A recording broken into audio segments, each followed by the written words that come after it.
Each one of those lights contains tiny dreams, a campfire of dreams. You could scatter them just by blowing, so all the little flames throw themselves into the biggest bonfire, the blazing inferno named Griffith.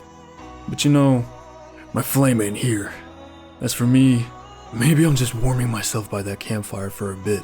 Maybe I just stopped in by chance. You either die a hero or live long enough to become the villain. This is a story about a lost soul who finds himself as a side character in another's grand tale. The man he follows is an unlikely hero, seen as an angel by others, and a being seeking a dream he'll stop at nothing to achieve. Ironically, due to this chance meeting, each character's role becomes reversed. Our soul who begins his story as a broken man becomes something, while the hero plunges into despair, spiraling into a villain whose name shall be forgotten forever. Of course, this is Berserk's Golden Age arc, a piece of storytelling considered to be one of the best written pieces of media ever. It's a tragic tale that through intensely well-written characters, their dynamics, growth, and horrifying outcomes has become something so beloved by all that have felt its grace. So much so that its effects are visible in other forms of media, like Cloud and Sephiroth from legendary game Final Fantasy VII. Come on, you just gotta take one look at them to see they're inspired by the Golden Age's main characters, Guts and Griffith. This awing piece of media will be everything we speak of today.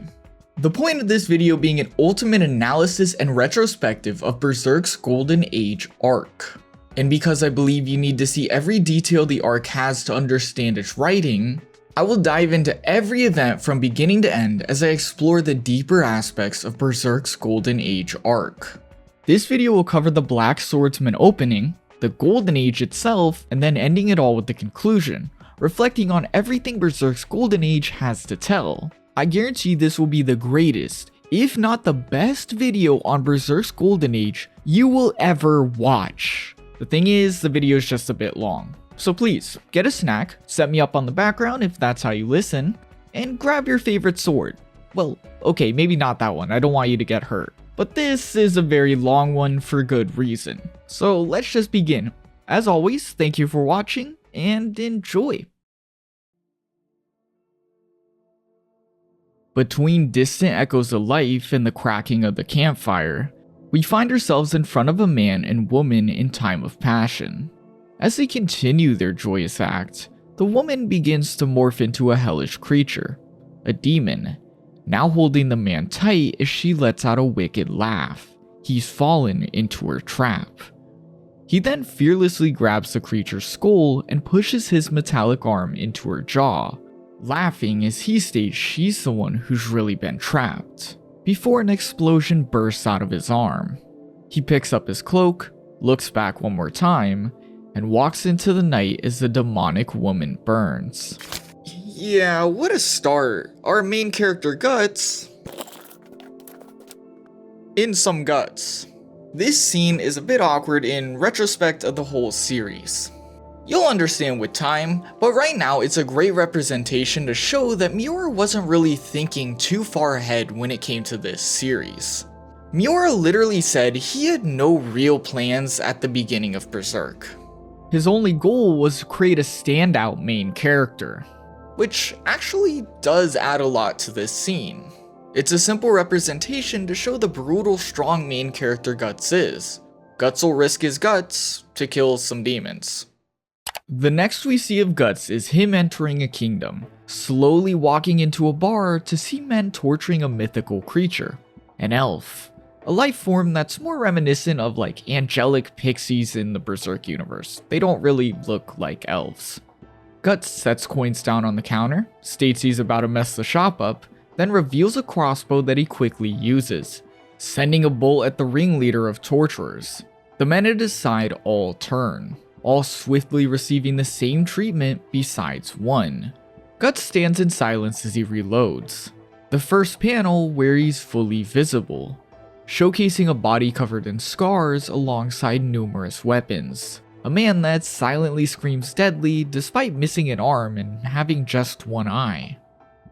All in all, an edgy and cool design. And you guys are over here. Don't know why I'm over there. But yeah, he's got a big sword, he's got this all black attire, and he's got this cool missing eye thing going on. This is all to illustrate the image of an emotionless, badass hero of a character. One who has graciously come to save this elf and most likely rid this town of demons. Though, this pretty quickly starts to change. I wouldn't be here if it was that simple of a story. Guts gives the remaining man an arrow through the nose, basically torturing him as he slams him to the table and learns he's from the castle. And so, he asks him to deliver a message. The Black Swordsman has come. Footsteps rumble as the elf then warns Guts of a threat, him raising his monstrous sword in response, one which he effortlessly slams down and tears the attacker in half with. Onlookers describe the blade. It was much too big to be called a sword. Massive, thick, heavy, and far too rough.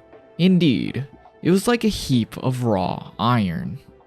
He walks out as the elf follows, introducing himself as Puck while he rambles on and on despite no response.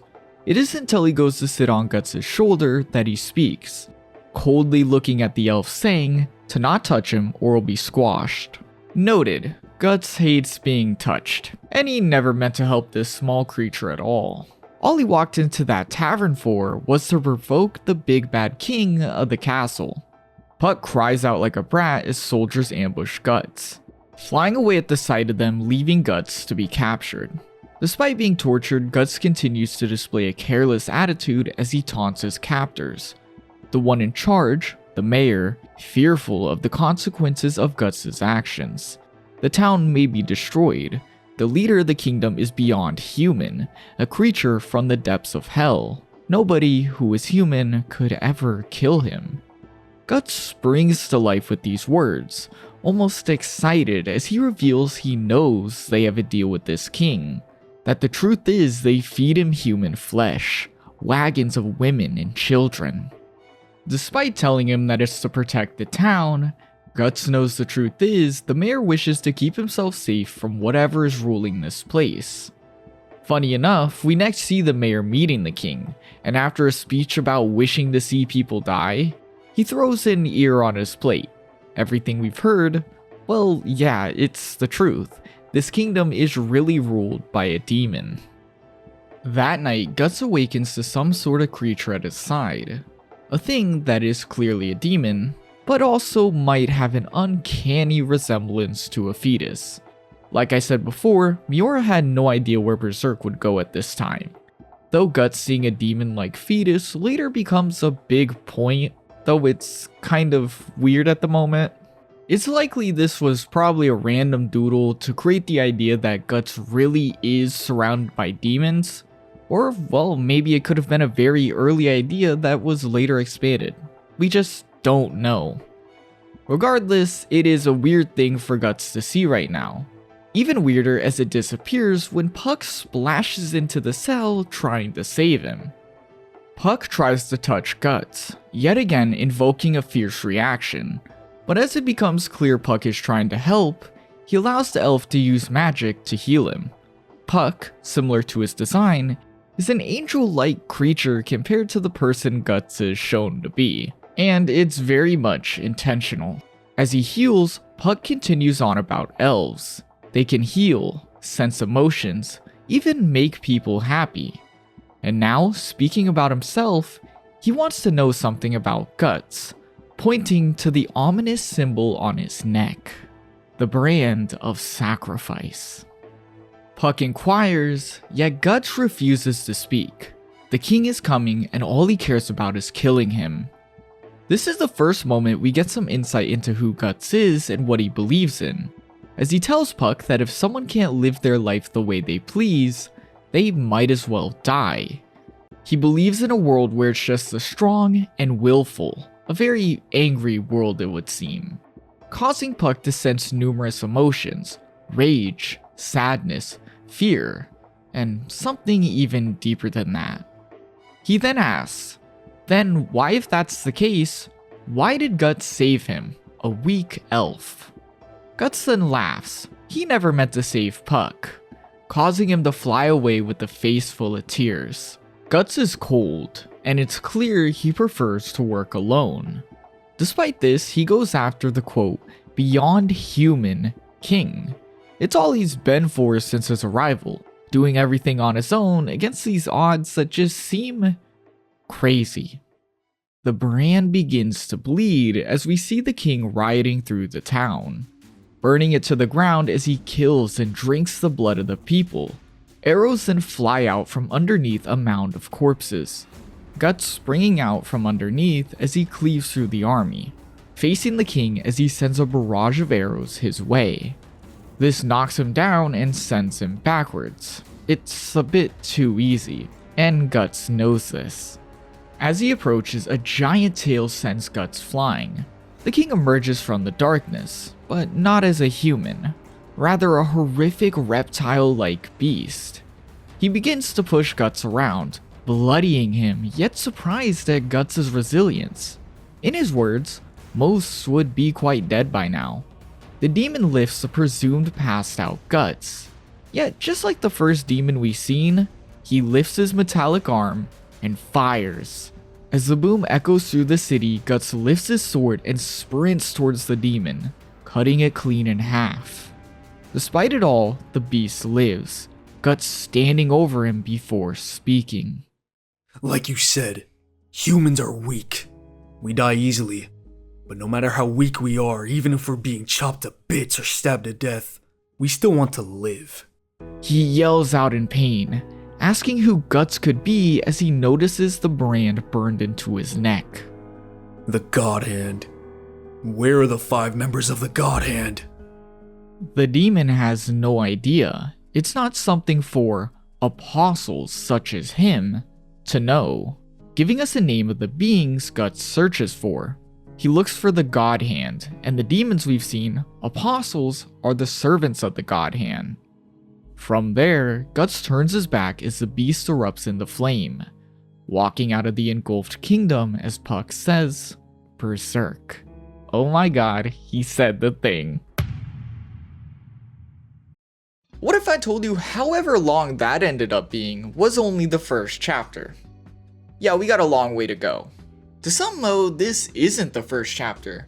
Many would consider the beginning of the Golden Age where Berserk really begins. And I don't agree with that at all. That is, don't do that. The Black Swordsman prologue sets up the world perfectly by giving you just enough details for intrigue. They don't answer that many questions, just make you think about them. This is so that when you do read through the Golden Age, you're now trying to finish the puzzle rather than being confused on every little thing. I really don't think Miura thought about this part that much, but it makes it so that the Black Swordsman is the perfect place to reflect upon what happens in the Golden Age. It hits really hard if you read this, then the Golden Age, and come back to this and realize, oh, that was because of that. Yeah. It's the part that lays out everything we need to know for the Golden Age, where the real discussions take place. So if you feel like this section is very descriptive, well, it's because it is. It's because I need to set you up for everything in the Golden Age. That's what the Black Swordsman is. Starting from the very first chapter also allows you to see things like the art evolution correctly. It's cool to watch the art transform as Guts transforms as a character, and while not intentional for the most part, things like environments are definitely drawn differently as time goes on. Where Guts' journey brings him mentally is often represented by where he's at physically. In moments where Guts is doing better and he's more there mentally, physically, everything, the environments are more bright and fulfilling. And for the opposite, say he's in a darker, more despaired place, well, the environments will reflect that, like with here. All in all, the Black Swordsman prologue is meant to set you up and introduce you to the world of Berserk, and I think it does a great job of just that. Guts continues his travels and battle with spirits, finding himself followed by Puck, where he yet again reminds him. Puck makes him very mad because he's weak. He wants to crush weaklings as they can't ever do anything on their own. He finds himself hitching a ride with the priest and his daughter, an obvious contrast to everything Guts is about, and so they speak on it. The priest has no respect for the lifestyle. His nephew had chosen the same way and died. If he was around and avoided the battlefield, he simply could have enjoyed life. Yet Guts doesn't see the issue with that choice, giving us one of Berserk's most memorable quotes. He died doing what he wanted, no matter what, right? I bet he was happy. Of course. Once you die, that's it. Nothing comes after that. Nothing at all. In Guts' eyes, he had died with purpose, doing what he dreamt of, and so, his life was worth it. It's clear Guts has his own strange set of ideals, between the idea that weaklings should be crushed if they can't do anything on their own, and this, that a man should die doing what he loves. He believes that people who don't follow their dreams, who don't strive to something, are weak, and he believes weaklings need to be crushed. We're fed the idea there's real ideals and reasons for Guts' words and actions, and even though right now they seem to be incredibly, well, edgy, it's a guarantee that we just don't have it all and we're not supposed to get it yet.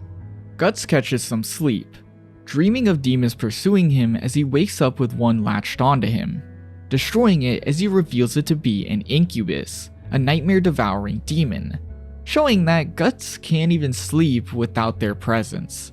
His life really is consumed by demons. Ironically, the priest is the one most surprised by this, Guts remarking that he believes in God but not evil spirits. He then reveals the reason that all these spirits are coming after him is because of this bloody brand on his neck. The mark Guts has leaves demons constantly aware of his location. And unlike others who could go their whole entire lives without seeing a demon, well, Guts here can't go moments without seeing a demon. The word brand is also a specific choice word. Brand means someone most likely did this to him, and now we just have to wonder who.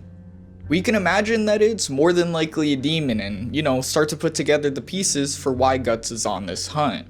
Guts then notices undead approaching, the priest's daughter quickly dying, a way to almost punish the priest for his insane naivety. Regardless, Guts unleashes his sword on the undead, slashing through their brittle bone as they come wave after wave. Their numbers are in the dozens, yet they don't even get close to ever touching him. It isn't until they reanimate the dead girl that his sword connects. A sluggish, slow blow he should have easily been able to push away. We bear witness as Guts is reminded of the brand's effects, a telling moment that tells us literally everything. Guts can't have anyone next to him because the brand will put them in permanent danger. Perhaps due to the reminder, or because it's a girl that has her whole life ahead of her, Guts is tripped up when he sees what's happened to her, him noticeably becoming sick as he continues this rage-filled battle. He continues to destroy the waves of spirits, yelling in rage as he fights until the very next morning. As the sun rises, Puck comes out of hiding to tell Guts it's not his fault the girl died. And in response, Guts just laughs. It's like he had said at the start, anyone who can't live freely and defend themselves, they're better off dead. They couldn't protect themselves from a quote, walking disaster, and therefore they died. They were just weak. If you're always worried about crushing the ants beneath you, you won't be able to walk. This moment starts to create an idea that there is actually a reason why Guts is like this. He was actually remorseful and stopped in his tracks when he seen what happened to the girl. He literally, as I said before, he got sick. The same guy who is surrounded by blood, guts, and gore was tripped up over the death of a little girl. Yet now he acts completely different, giving us a speech about weakness and surviving while looking off in a direction where there is absolutely nothing. It's like he's just trying to put on a big act for himself. An act that's not about seeming cool as his design might illustrate, but more so to survive.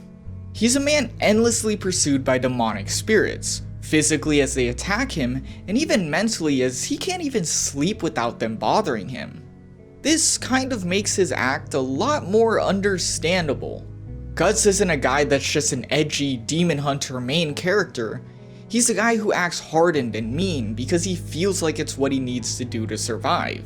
And now, considering we've seen his world, well, it makes a lot of sense. Guts has no other choice but to live like this, something that Puck, the little angel looking in on him, is beginning to understand as he decides he's gonna follow Guts' carnage.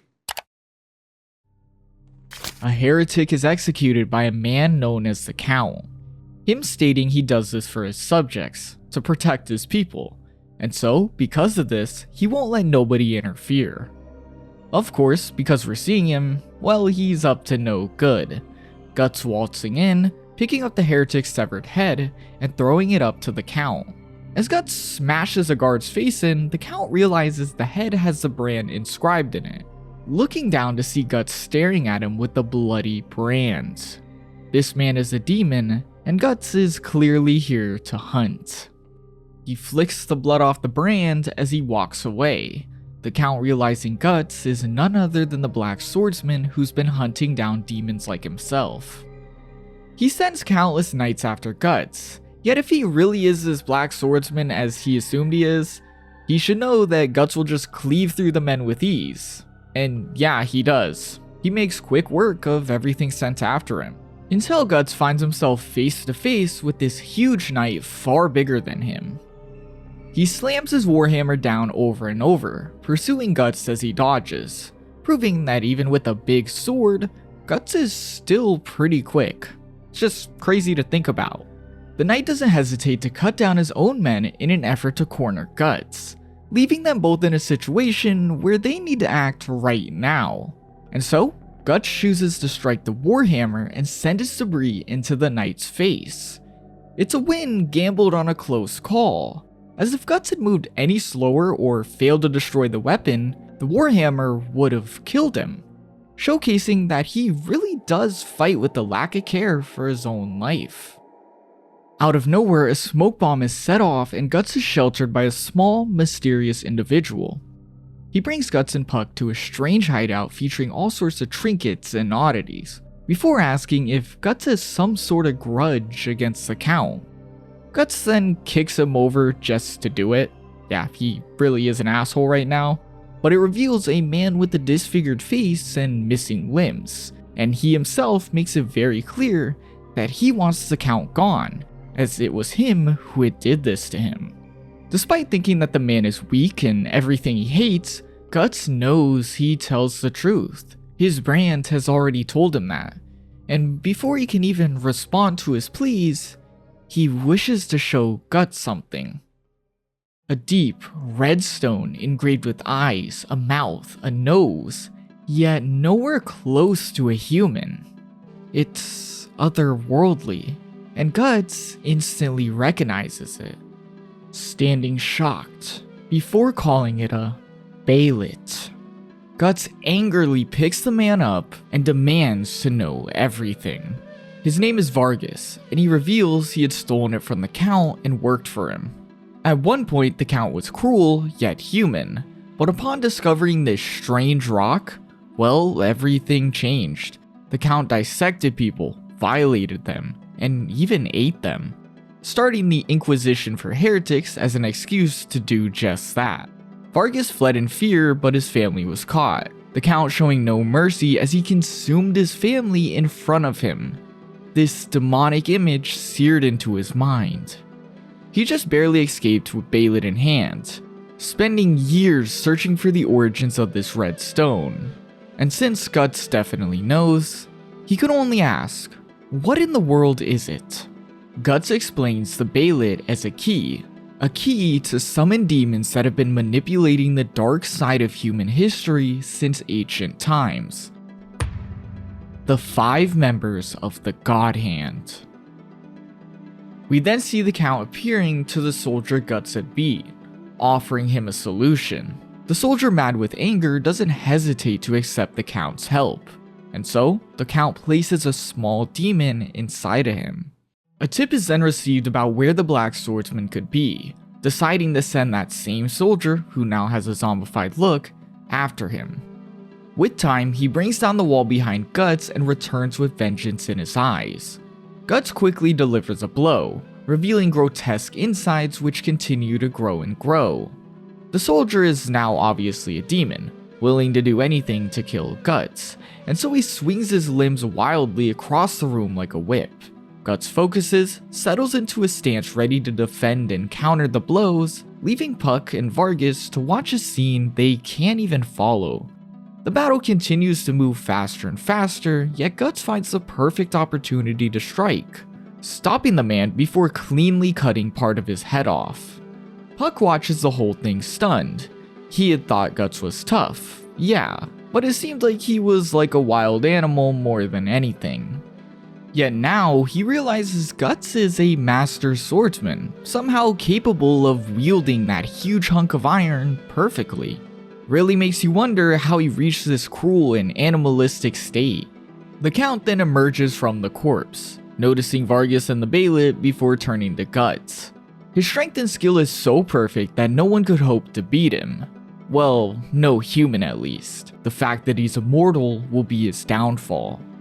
That was a soldier transformed into a subsidiary of the Count, and now Guts is set on chasing down the Count.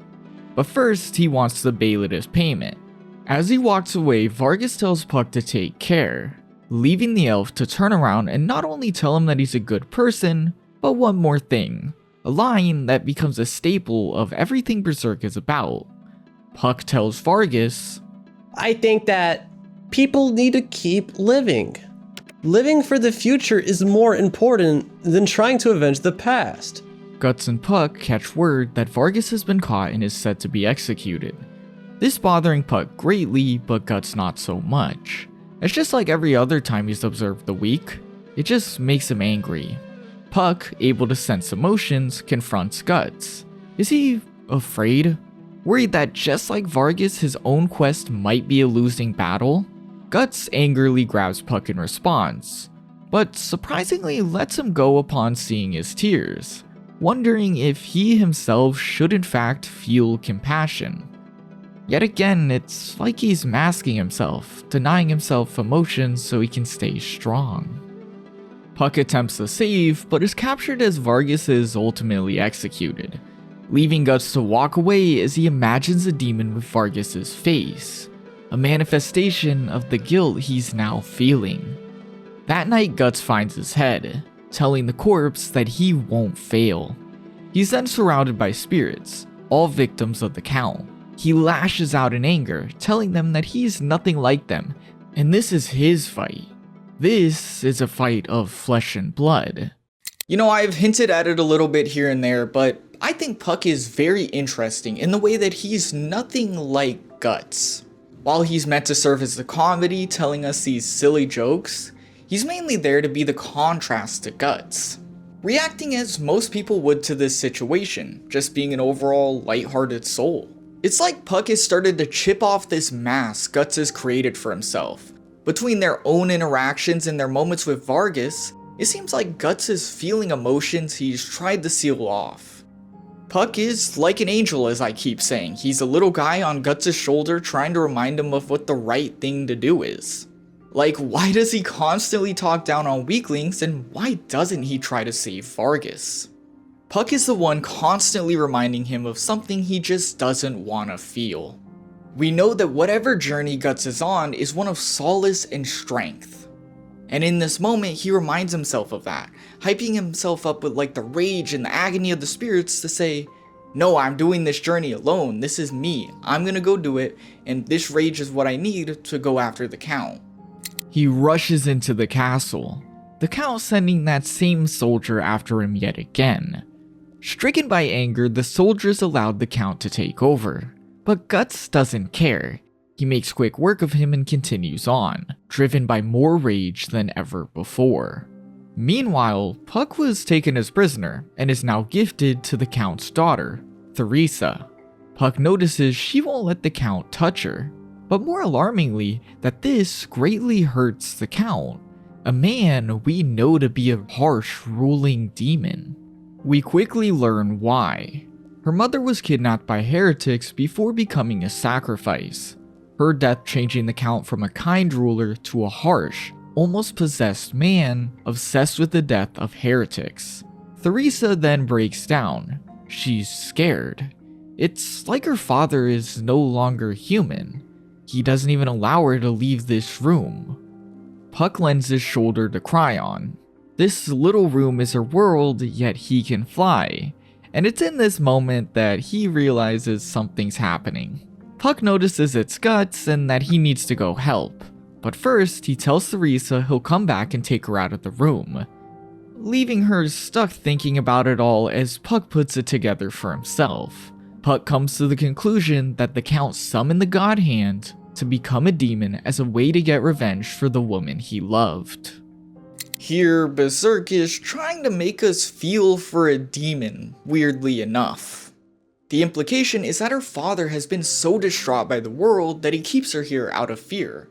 Not a very demon-like response from, well, a demon. Obviously, Theresa's words are not nearly enough for us to forgive the Count, and that's not meant to be their purpose. Not only does it serve to tell us the simple fact that humans can become demons, there aren't just demons, they can become them, but it also begins to outline the type of stories Berserk is going to tell. Guts continues his storm through the castle, a bloodthirsty rampage, ripping soldiers in half easily before bringing another brute down in a single strike, all with that same animalistic, rage-filled look in his eyes. He kicks open the door to the throne room, his sword covered in blood as he stares down the Count. Not a single word is uttered from Guts' mouth as battle begins, efficiently countering the demon's strikes as he slowly begins to reveal his true form.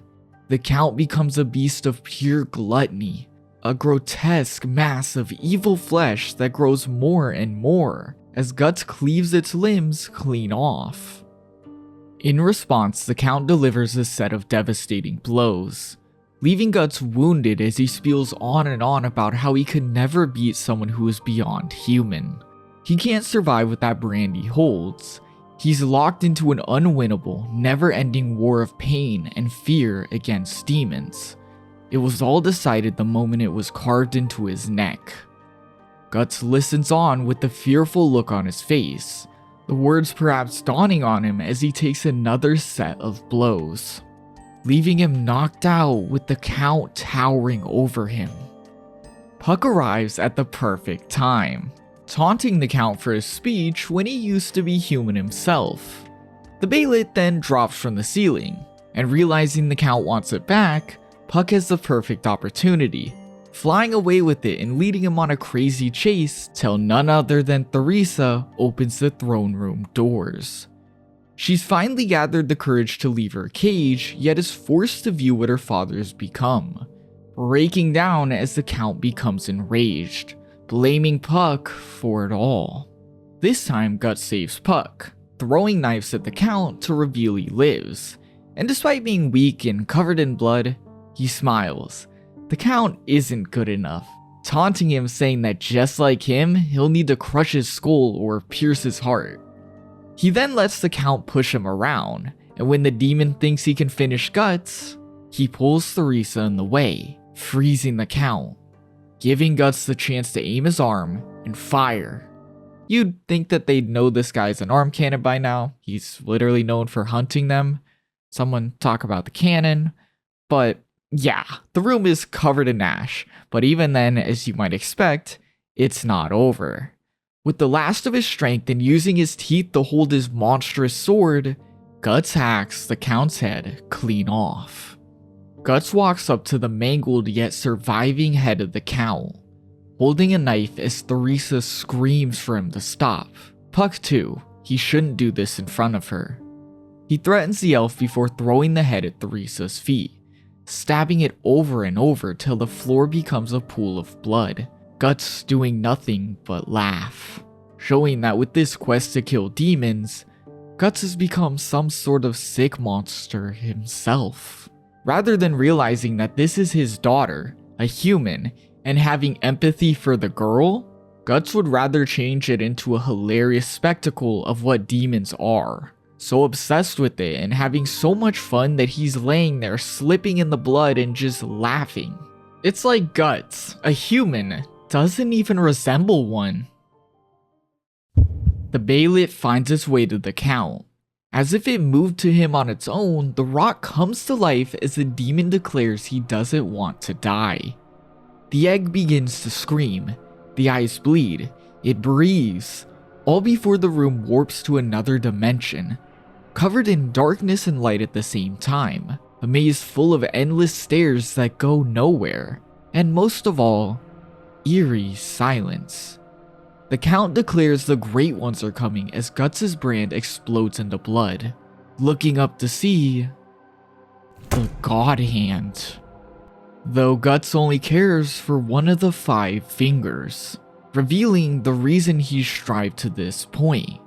He screams at Griffith, a man clad in dark armor resembling a hawk.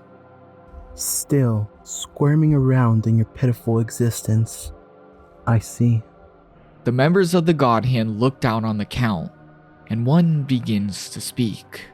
You, who have been ordained by the laws of fate, your desperate desire for life has cleaved open space and brought us here. Void, another member of the Godhand, a skeletal creature with decaying flesh yet an exposed brain, and he seems to be the head of them all. He listens as the Count asks to kill the Black Swordsman, someone they should consider an enemy, yet they refuse as it's not personal. It's nothing more than his over-attachment to life speaking. As for Guts, the Black Swordsman who's been hunting their apostles, his existence is beneath their notice. This causes Guts to stand up enraged, leaving the Godhand to watch curiously as he marches towards Femto, the one Guts called Griffith, stating it was him who had marked Guts with the brand. He yells he's where he is because of Guts' existence, leaving him stuck fighting an army of the dead all because of him, and all he can do is stand there like a godly being.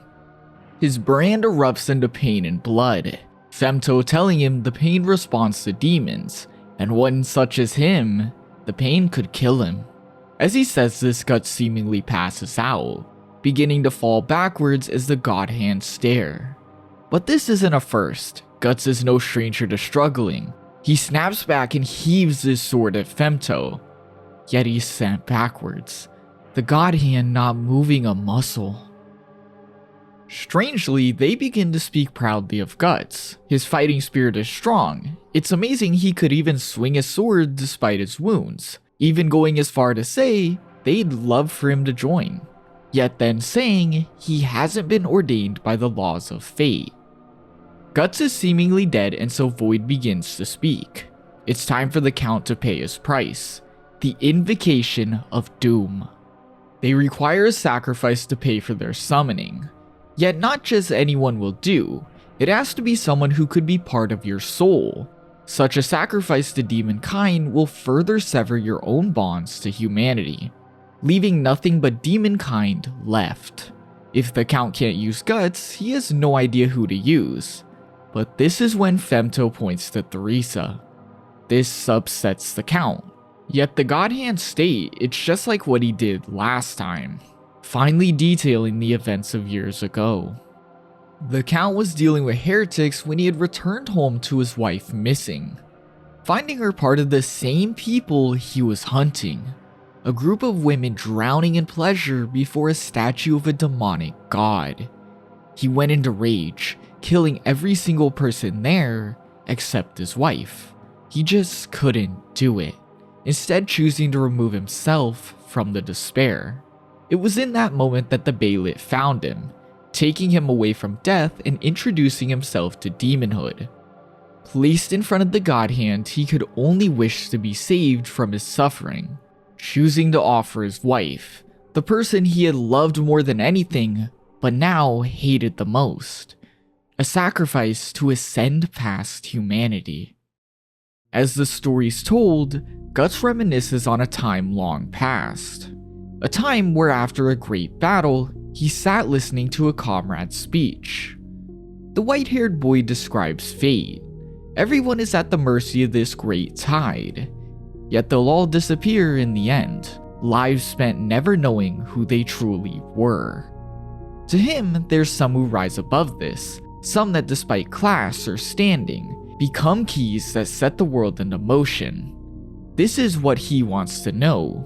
What's his role? More importantly, what is he destined for? As he finishes the speech, Guts looks towards him, the person radiating as if larger than life. It's funny. You're the first person I've ever spoken to like this. The white-haired man is revealed to be Griffith, or Godhand member Femto, someone key from Guts' past. Presently, the Godhand urges the Count to make a choice, reminding him that it won't be the afterworld a soul like his rests in, as the landscape changes to another world. Endless evil, a vortex of negativity, hell. If he dies now, he'll be forced to wander in the dark swirl of souls for eternity. It's the fate of those who kindle with demon kind. The Count has two choices: sacrifice his daughter, or wander through hell destined to dissolve in the river. He looks to his daughter, her face glowing as he imagines the family they once were. He's then pulled into hell, a trail of souls venturing forth to claim his. Ironically, Vargas is part of them, meaning in some way he personally got revenge. The Count extends his hand to his daughter, Theresa doing the same. Yet, the Count's fate has been sealed. The dead aren't done though, beginning to grab Guts and subject him to the same fate, all because of his brand. He stares at Griffith, disregarding the souls at his feet, forcing his broken arm to load his cannon once more, and as he shouts, he fires. It bounces off while Guts goes flying, him looking up to watch Griffith disappear as he returns to his world. Theresa is crying out. She wishes this never happened. She wishes she had never left her room and stayed like her father asked, before saying she'd rather be dead. A sword clanks as Guts stands up behind her, and where most main characters would tell her to go on, Guts tells her to do it then. Puck can't believe this. Can he really not understand what she's been through? The thing is, Guts more than understands. It's not the first time, nor the last time he'll deal with such a thing, telling her to just give up if it's really that bad. At the same time she holds a blade to herself, the ground collapses. And upon seeing her fear, Guts extends his sword, saving her upon the blade. He pulls her up, leaving her hands bloodied. Yet despite the pain, she yells at Guts. This is all because of him. He picks up the baylet and walks off as she continues. Someday she swears she'll kill him. Something that's perfectly fine by him. We then switch to Puck's point of view as he flies to the swordsman, speechless as we see Guts' face, an expression full of sorrow and tears. There really is a lot to unpack with this section, though of course, we have to start with Guts crying. Guts is a very emotional main character. Not visually, of course, he doesn't want to show them at all, but he definitely feels them and they very much influence what he does. He more than knows that if he becomes emotionally attached to a situation, that it can sway him and it can cause him to make uneasy choices, perfectly shown with Vargas. He starts to make mistakes and feel things until he corrects himself in that graveyard. It's just a cycle of proving he's stronger and tougher than maybe he really is, and so we reach this scene here at the very end with Theresa. In front of him, he has a girl who has lost everything as a result of his actions and no longer sees a reason to go on. He knows he can't be there for her emotionally. He can't be the help she needs, and even if he was, I doubt she would accept it. And so he chooses to drive her through hate. He drums up her view of him as a demonic figure, so that she won't want to die anymore, rather she'll want to spend her life going after him. And even though that's not the best goal to you or me, I think we can both agree that it's better than dying. But of course, that's a horrible thing to do, and so as Guts walks away, well, he feels horrible. Even if it's a necessary act to save a life, he acted completely disgusting, and it being a little girl, it probably made him feel even worse. Hence, well, he starts crying. It's a very telling moment of everything we've learned about Guts so far. As in this moment, it's like that mask we've seen him reflect on and this mask we've seen him uphold this whole time, well, it like shatters. It's even more telling when you look back on this scene, as this is one of the very few times in the entirety of Berserk, all almost 400 chapters, that he cries. Guts appears to us as a man shouldering a mountain of burdens so he can go after a goal of revenge. Casting everything aside, his feelings, emotions, pain, so he can become this animalistic monster of revenge. I think this is the perfect moment to return to Guts' design, as just like his character, there being more to it, his design also has a little bit more to it now. On the surface, he's a scary, darkly clad, strong-armed mercenary who's there to kill demons. Everything his design should say because that's what he does. Yet as we learn more, learn of the life he leads, learn of the personal horrors he's inflicted with, his design also makes more sense. He becomes a man who is chasing demons, but a man who has covered himself up from the outside world, a man who covers himself in darkly clad armor so that things can't get to him. Like his mask, well, it's an extension of that mask. He's a man engrossed in a dark, dark world, and well, his design, it needs to resemble that.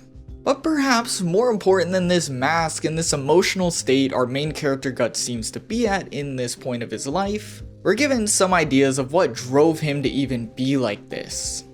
We can assume from everything we've seen that he himself was at a ritual with the Godhand. And somehow, just somehow, despite everything they said, that he made it through alive. The one who placed him there is obviously Femto or Griffith. Someone we know Guts knew way before any of this, that information given to us in that small little flashback. And I guess since that's pretty much all we know and I'm already mentioning it, I guess we should go back to the past. We can finally head all the way back into the past towards the Golden Age arc. An arc that depicts Guts' upbringing and all the events that made him the way we just seen he is. How did he become this man surrounded by demonhood? How did he find his strength with the sword, that big oversized sword? And most of all, just who is Griffith? A man Guts is so obsessed with, he's willing to be dragged to hell just to have a chance to fight. All these questions are answered in the Golden Age, and so, without a further ado, let's begin. This is Berserk's Golden Age arc. A band of mercenaries happens upon a hang site, a child resting at the feet of one of the dead. A woman in the group takes to the child, her having gone through a miscarriage a few days ago. A child that would have been with Gambino, leader of the group. The woman becomes attached quick, and despite the men considering this a bad omen, finding a child in such a state, Gambino allows the child into the group, calling the baby nothing more than a toy to console the woman. The child is named Guts, a sick joke based on how he was born from a dead woman. And, well, from the beginning, it doesn't even need to be stated that he is dealt a terrible card. 3 years later, the woman passes from the plague, Guts at her side when she goes, Gambino, her lover, nowhere to be found. At only 3 years old, Guts had watched what was basically his mother depart from the world, his mind immediately grasping the concept of death. At 6, Guts is already next to Gambino on the battlefield, handling equipment for his father figure. He erupts in anger when Guts struggles with the gore. If Gambino dies, what will happen to him? Gambino is clearly abusive towards Guts, as while later training the boy, he definitely goes overboard, cutting him multiple times and even giving him permanent scars. Excusing all of this by saying he needs to pull his weight. He can't expect free meals forever. In moments like these, between the pain and constant whispers of him being a bad omen, Guts can only turn to the sword, curling himself around a blade double his size. A symbolic moment. At only 6 years old, the sword has become Guts' life. It's what he lives off of, what he trusts, and what brings him comfort. Him saying in the morning, "When I'm swinging this sword, I don't have to think about anything." To Guts though, the sword really isn't a means of survival. While he may live off of it, While he may trust it, and while it may bring him comfort, it's because it's a device he can use to get people to care about him. As long as he wields this blade, his father figure, Gambino, will look at him. In a way, in a story full of dreams and goals, this could be seen as our first ever chronologically, Guts making it his purpose to gain the acceptance of his father through the sword. This is further reinforced as later in the day while training alone, Gambino throws him medicine. Not only is this a sign of that acceptance and love he craves, but it can be seen as this goal is a way to heal him. It's what drives Guts on. Guts finally sets foot on the ground as a soldier at 9, just barely making it through the battle and heading back to celebrate a victory. He runs up to Gambino and gives him his earnings, Guts looking for acceptance yet again from his father figure. He gives Guts some coins before telling him to keep it up. It finally looks like Guts might be worth it in his eyes. Though, as he walks away, Gambino is approached by someone named Donovan asking a question. A conversation we never hear the truth of as we next see Guts during the night. The same man confidently walks into Guts' tent and grabs him before he can reach his sword, revealing he had bought Guts for the night from Gambino for a measly 3 silver coins before violating him. A disgusting and truly gross event that would haunt Guts for the rest of his life. Yet despite the pain, the now inflicted trauma, the memory he's never going to forget, it hangs over Guts that it was all because his father figure sold him for the smallest price possible. 3 silver coins. This event revealed the way of the world to Guts. There is no salvation, no savior. Even Gambino acts like nothing happens, and so he leaves no thoughts as he shoots Donovan during a battle, taking matters into his own hands as he stands over the vile man with the sword as he forces him to repeat his words, before killing him. And I gotta say it, our most deserved death yet. Within 2 chapters of the Golden Age, we've seen a man worse than everything before him, even the demons. The contrast making it clear Miura is definitely trying to tell a more emotional story here, as you're not drawn to the angry action, rather to the character of Guts and his upbringing.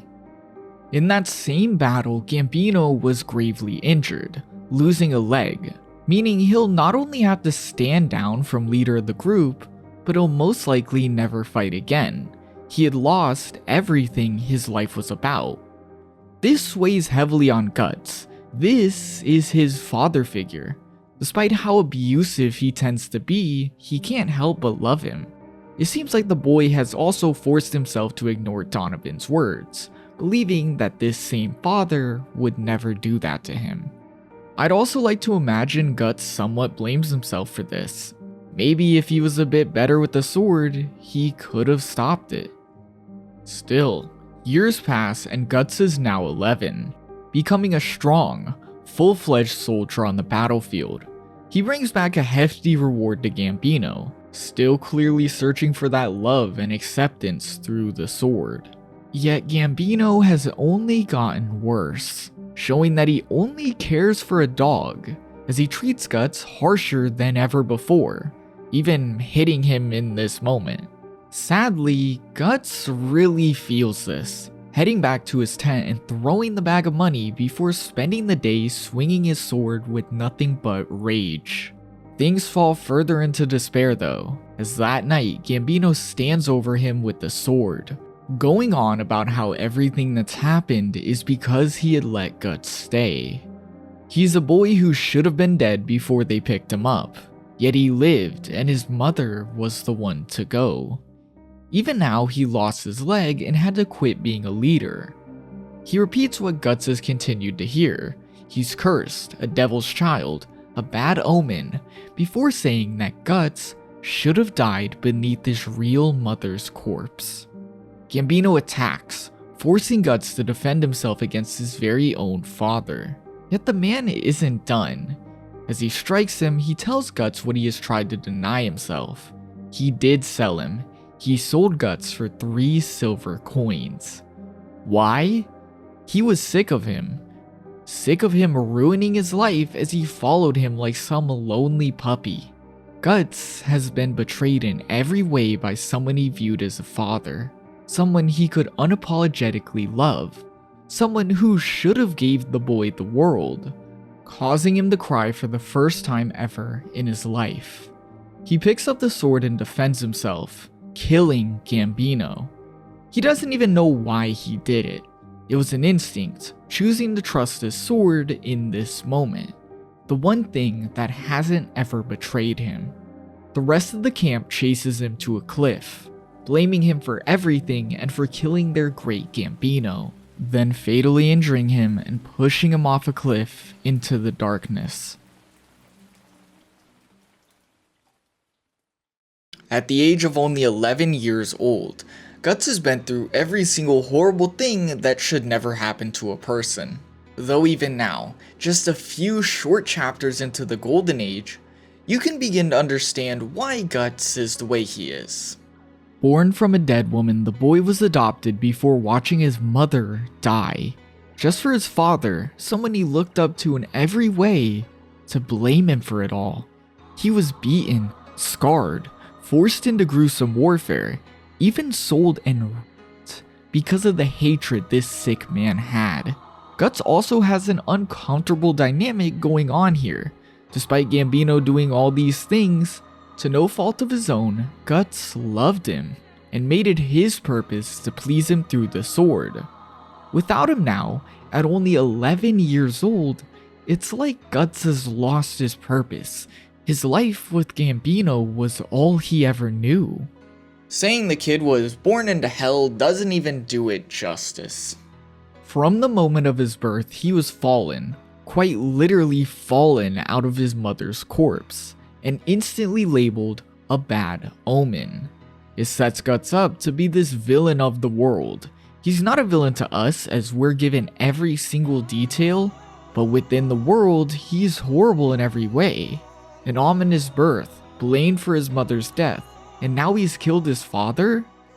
It's just terrible to think about, especially when in reality, we as the reader know this is just a boy looking for acceptance. Though coming off the Black Swordsman, since you'll already most definitely be comparing them at this point, there's extreme detail into actually making him a child.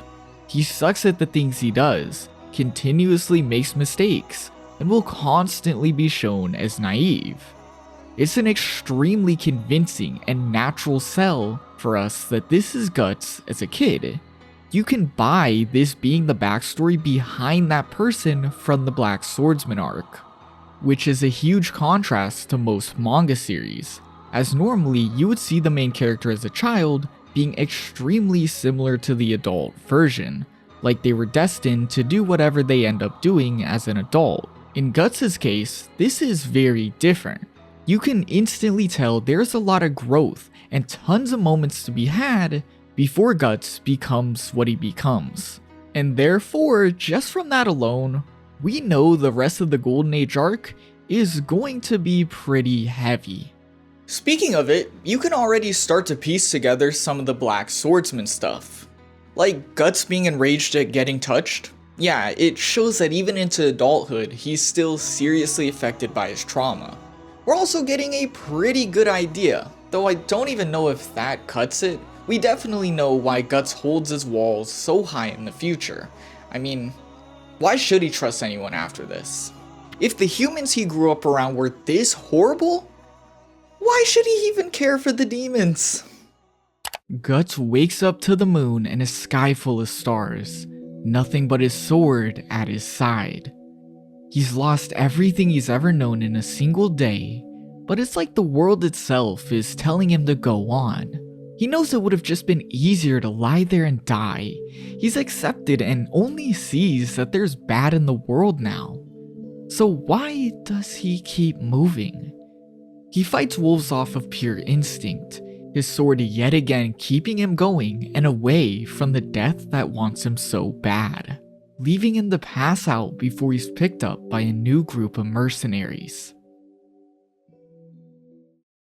A serious amount of time passes, 4 years. The next we see of Guts being him standing up to a famous general. There's no fear in his eyes, rather there's nothing in his eyes. It's only him and his giant sword left, not a hint of emotion. He's truly lived just by swinging this blade. As he confirms he'll receive payment, Guts flies into action, a quick barrage of blows before sending his sword straight into the general's battle axe. They both step back to deliver the next blow, the general swinging for Guts' head, yet his axe breaks, allowing Guts to hack at his side before bludgeoning the general's head. Guts fights like he has no care for his life, a huge contrast to his younger self, choosing to gamble that the axe would break and he'd get to finish the job. And he does, with nothing more than a scratch on his head. After the battle, Guts is approached by a knight from the kingdom offering him a position, yet Guts refuses before the man grabs his arm, causing a huge outburst from Guts. A big showcase that despite creating this cold image for himself, Guts suffers as a result of his childhood trauma. Guts continues traveling when we see that a band of mercenaries has noticed him. They realize it was him who had killed the general. His pockets must be full, and so they ask none other than Griffith to attack. The man we know future Guts is hunting with everything he has now appeared. Guts is attacked by the men on horseback, him quickly dropping his bag and readying his blade before he kills two with ease. As we hear Griffith order someone named Casca to deal with it, Guts is hit in the arm by an arrow. He's evenly matched by the new challenger, but eventually begins to gain steam and knocks their helmet off, revealing a woman, an incredibly rare sight on the battlefield. This shocks him, but he continues to drive the woman back and knock her down, raising his sword to finish the job as Casca realizes she's dead. A spear lands between them, Guts looking over to see Griffith. Echoing their encounter in the Black Swordsman arc, he doesn't hesitate to fly forward, launching his blade. Yet in the blink of an eye, Griffith parries and sends his own blade straight through Guts. The band of mercenaries begin to celebrate, praising Griffith for striking Guts down with one strike, while also making a fool of the one so fearful of Guts. But almost as if he heard all the ridicule, Guts rises. Bloodied and with the fatal wound, Guts locks eyes with Griffith, ready to strike. Yet he passes out then and there. Griffith looks down on him as he removes his helmet, revealing an angelic man underneath it all. You can't pass up the parallels between this first time seeing Griffith to the first time we seen Griffith, or Femto, in the Black Swordsman arc. Guts angrily ran at him both times. He was struck down effortlessly both times. And lastly, Griffith looks down on him from up high, emotionless and silent. This is definitely intentional, that's all I'm saying. I also want to note Griffith's design, as in a way, just like how Guts was in the Black Swordsman, Griffith basically becomes the main character of the Golden Age. Yet compared to Guts' design, which is incredibly hardened, edgy looking, and he carries this huge blade, Griffith is incredibly innocent looking. Griffith's color scheme is pure white. He carries a small and weak blade, at least compared to Guts's. And his eyes, well, they're full of emotions. They're both very, very, very distinct. Something I think you need to notice, if it wasn't obvious enough, as it becomes a very big part of both their characters, how different they are. I think the way Miura did the contrast between these two was absolutely brilliant, and if you don't already, you'll definitely understand why these two are so beloved. Well, one of them. That's all I'll say. Guts dreams, well, rather is engrossed in nightmares of his childhood, horrifyingly remembering being assaulted as he screams, "Don't touch him." He also recalls Gambino's abusive actions and his death, all while in the nude. This is all before he sees Casca holding him tightly as he sleeps. Yeah, it all points to his childhood trauma being deeply rooted. Simply being touched being a vicious reminder of the horrible things he's went through. He fearfully wakes up in the camp, running outside to see Casca upset at Griffith before she walks over and punches him. Guts is then spoken to by a man named Judo. Casca had given up life as a woman to be here as a mercenary, and in truth, she's much better than everyone else with a sword. She's worked very hard to prove that. Yet despite this, she was ordered by Griffith to keep Guts warm by sleeping with him, calling it a woman's duty. While presented in a silly way, the next panel being someone messing around in the bath, this is the first thing to give us an idea of Griffith's views. Casca having to do something simply because she's a woman, because she fits the role, leads to the assumption that to Griffith, these people could be viewed as tools. Griffith then rises and hands Guts his sword. Kinda weird considering he just tried to kill him, but then he tells Guts to follow him. We then hear the group's thoughts on this. A subtle way to introduce key characters, show personalities, and help us imagine their roles in the narrative. Casca stays focused on Griffith, showcasing a deep admiration for him. A young boy named Ricket wonders if he's trying to recruit him. He was incredibly strong after all, a naive outlook you'd probably expect from a child. Corcus, the man who tried to attack Guts in the first place, doesn't get it. He's very angry that Griffith's keeping a man who killed their allies. And this is probably what we'd all think in this scenario, let's be real. Finally, Pippin, a solemn giant of a man who stares at Griffith, as if there was nothing he needed to say. Guts asks who they are, Griffith revealing they're a group known as the Band of the Hawk.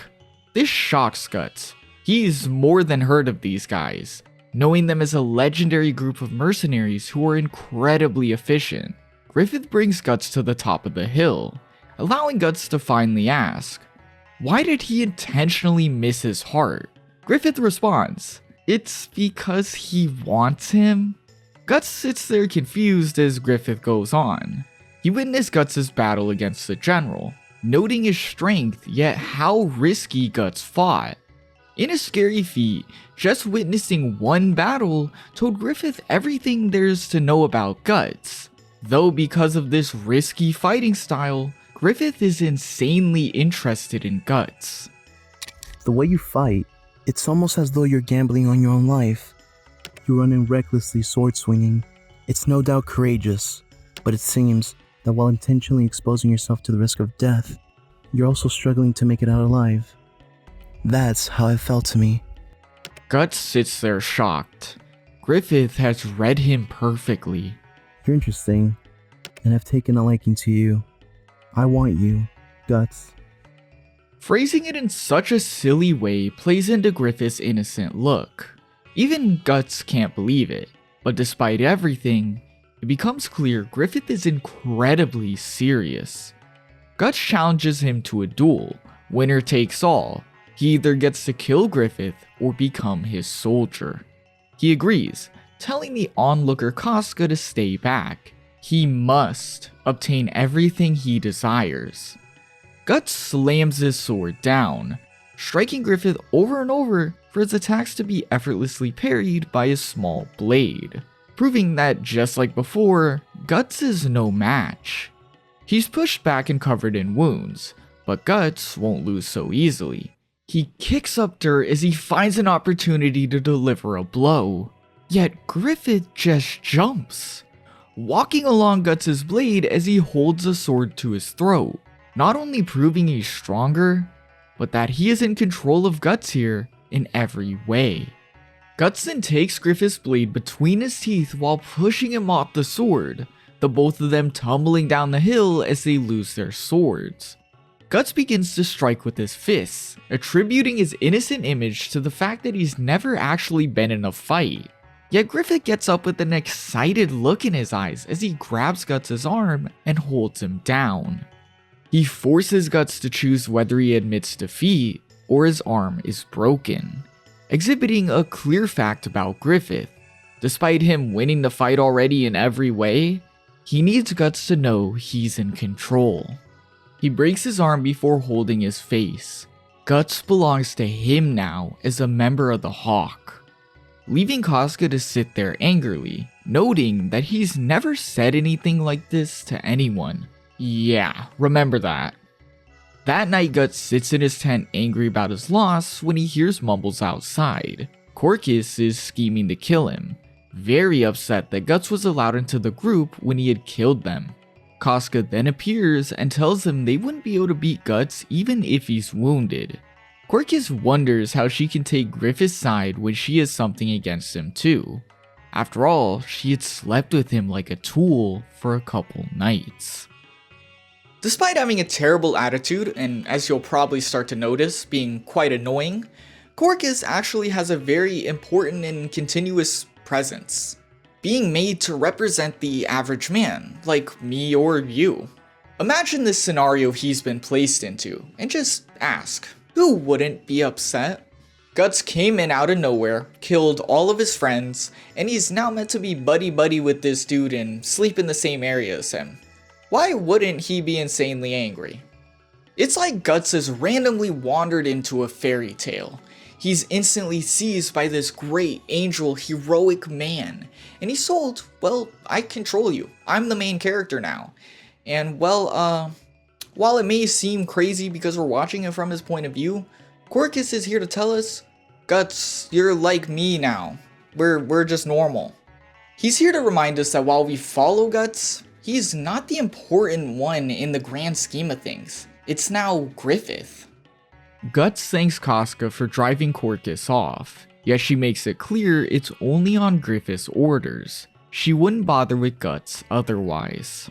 Returning to his tent, Guts attempts to rest, though quickly he finds that the only way he can get sleep is behind cover and with his sword and arms.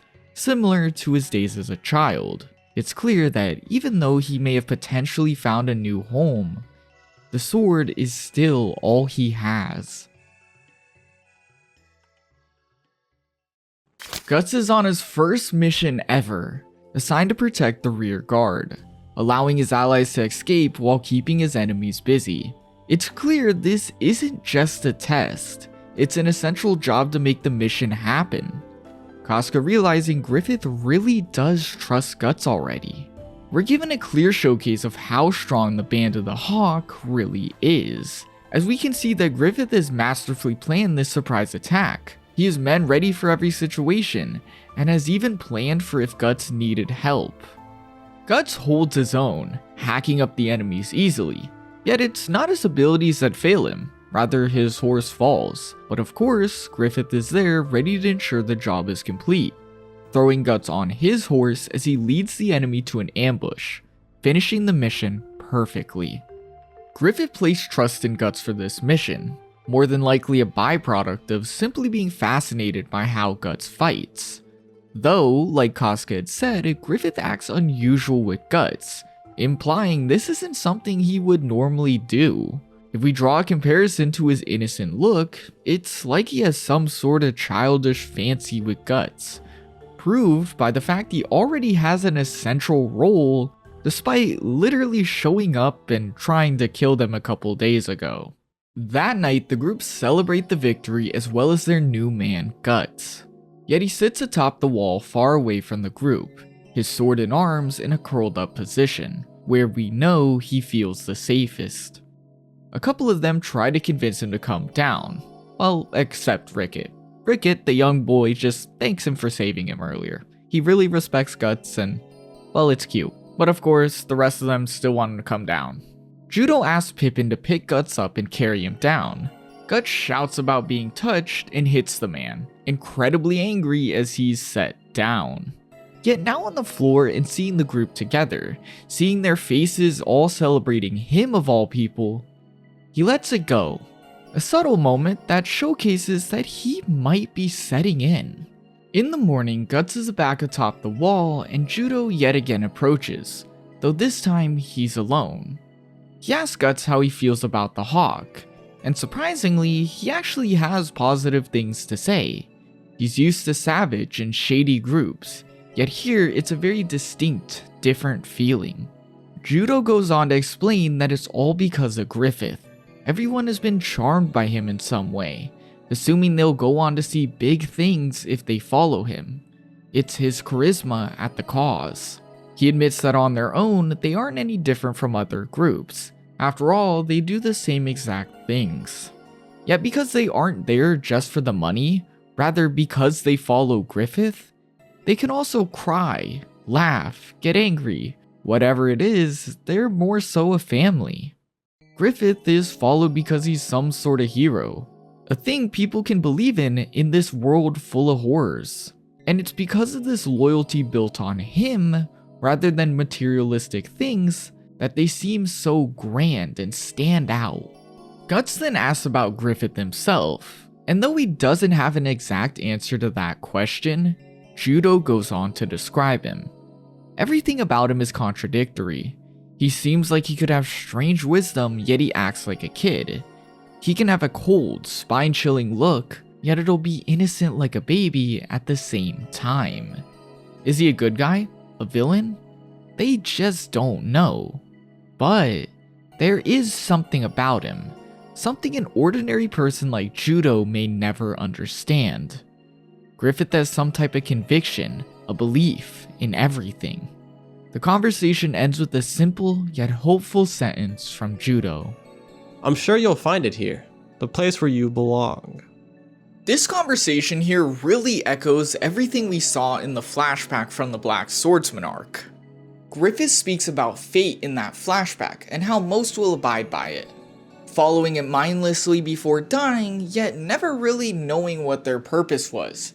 He states though that he wants to be a key that sets the world into motion. This conversation with Judo very much reflects that. He is one of those people Griffith talked about, who don't really know their purpose, so he follows along with Griffith. But it would seem like he's almost comfortable with that, admitting that he's only here because he admires Griffith. And it would seem that because he's accepted this, he's just a bit more insightful than the other characters. He notices the band only works and they've only come together because of Griffith. They all see that Griffith is that key and they admire it. And I think it's him telling Guts here that he too has fell under that spell that Griffith has. The next day, Guts finds Griffith splashing his nude self with water. Apparently a great way to sober up. It becomes quite the scene as the two of them spend countless pages splashing each other with water before sitting down next to each other. In this silly moment of lighthearted laughter, Guts notices an object around Griffith's neck. It's the Baylet, also called the Egg of the King. It's said that whoever possesses this is destined to obtain the world in exchange for his own flesh and blood.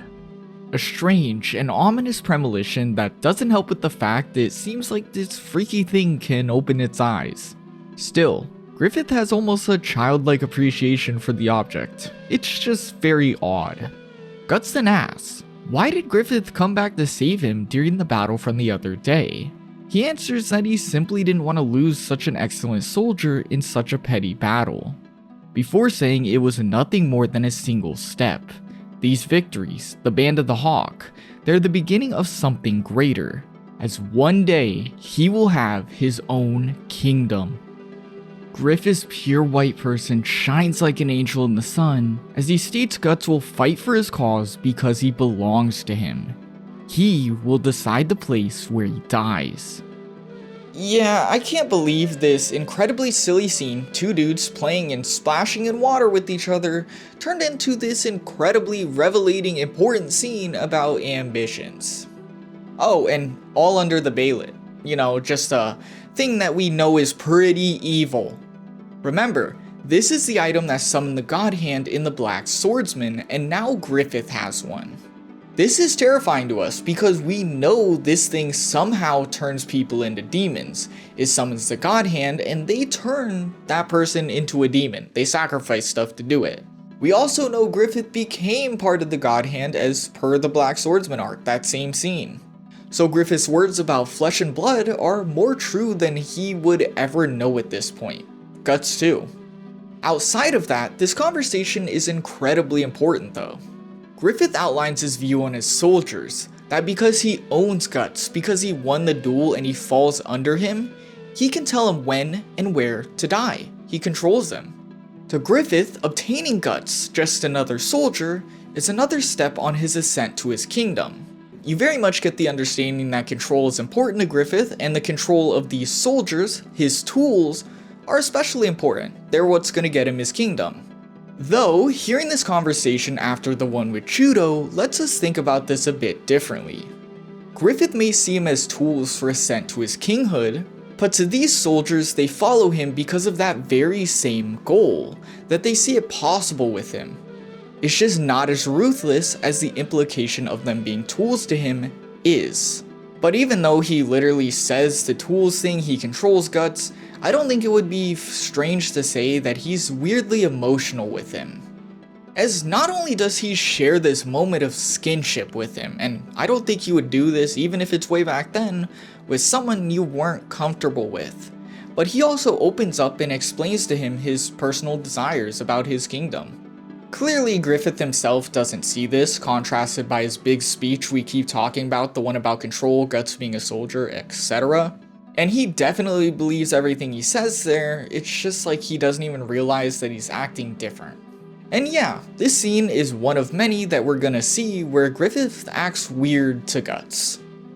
Regardless, Guts thinks it's all quite silly, stepping out of the room shocked at Griffith's words. How is it that someone not born of royalty, not even a knight, the leader of maybe 500 people, how is he planning to acquire a kingdom? It's just not possible to Guts. Yet he can't help but wonder about the way he said it.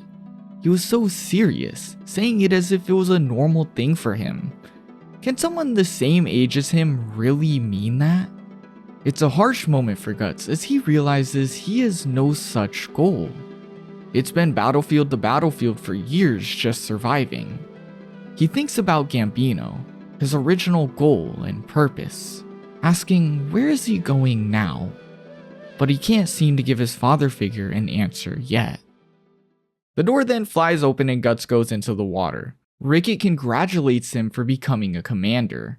Guts now has 10 men under him in less than a year. Oh, and then Pippin opens the door and he flies into the water yet again. Hey, at least silly moments means things are finally going good for Guts.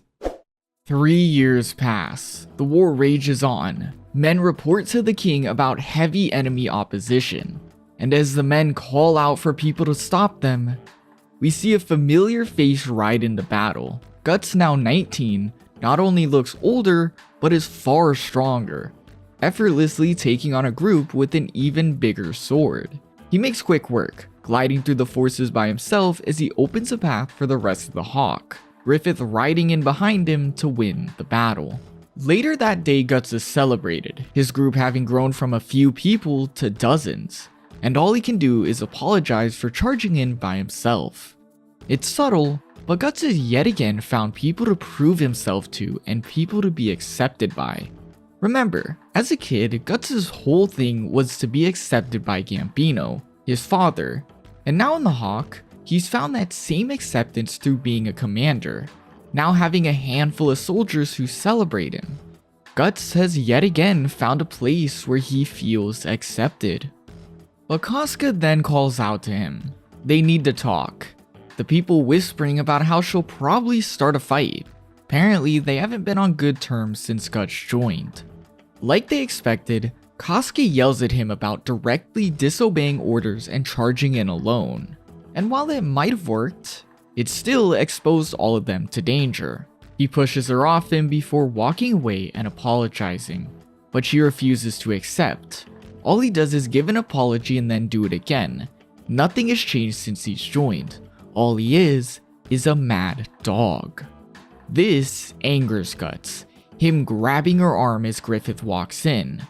He'll have a talk with Guts, Casca noting Guts' different treatment as she walks away. Guts clearly states that he is not who he used to be before apologizing to Griffith, and strangely, in response, all he says is that even that part of you is part of my plan. Casca had told Guts he hadn't changed at all, and while at first this doesn't seem like a big deal, when you think about the fact that becoming accepted like this by his soldiers and by his peers has become a big part of who Guts is, it makes a lot more sense why he got upset. Imagine you finally find that place where your home is, the place where you would feel right, you feel accepted in. Then someone comes along and tells you that it's for nothing, even calling you a dog in the process. Rather than it just being blaming him for the battle, to Guts, it's like Casca insulted his whole existence. Oh, and as I said before, there's a lot of moments like this where Griffith will treat Guts differently, as he basically lets him off the hook and even says, "This is my plan for you." Yeah, it's another moment of him treating Guts like special. Speaking of that plan, well, it really seems to be working, as the next we see of him is that he's become a knight for the Kingdom of Midland, the first commoner to ever see that title. Funny enough, while the whole band is watching, realizing that they too need to act more formal for Griffith, Guts is outside training. Though while silly, this simple divide is a lot more grand. This is a visual reminder that while everyone else is here because they believe in Griffith, Guts was cast in by Griffith. While he too believes in him and fights for his cause, at the end of the day he was forced to be here via duel, and so things like royalty, he really couldn't care for them. Picking up in another battle, we see a report to Griffith. A single man is holding them back. Judo then quietly mutters, "Zod." He had heard a strange rumor that a being known as Nosferatu Zod had joined the enemy, and before he can explain what this means, Rickett pipes up terrified, explaining Zod as if he was the boogeyman, a legendary swordsman, killing hundreds, if not thousands on the battlefield. But that's not all. Every time he's been reported as dead, he comes back, appearing in another battle. The strangest part? It's been nearly 100 years since the stories began. It's where the Nosferatu came from. It's like he's an immortal warrior. At the same time they speak, we see Guts in outrage. 50 men have stormed Zod and none have returned. But that's when a mangled man walks out muttering the immortal's name. Guts stands up determined, telling all his men to stay back. He wants to kill Zod alone. Inside is a nightmare. The dark hallways are covered in nothing but blood and gore, causing Guts to question everything. He can't comprehend something strong enough to tear through these men in this way. But soon enough, it's a reality. Finding the beast responsible with a single sword, numerous men stacked atop it. The room itself soaked in corpses piled to the ceiling. The view of his men sent Guts into a frenzy, yet just throwing the corpses at him is enough force to push Guts back. Zod towers over him as he approaches, the weight of his sword heavy enough to send Guts to the floor. His strength destroys pillars, and it seems that he even has Guts beat when it comes to speed, despite his size. All he can think about now is how this Zod really is some sort of monster. As Zod takes a step forward, he catches his breath and evaluates the situation. He is far stronger than him, inhuman, yet it seems like at least their swords are evenly matched. And so Guts assumes a stance, Zod putting it together that Guts is gonna gamble everything on one final strike. He assumed Guts wants to beat him in sword length, hoping to deliver a blow in time due to its size. Yet as their blades meet, Guts puts his full power into the clash, betting on breaking the immortal sword and delivering a heavy blow. And despite the success, oh, the horrors have only begun. What a surprise. After being pushed back that far, I never thought you'd try to break my sword. You are the first human ever to drive a sword this deep into my body. In these past 300 years of slaughter. Zod transforms into a beast, a literal beast. He no longer resembles a human at all. It was enormous. It was terror itself. So long ago I'd forgotten this feeling of blood boiling. To make this feeling my own again. The chance I might come across an enemy like you. Maybe that's why I've remained alive these 300 years. Now fight! Don't disappoint me! His next blow sends Guts flying through the room and on the floor coughing up blood. He jumps across the room for his next, and as Guts dodges before trying to counter, it bounces off, giving the beast another chance to throw his broken body. Disappointed, yet understanding that he did well for a human, and as he begins to break the bones in his body, Griffith and the Band of the Hawk appear, everyone fearful as they engage. Even Griffith, the first time we've seen him in such a state. Zod won't stand for the interruption though, stomping in front of Griffith as he tries to save Guts. Quickly they split up. Griffith, gambling on the fact Zod will follow Guts, slices one of his limbs clean off, using the beast's pain as a chance to run, until Griffith too is hit by the monster, knocking him out instantly. He stands over Griffith intending to kill him first, but all of a sudden, he's stopped. What's this? The egg of the king? A cub like him, with the crimson baylet? The Godhand. So it's that kind of ploy.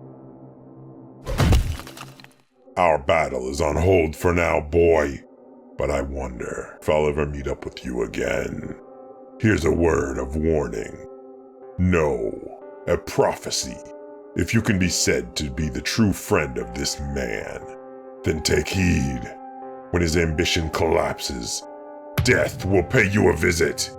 A death you can never escape. Death? You mean I'm going to die?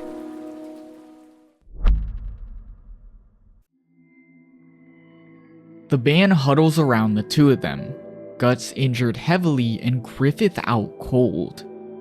Yet as Guts approaches Griffith, Casca screams, crying as she states this would have never happened if it wasn't for him.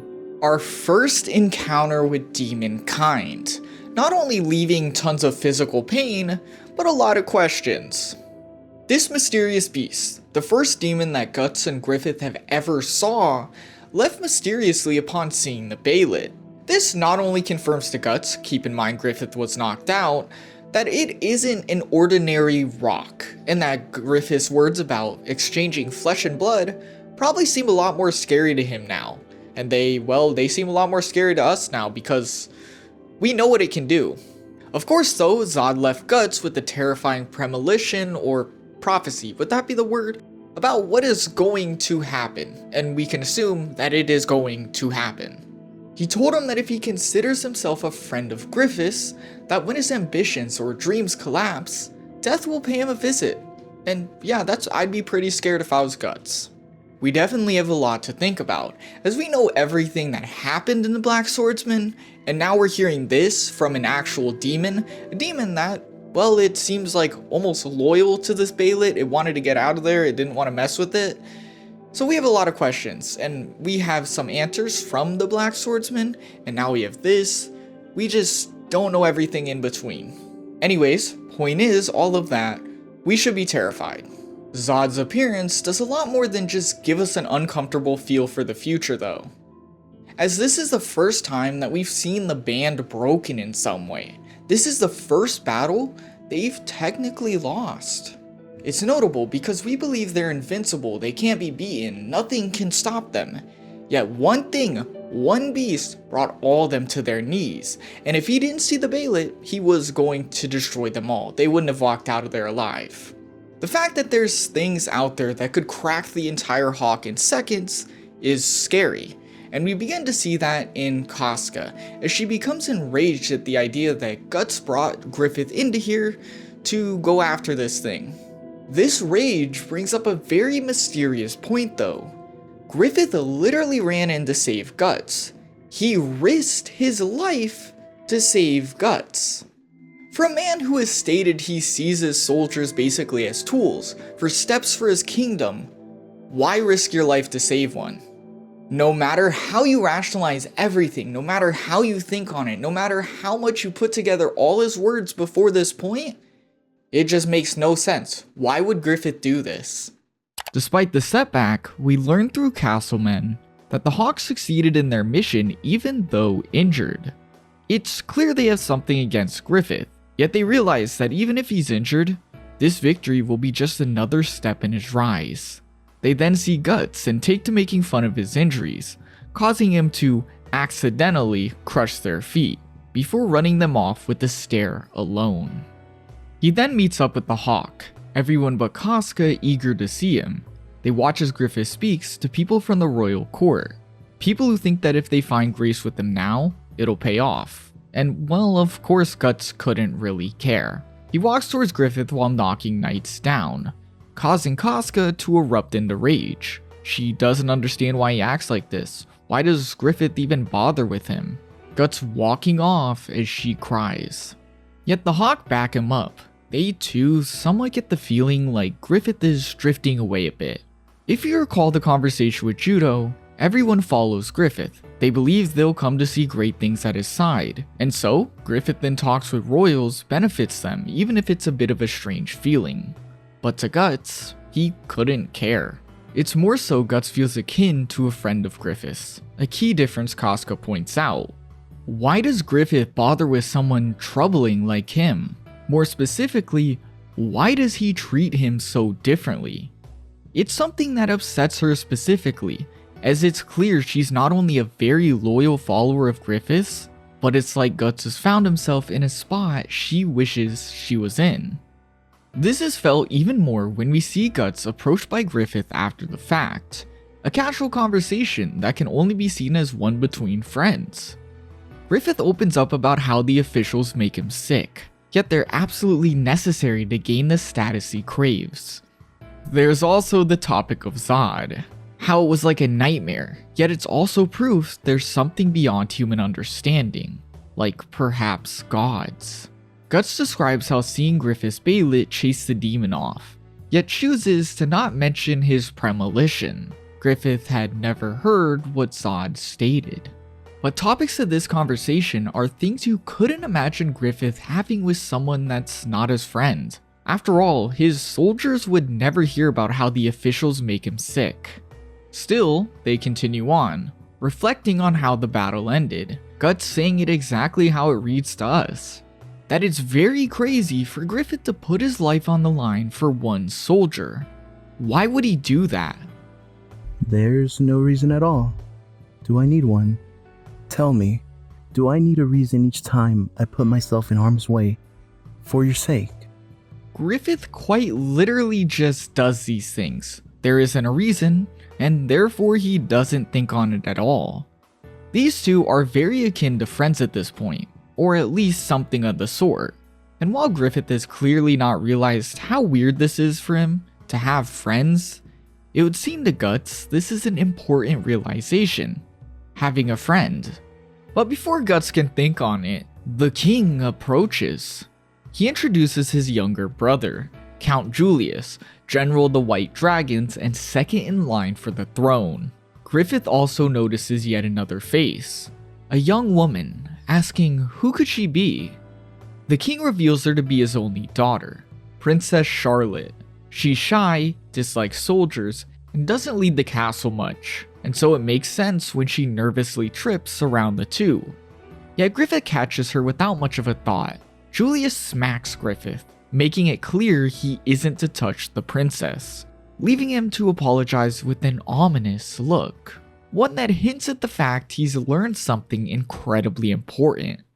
We follow Julius as he heads back into the castle, hearing nothing but whispers about Griffith. Even better, he's then approached by a minister who tells him that his signature hunt, always ridden by his group, will be replaced by the Hawk. The minister saying he wonders if Julius's name will be erased by Griffith. Clearly unable to see the manipulation, he allows the minister to go on. The Hawk is constantly victorious and the king has placed high value on Griffith. It wouldn't be surprising if he soon finds himself at the same rank as Julius. This enrages him. He can't imagine a commoner reaching the same rank as him. And so, the minister quietly suggests an assassination, a stray arrow covered in poison. Julius quickly taking to the plan. That night, while trouble brews, Guts stares to the moon with sword in hand, both things that have defined his life. He reflects on Griffith's words, thinking that for now he can swing his sword for Griffith's sake, the moon yet again appearing at a point of deep thought for Guts. Like near death as a kid, it tells him to go on with this path, follow the sword placed in his hands. Before it was to survive, but now it's for Griffith's sake. A man Guts has accepted as a friend. Through the hawk, Guts has found the acceptance he's looked for, as well as a friend, a man who would risk his very own life for him. Like Judo had hoped, it's as if Guts has found his place here. The next day we see the hunt, the hawk leading just as the minister had said. Guts calls the event ridiculous, something Corcus calls him out for. This event is one saved for the kingdom's most respected, and the hawk, people who've risked their lives on a mud-covered battlefield, were the ones chosen. That's ridiculous to Guts? Really? It's a comment that outlines Corcus' role in the story perfectly. Guts is holding his own head so high he has forgotten what the common soldier wishes for. What someone like Corcus would wish for, to be celebrated for their efforts. Griffith once again finds himself in conversation with the princess, teaching her silly tricks with leaves, something that makes Casca watch with a look of longing. But this is when a boar runs the princess's horse off. Julius watches, it becoming the perfect opportunity for him as Griffith rushes behind her and saves her, holding the teary-eyed girl before an arrow strikes his chest. Baffled, everyone rushes to his side, yet as they all freak out, Griffith pulls it from his chest as if nothing happens. Better yet, he instantly recognizes it as super strong poison. It could have killed him, but reveals it was none other than the Baylet that saved him from such a fate, the necklace acting as a shield. This shocks Guts. It's devil's luck. There's no possible way for one man to ever be this lucky. And oh Guts, if only you knew. As they all stand up and gain their bearings, seeing this as some sort of assassination attempt, Griffith stares down the rushed Julius, stating there's a high price to pay for this poison. That price isn't only retaliation though, as we then see Julius upset at the result. Griffith has been hailed as a hero for protecting the princess from a fatal arrow. His attempt to kill him had only pushed Griffith further up the ladder. He then reflects on the look Griffith gave him, like he was looking down on him, like a hawk looking at his prey. Griffith couldn't have known it was him, right? Griffith calls Guts out late into the night, him absorbed into studying. To be a great one has to do more than fight. But he hasn't called Guts just to listen. He tells him, I'd like you to kill a man for me. He wants Count Julius dead, as he had quickly put together it was him who had fired the arrow. It was a very specific poison. He checked with every doctor and learned Julius's men had purchased it. He even hired a maid to investigate him, catching the conversation from earlier. Griffith had it all figured out with ease. He then asked Guts, "Can I count on you?" Guts just asking for an order like always. This is a bit of a weird thing to ask Guts at first thought. Why wouldn't it be just simply ask someone quieter? Because Guts is quite literally the opposite. He carries a huge sword on his back, like, he's not quiet. He's not an assassin, that's all I'm saying. Well, I think the answer is pretty simple. Like we've seen and like we've heard from Casca, Griffith treats Guts differently. And I think with this moment, he probably just thought he could trust him to keep his mouth closed. Even if he doesn't realize how comfortable and how close he's gotten to Guts, in this moment he believes that he could show Guts this brutal idea of his and tell him to go do it. And that's why he asked him. Sneaking into the castle, Guts quickly finds Julius. Yet he's not alone.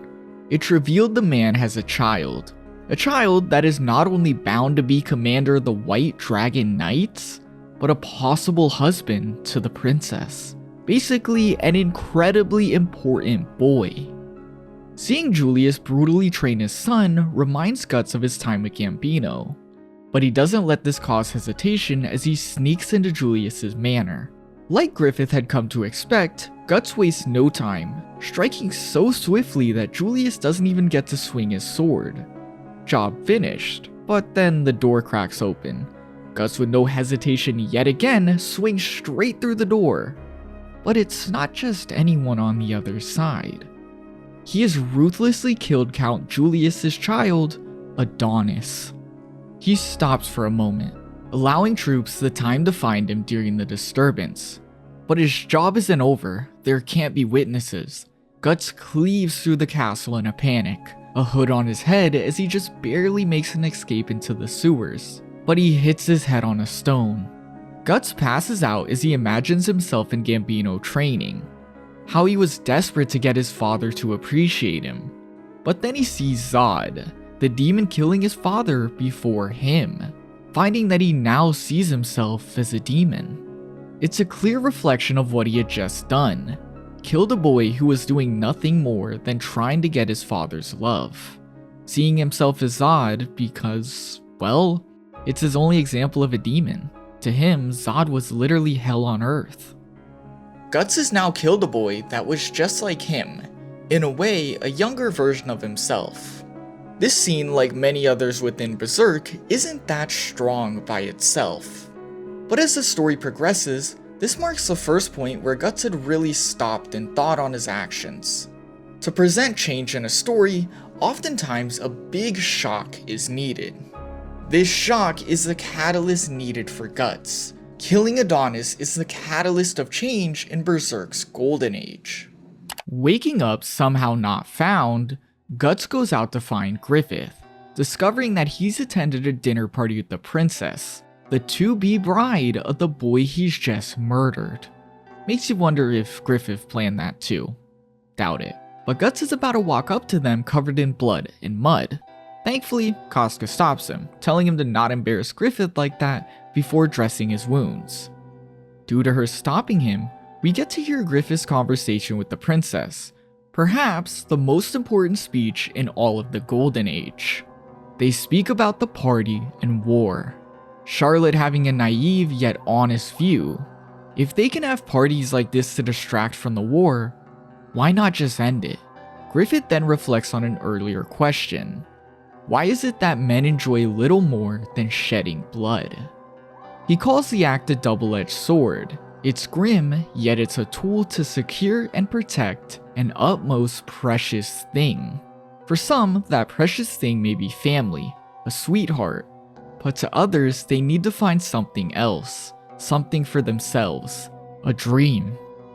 If there is a dream, which takes one his whole life to find, there are also dreams which, like storms, devour tens of thousands of other dreams.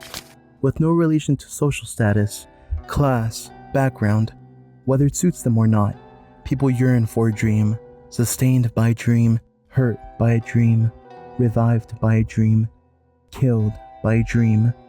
Even after being abandoned by a dream, it continues to smolder from the bottom of one's heart, probably until the verge of death. A man should envision such a lifetime once, a life spent as a martyr to the god named Dream. Ultimately, to be born and then simply live for no better reason. I can't abide by such a lifestyle.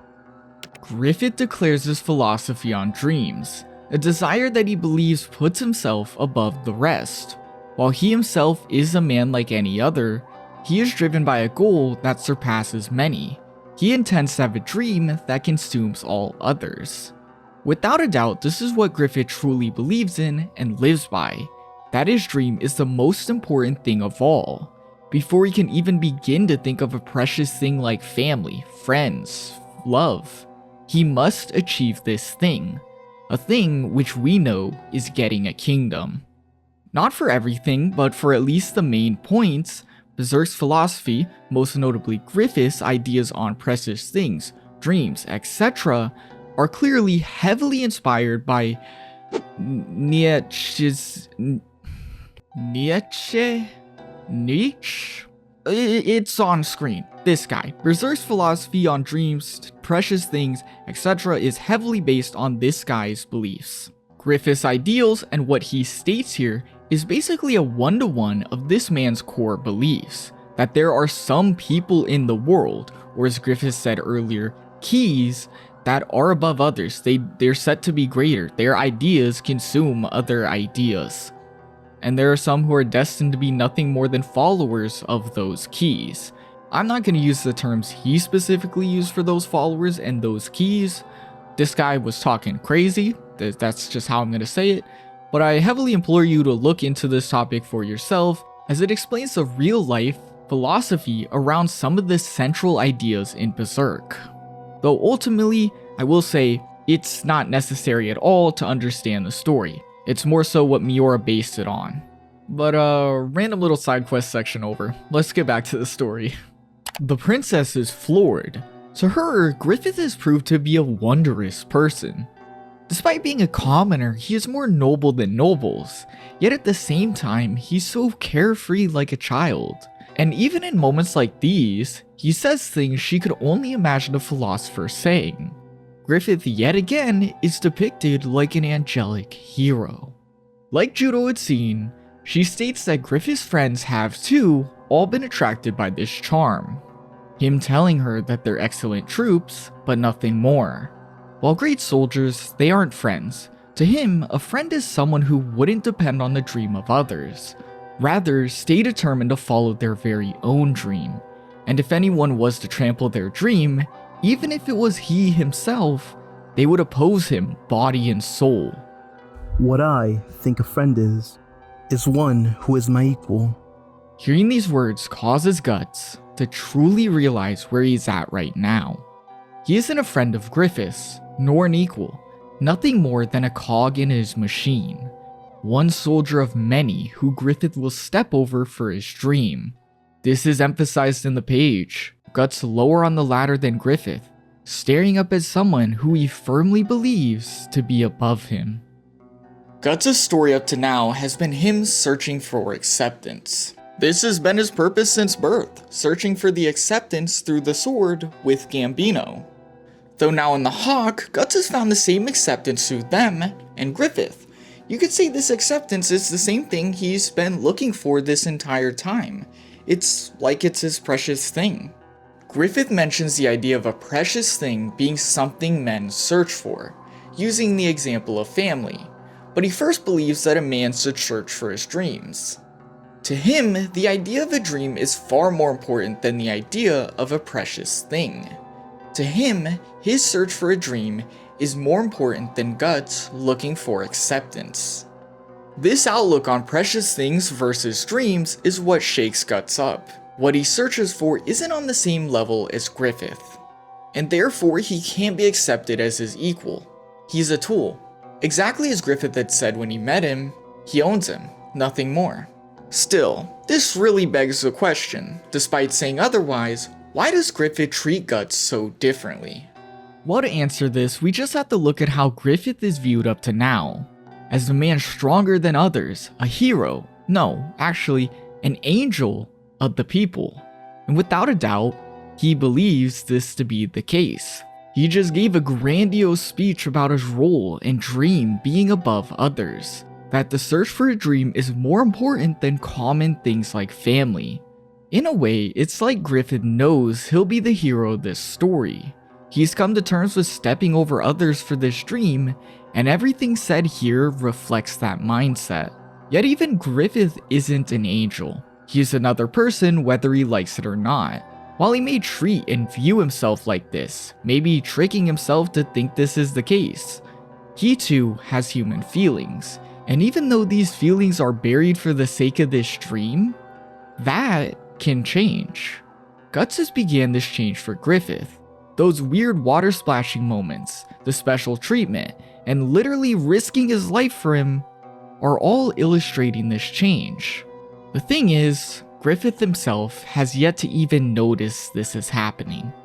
This leads to what he believes he would say: a friend is an equal, one who looks for a dream, not a precious thing. What Griffith states here is what he believes in, and it makes perfect sense for his current mind frame. And because that is exactly the case, it's what hurts Guts so deeply. Every word Griffith states is right. As the princess finally asks what this grand dream is, they receive word of the attack on Julius and his son, Griffith having the same look in his eyes, almost like a hawk. His plans have gone off perfectly. With time, Griffith is approached by the same minister that manipulated Julius, mentioning a rumor that states the arrow wasn't meant for the princess, rather him, implying Julius died as a response. This wouldn't be far-fetched, a murderous climb for influence? Yet Griffith literally laughs it off while smiling, calling it nothing more than a theory as he walks away. The minister thinks for a second. Was it really him? Before realizing it had to have been him. But could Griffith know that it was him who had actually orchestrated it all? As he reassures himself it's not possible, he glances in the direction Griffith left, finding the man staring him down before leaving. Before the hawk rides out on his next mission, Griffith is approached by Charlotte and given a charm. He swears to the princess that he'll bring it back when his fight is over, before she asks Casca to keep Griffith safe, her face housing an upset expression. As Griffith leaves, the queen approaches and scolds Charlotte. She can tell the princess has taken a liking to Griffith, something unacceptable to her considering her royalty, leaving the princess upset. As they ride out to battle, Guts can't get over Griffith's words about being a friend. Yet more importantly, Casca seems to be under the weather. This quickly turning dire as she has the misfortune of running into the enemy's leader. He gets a kick out of finding her. He can't stomach a woman knight, going as far to say she's only made it this far because she gets with Griffith. Casca strikes back, yet is quickly knocked off her horse before ending up on a cliff and forced to listen to the disgusting remarks. Thankfully, Guts arrives at the right time, commenting on how Casca's acting off before watching the enemy declare his special secret attack. All for Guts to crush it with a single strike, paling his head and sending him flying. I can't help but imagine this is Miura making fun of every character who just shouts their attacks like that. Guts then turns to Casca. She's completely out of it, dazed, and as he begins to ask what's wrong, she faints, forcing Guts to reach out over the cliff as the enemy takes a cheap shot, sending them both falling off the cliff. Luckily, they landed in water and Guts was able to pull Casca to safety. He gives her CPR before he realizes she's running a high fever and they need to get out of the rain. Meanwhile, Griffith receives the news. They can't come to a sure conclusion if the two are okay, causing a split between those who want to focus on the mission and those who want to search, leaving the answer open-ended as we see Griffith with a puzzled look. Guts has taken Casca to a cave, and though the woman is sick, out cold, and freezing, he realizes it would be far too risky to leave at the moment, forcing him to remove her clothes as he uses his body heat to warm her. In the process, he discovers the reason for her sickness. Casca is on her period, and as he thinks about how it's rough being a woman, he holds her close as they wait out the storm. Sun shines through the cave as Casca wakes up. No memory of the events before she fell. As Guts explains everything, she stares, before starting to throw stuff and chasing him out of the cave. I mean, it's understandable though, he's literally seen everything, and well, it's Guts. Saying she hates him is probably an understatement. He is a bit upset. He was never planning to hold this over her, but he did go out of his way to help her. She doesn't need to throw knives at him. Yet he then goes on to say the worst thing possible, like seriously Guts? He says, "This is why women aren't cut out to be warriors." And well, okay, Casca, I really understand why you don't like him. She cries in anger. She wasn't born a woman because she wanted to. And as she continues to mess and try and hit Guts, well, she falls, still feeling very weak. It's pathetic. Out of everyone who had saved her, it had to be Guts, the one person she really hated. Not for any silly reason, rather because she wanted Griffith to look at her like he does Guts. Well, speaking of Griffith, Guts asks why she joined the Band of the Hawk in the first place. Her responding, well, Griffith. before explaining the moment she joined. Casca's home village was incredibly poor. The farms were barren, and what they did have was bled dry by taxes. People starved, and it was common for her to go days without food. The village being on the border also made it a common ground for battle, forcing them to watch time and time again as their village was destroyed and they could do nothing. Though all of a sudden, a nobleman had approached and asked Casca to become a castle maid. An offer that was quickly accepted, as sadly, there were already 6 children and their situation was increasingly dire. The result of this situation was obvious. Tragically, the man then attempted to assault her. Though like an angel swooping into her rescue, Griffith had appeared at the perfect time. He threw her the sword, telling her that if she has something to protect, then use it. She took the sword, and before she knew it, the man was dead. Regardless if he had fell on it or she had done it, she had taken a life.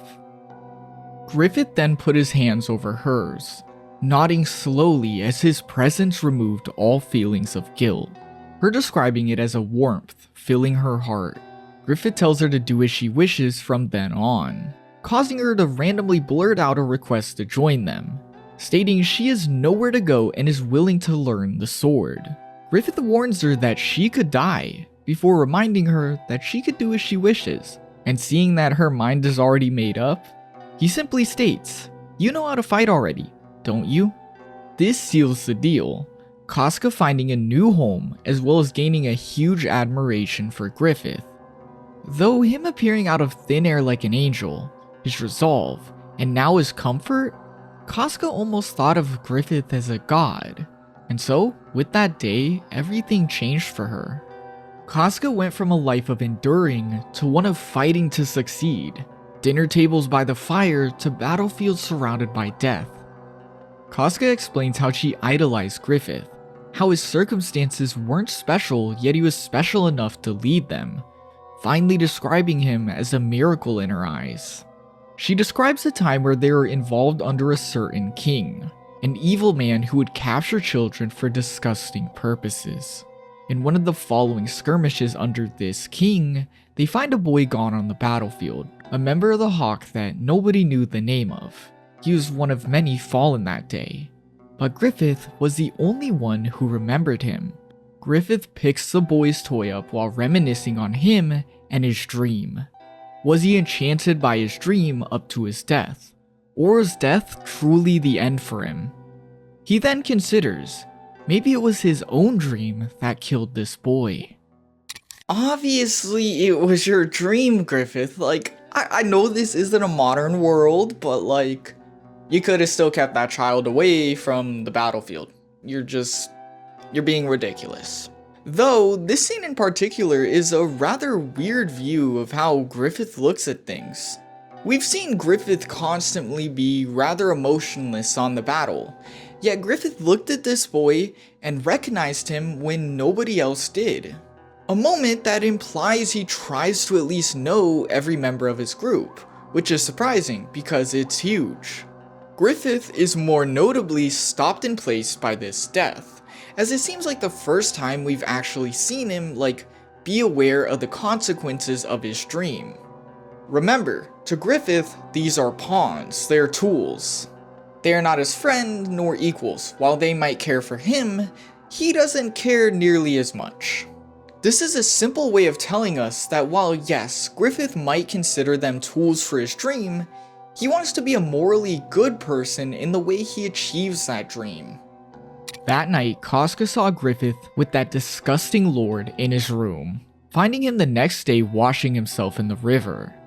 Asking about it, Griffith explains that it was exactly as implied and was for nothing more than money. He had slept with the lord because his young appearance had appealed to him, and in return, he was paid a fortune. He explains to Casca more battles means he loses more troops, and as she asks if this is because of that boy, he suspiciously explains it as nothing more than pure logic. Either battle 10 times while losing troops or seducing one man. To him, the choice was clear. He then goes on and gives us a clear answer on his morality. He doesn't feel responsible for those who die under him. They were the ones who chose to fight for him. Though, he then begins to claw at his skin as he describes what he can do for the dead, followed up by a contradictory statement, showcasing that he does feel for those who die under him. He says that for the dead, he has to win. He has to fulfill the dream to which they clung, a dream built on their corpses. They dedicate themselves to him in life and death. Yet for him to find himself uncertain at times like this and with the boy, he can't have that. It's not right at all. Casca then runs up and holds him, Griffith instantly returning to his usual self at ease, as if he knows he can't show one of his soldiers this side of him. The soldiers under Griffith pledge themselves to his dream. If they die while he climbs, so be it. They accepted that when they joined. It's an explanation that can somewhat make sense logically. He is a man leading people to battle. If they die in that battle, does it make it his fault? Maybe, maybe not. Depends on how you look at it. But what really matters is when you apply this question to his dream. That's when it becomes a burden for Griffith. They aren't dying for a country, so to say. They're dying for him. They die because they believe in Griffith and his dream. And that is what seems to shake him. Though now, to become burdened and shaken by these deaths, to think that maybe his dream isn't right, their corpses won't tolerate it. He has to complete that dream to make all these deaths he's standing on top of meaningful. Here it becomes clear there's a part of Griffith that wants to complete his dream any means necessary, and a part of him that feels human emotions. Issue is, each side contradicts each other. He can't march people to battle for himself, yet get upset when people die for that. And so, here we watch Griffith faced with the monstrous outcomes of that dream, that he must march people into battle to die for him. There's no other choice. It's important to note that with this internal confliction, Griffith self-harms, clawing his own skin to pieces as a result of these thoughts. The self-harm is a demonstration of inner turmoil. A physical way Griffith faces the human emotions resulting from his climb. Griffith is too far down the road to stop now. He knows all the steps he takes are for his dream. But his morality, his human emotions are left feeling like he's a monster. And so, he's left to question himself. Is becoming a monster for my dream worth it? Casca explains Griffith's dream as genuine and extraordinary, though it's an idea that brings him a strong burden. Because he wants to accomplish something so grand, he has to endure more than anyone else. She wants to be by his side. If he truly means to sacrifice everything and cut open his own path, she wants to be the sword to do so. Casca also understands the conflict Griffith faces when it comes to his morality, and while she too is just one of many steps, she wants to be a step he can rely on. She had accepted this and allowed this role to consume her world. But one day, Guts came along. Griffith taking to him so easily and even saying that he wanted him. Casca, well, she envied him deeply. She wanted to believe it was just for Guts' strength. Yet Griffith, who was so calm and composed, became impulsive when it came to Guts as if he relied on him. Though despite basically becoming this sword Casca had longed to be, Guts would act selfish and almost get Griffith killed. She doesn't want Guts to take Griffith's dream down with him. She cries into his chest. It was him who changed Griffith. Why does it have to be him? We finally have a perfect understanding of why Casca hates Guts so much and why she ties herself so close to Griffith. To her, Griffith was an angel who saved her from a life of torment under a disgusting lord. And like many others, she was infatuated by him and chose to follow him to his dreams. Of course, these led to serious feelings of admiration and romantic ones, hence why she was probably pretty jealous when it came to Guts. Especially in the way Griffith talks to him. I mean, saying things like, "I want you, Guts." She's understandably a bit jealous. The symbolism of the sword is incredibly important when it comes to her and Griffith's dynamic, as him giving Casca the sword resembles her becoming his sword, one of his most loyal followers and knights, or as Griffith looks at it, another person to step over for his dream. Casca is a woman though, with clear romantic interest. Even if the line is slightly blurred by her almost godlike view of him, she's now striving to excel in knighthood as his sword, a predominantly male role with these feelings. It's just an added layer to it all that just makes you feel that this is even more painful for her. Poor Casca. If you haven't realized it yet, she really gets the shit end of the stick in this story. It really feels terrible as Casca then happens upon Griffith in the lake. A scene that makes it very clear he'll never be interested in more than his dream. If he takes to relationships like with the king, it will only be for the sake of his dream, never personal feelings. Yet this also showed to her the burden he carries. It's then that to her the idea of the sword becomes more than just a knight, as now she wants to do whatever she can to help him achieve that dream and relieve his burden. When it comes to Guts, it's exactly as she said. Besides being forced to play a woman's role on introduction, something she's long tried to remove, he so easily became wanted by Griffith. As if it was fated to happen, Guts became everything she wanted to be for so long. As for why? She could never understand it. It doesn't make no sense. It just made her nothing but jealous, hence her sourness towards Guts. Guts then went on to constantly make selfish choices, charging in on the enemy alone, breaking formation, even nearly getting Griffith killed against Zod. Casca hated him for this. Besides getting the attention she wanted, he was now risking Griffith's dream, something she's been dedicating her life to backing up. And now, in this very moment, she's found herself saved by him while fully blasting the fact that she's a woman. Her life is literally crumbling. The impact of this conversation is clear when you consider everything. Despite Casca having every reason to be ahead of Guts in rank, appreciation, things like that, she's not. For some strange reason, Griffith clearly treats him in a way that contradicts everything.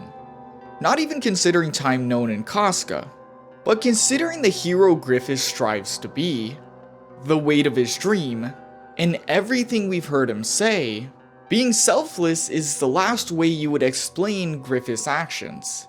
Yet when it comes to Guts, how he treats Guts, how he talks to Guts, selfless is the only way you could explain it. Guts and Casca then catch wind of soldiers searching for them, the two of them heading out at night to trek towards the Hawk. Casca begins to struggle, still facing her woman problem. And perhaps because he knows they'll need to fight, Guts brutally reminds her that the enemy won't care that she's a woman. They both need to be strong right now. As if he knew the future, they're quickly surrounded by dozens of men led by the same leader as before, intending to take both of them prisoner. They fight back and Guts is cornered while protecting Casca. He tells her to run off, but she objects, only listening when Guts states she's just in the way. He goes on, is it okay for her to die in a place like this? A sword returns to its sheath, right? She needs to return to her swordmaster, return to Griffith. This convinces her to run off as she states she'll come back with the others, finally allowing Guts to go all out with no worry in the world. He smashes soldiers to death, cleaves them apart, cuts down groups in a single strike, fighting through the wounds and pain as if a wild beast thinking only about its prey. He cuts down well over 100 soldiers while asking why he's risking his life like this. Could it be for Casca? He has no idea. All he knows is the sword, so he'll hold it as long as his heart beats. Meanwhile, Casca, sickened and running as fast as she can, is caught by soldiers. But remembering Guts' words, she's determined to return home to Griffith, avoiding death before she's saved by the Hawk. All she can think about is Guts though, urging them to rush to the site of the battle, revealing a war zone with a single man standing. Guts. Casca rushes up and shakes him, Guts telling her to calm down, she'll only make his wounds worse, and well, he has a lot. He's rushed back to camp to be treated, yet at the same time Casca learns Griffith is nowhere to be found, Judo asks to speak to her. He reveals that in the moment from before, where the group was mixed about looking for her and Guts, Griffith had stepped up and stated that both of them are vital to the Hawk. He will not lose them. A statement that makes Casca super happy. Judo then gives her some medicine for Guts. Like always, Guts is on his own, somewhere away, and his sword in arms. And as Casca begins to apply medicine, he opens up and reflects on his actions. The battle was his own thing. It doesn't compare to what her or Griffith are up to. They have goals, things they bet their lives on. He then describes a few of his men. Gashton wants to open up a clothing shop. Nicole wants to be promoted so he can propose to a woman. Everyone staked themselves on something, and so when he looks out on the vast camp, he sees something different. Each one of those lights contains tiny dreams, a campfire of dreams. You could scatter them just by blowing, so all the little flames throw themselves into the biggest bonfire, the blazing inferno named Griffith. But you know, my flame ain't here. As for me, maybe I'm just warming myself by that campfire for a bit. Maybe I just stopped in by chance. He holds his sword to the sky, reflecting on how it's been his life. The sword was chosen for him, not by him. Yet because he doesn't want to die, he follows it into battle. And maybe, more than anything, I've always tried to leave the most essential reason for fighting up to other people. Casca then looks over shocked. Is he leaving the Hawk? Guts replying with the simple, I'm fighting till the end of this campaign, even if I have to crawl. But before she can inquire further, Rickett runs up to tell them Griffith is returned. They find him and Casca quickly apologizes, putting everything on her shoulders before. Yeah, Guts basically tells her to shush and Griffith quickly welcomes them back. The scene ending with Casca watching Guts walk away as she thinks on his words. This is a huge turning point for Guts, as he has basically admitted that he wants to search for something, search for a dream. With what he's just been through, becoming known as the 100-Man Slayer, a moment that defines pure strength, that he is by far the strongest in the band. With that, he realizes that title, the fact that he's the strongest, everything he's done, fighting, it doesn't really matter to him. He feels nothing from it. To him, it doesn't compare at all to what Casca or Griffith seek. As Guts puts it, everyone is a small spark in Griffith's grand bonfire, his flame absorbing the smaller flames for his dream. Yet Guts, symbolized by him sitting away from the light, away from the bonfire on this mountain, can't see himself in that. This is Griffith's bonfire, not his. Like standing beside a campfire, as Guts puts it, he's been warmed here. He's found that acceptance he looks for. But through Griffith's talks, everything he's heard him say, most notably the equal speech, he thinks maybe there's something more to him too. While he has found his precious thing, that acceptance he's looked for, he now acknowledges there's something else out there. Something perhaps like a dream, the thing Griffith's been talking about. Whatever this thing is, it's not in the Hawk, as Guts didn't join the Hawk like everyone else. He lost a duel and was forced into it. While everyone else came here because they believed in Griffith and they wanted to see his dream, Guts was forced into it. There was no special reason for Guts to be here, and therefore he thinks there's no reason for his dream to be here either. The Fortress of Doldry is a pivotal defense of Midland's border.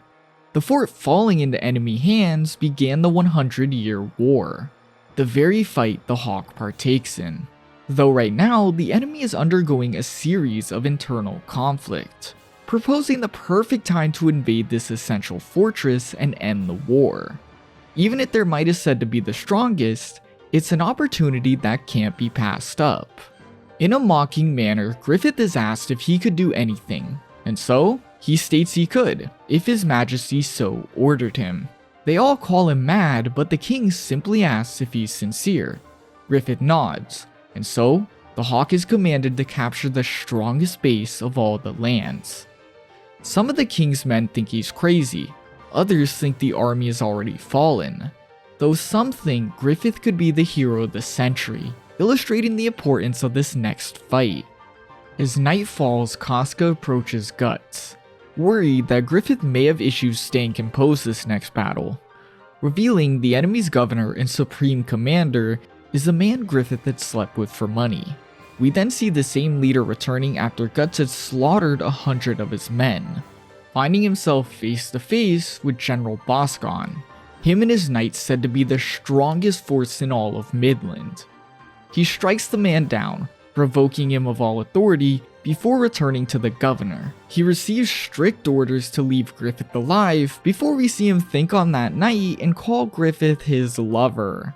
Yeah, disgusting doesn't even do it for this guy, he has a creepy obsession with Griffith.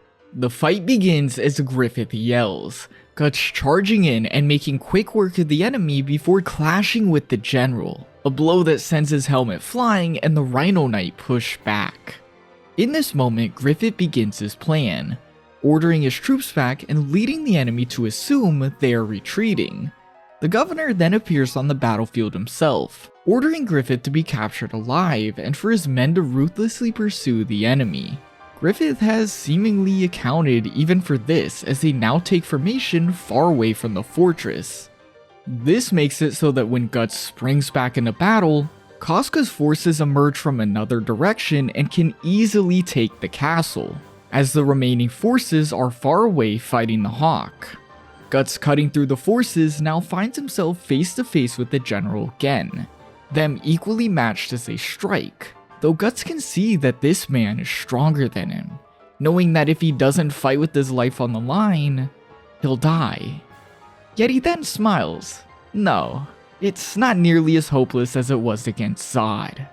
The two warriors dash in for another blow, yet Guts' sword breaks clean in two, it heavily damaged from the fight against the 100, and as the general's voice booms over the battlefield, a mysterious swordsman is shown watching from the cliff. Meanwhile, Casca finds the annoying leader from before, the man still talking strongly yet quickly folding when Casca attacks, and though initially tricking her, she refuses to fall for them again, using her agility to jump over him and quickly slash his neck, capturing the fortress. The general of the Rhino Knights pushes on with a devilish smile on his face, smashing through the Hawk's forces as he pursues Guts. And as he nears, the horseman throws a sword to Guts' feet, him picking it up in a split second to repulse the general's halberd before cleaving him and his horse in half. As everyone stares at Guts' huge win, the enemy looks back. Not only is their general gone, but their base has been taken by Casca's group. They begin to hunt the remaining enemies as Griffith finds himself face to face with the governor, the sick man yearning for Griffith to overlook this and come to his side before asking if he resents him. Griffith feels nothing of the sort. Rather, he quite literally feels nothing for him. He was simply a stone alongside his path. He used him and nothing more. He then kills the governor. Having him spread rumors would be inconvenient. He served his purpose to capture the base and therefore he's not needed. As things calm down, Guts approaches Casca, helping her up as she stares at Griffith, her commenting on how far away he's becoming, before Guts picks her up to take her to him, staring at that weird sword as he walks off, wondering, it couldn't be, right? It's none other than Zod's sword, the demon watching him and Griffith as he states, the eclipse and the demon advent will soon approach. Yeah, the fact that this demon is constantly watching and feels the need to keep both of these guys alive after the prophecy, after everything we know, yet again, a reminder that things are getting pretty scary. This is in combination with the fact that he ran away before while mentioning some ominous things, and now he's talking about the eclipse and some demon advent. All in all, it just really makes you wonder, what the hell is gonna happen to these two? Of course, we do know a few bits and pieces thanks to the Black Swordsman arc, and Guts is starting to put it together himself. Considering the prophecy, the sword, Griffith's weird luck, he's starting to realize things are getting a little bit obvious. But I want to use this moment to point out that only Guts is noticing this. Keep in mind, Griffith never realized the fact that this was Zod's sword. He's too busy celebrating the victory, and before, he never even heard his prophecy. The only thing Guts had mentioned to him was that he got scared when he seen the Bailet. So, Guts is the only one who is scared, and the only one who really knows about these demonic happenings around Griffith. Just remember that. Griffith has done very well since he's appeared in Midland, now toppling the strongest fortress of the lands, effectively ending the war. There's no doubt this man will continue to strive in government. There's even current plans to give him the rank of general. To a secret group hidden in the depth of the castle, including the minister who pushed Count Julius, this is absolutely crazy. And so, they yet again plan to poison Griffith. This time though, the Queen is in on it, upset about Griffith's growth and Julius's death, revealing she had an affair with him before his murder. As these talks go on, the band rides through the kingdom in a celebration, a heartwarming scene as we get to see each member has their own little fan clubs. It's cute. Seeing this, Guts reflects on how Griffith's dream sounded crazy at one point, but now it's incredible how close it all is to actually happening. If this ride wasn't a good enough showcase of how far they've come, that night a huge banquet begins. The Hawks have gone from bleeding on the battlefield to being accepted into one of the most esteemed places, and everyone is quite happy to be there. That is, except Guts and Casca, but more on them in a second. I want to highlight these two guys right here. These two were the ones that before the battle described that Griffith could be Hero of the Century, and here they yet again assume what's to come of him. Ahead is a time of peace, meaning soldiers like Griffith must find new means of survival in the castle. Yet they predict the man is too conspicuous to go ahead peacefully, leaving off saying, "The more radiant the light, the darker the shadows fall." Not only telling because of Griffith constantly being made out as this angelic heroic figure, but because this marks an important turning point. The war really is over. Therefore, how will Griffith continue his climb without the battlefield? Back to Guts and Casca. Both feeling as if they don't belong at the banquet, head outside to be on their own. At last, they're finally getting along. A silly conversation ensues, based on the fact that it's odd for Casca to be wearing a dress. She is beautiful though. But more importantly, Guts states he's needed to see what Griffith worked for. That's why he's here, adding credence to the fact he's really planning to leave soon. Though like before when something big was happening and Guts was on his own, both of them setting themselves apart here highlights the fact that they both have hopes outside of seeing Griffith get his kingdom. For Guts it's obvious, he wants to find his own dream. But for Casca, I think it's simply the fact we now know she looks at Griffith way differently than everyone else. It's pretty clear too, as not only is she wearing a dress, but she really worries how it looks on her, even becoming flustered when Guts suggests she should dance with Griffith. The king then steps out and quickly awards Griffith the title, the Phoenix General, and the Hawk the title of the White Phoenix Knights, causing everyone to celebrate as Griffith looks outside the Guts, both smiling at one another. The Queen and the Minister watch as their plan begins with a toast, the servant bringing the drink dabbling a drop of poison into the new general's drink, and as he drinks it, Griffith falls to the floor. Casca screams and chaos erupts, and they all stand around holding Griffith. But Guts is nowhere to be seen. The swordsman is now on the outskirts, surrounded by darkness as he quickly kills the poisoner. At the same time the minister receives the report and meets with the queen, the building erupts into flames. The flames surround them as the queen looks out the window, seeing none other than Griffith staring back at her.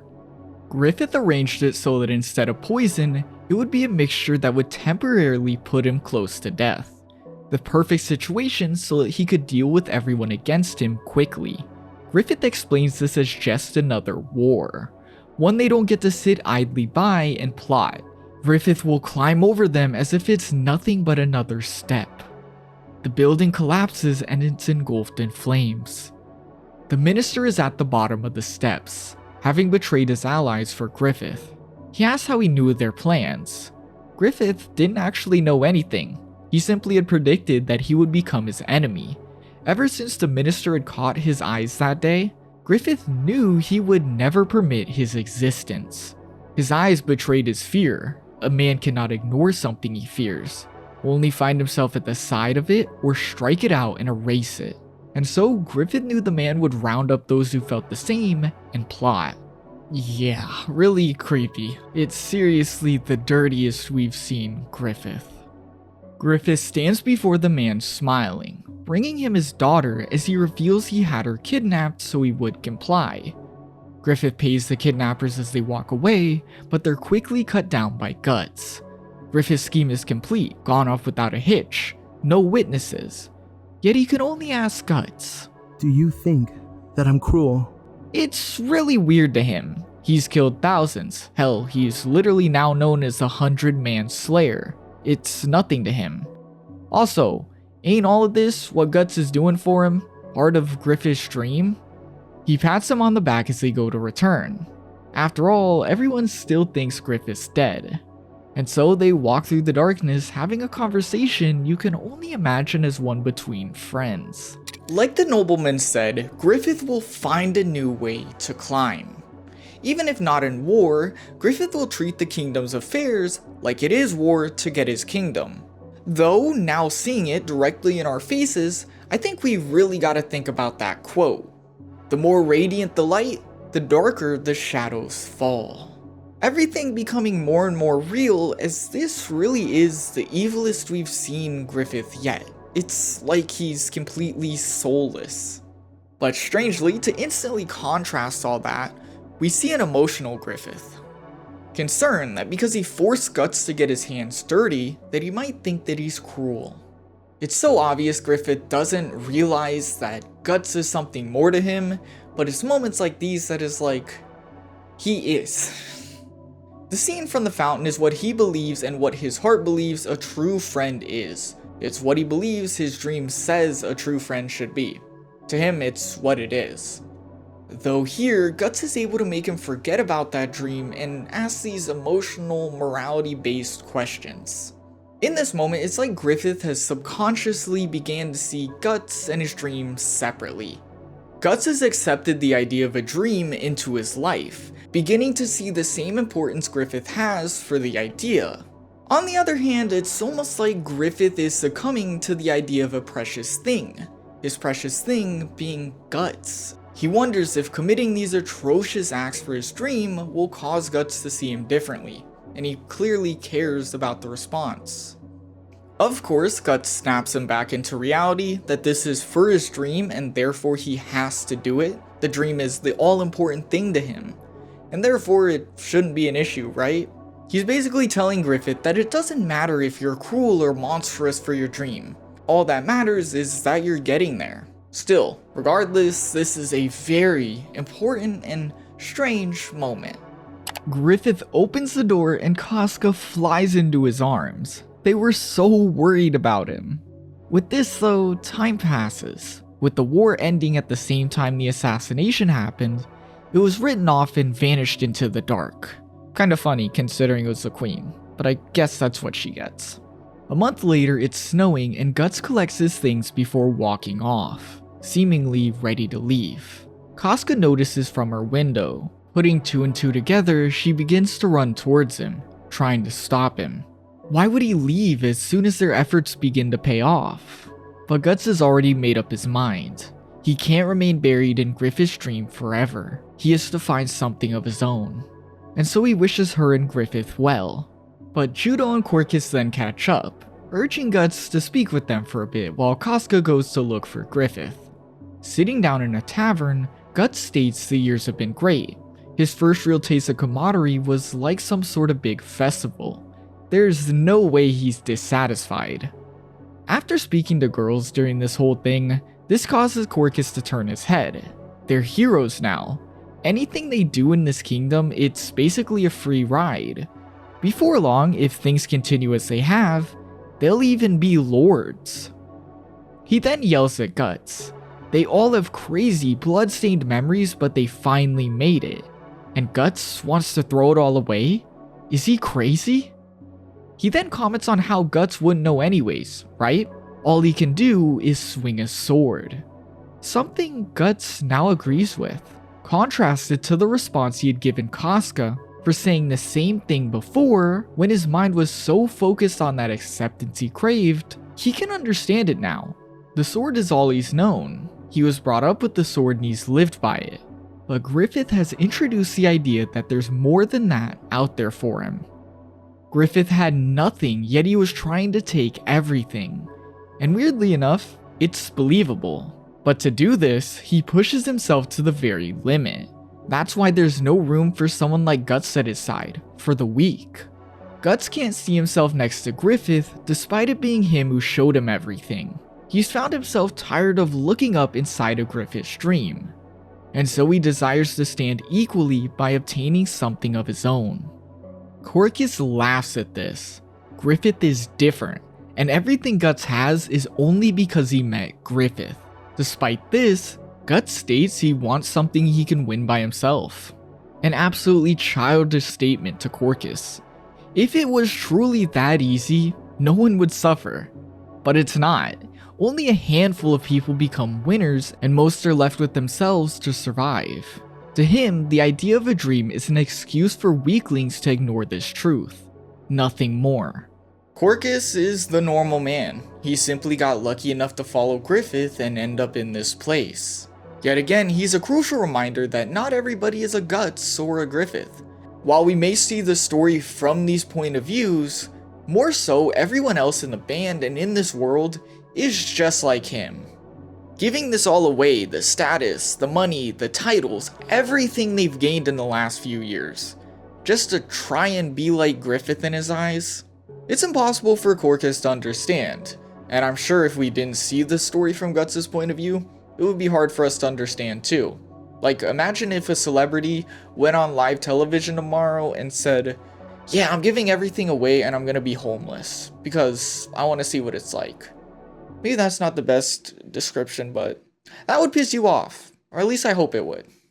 As Corcus storms off, Judo speaks. Corcus was the leader of some thieves when the band had put them in their place. Since then, he's been a part of them. Maybe he too wanted something at one point. As for Judo, he's a jack of all trades, better than average at several things, but not the best at anything. He's accepted this, and so he's decided to fly under Griffith. And while there's never been someone who hasn't wanted something, he's happy with things. Judo reflects on the day 3 years ago where he had hoped Guts would find his place in the band. He was wrong, and he hopes he finds his something now. This is kinda tough because Guts really did find his something here. It's clear in all those moments he's happy with how people view him, when he gets upset when people say otherwise. Judo was right about it being here in every way. It's just right now, that something has changed. It's no longer about that acceptance the band gave him, rather a dream. With this, the two of them quietly walk through the snowy streets, Judo being the one to finally break the silence. What's up with you and Casca? Ever since falling from the cliff, you've been closer. Why not try your luck with her? Guts knows why he can't. Everyone knows she's gunning for Griffith. Though Judo has it all figured out, Casca could never be with Griffith because he still has steps to take, and the most essential one has yet to be toppled: the princess. Griffith is Midland's savior. He's a prime companion for her now that Julius and his son mysteriously died. Even more so that the queen randomly passed. Guts reflects on a conversation with Griffith, him stating he didn't want to reveal his dirty side to the Hawks. Him implying he didn't want them to know he's willing to carve a spot for himself rather than earn it. It would really seem Judo has picked up on this. He's very attentive compared to the others, and has therefore began to understand Griffith isn't a perfect hero. rather a man with a goal willing to be good or evil for it. Though despite this truth, like he said, he's accepted his place under Griffith and goes along with it, stating the princess is in love with Griffith and he won't miss his chance to be at her side. As for Casca, he doesn't believe she actually loves him. Griffith saved her like an angel and therefore he akins her feelings to ones of worship, as if she has to dedicate body and heart to him to maintain herself. He ponders whether or not Casca could find happiness at all, longing for someone she can't have. It's unbearable dealing with that. So he asks Guts, Ever think you'd like to hold her? He states she's a fine woman, better than the noble ones, and it's great he can trust her to watch his back. And though he initially wants to say he only sees her as a comrade, it's not the truth. Rather that Griffith has her eye, and therefore he's no good. They continue till they come across the hawk atop a hill. Everyone now heard the news of Guts' departure. Griffith stares him down.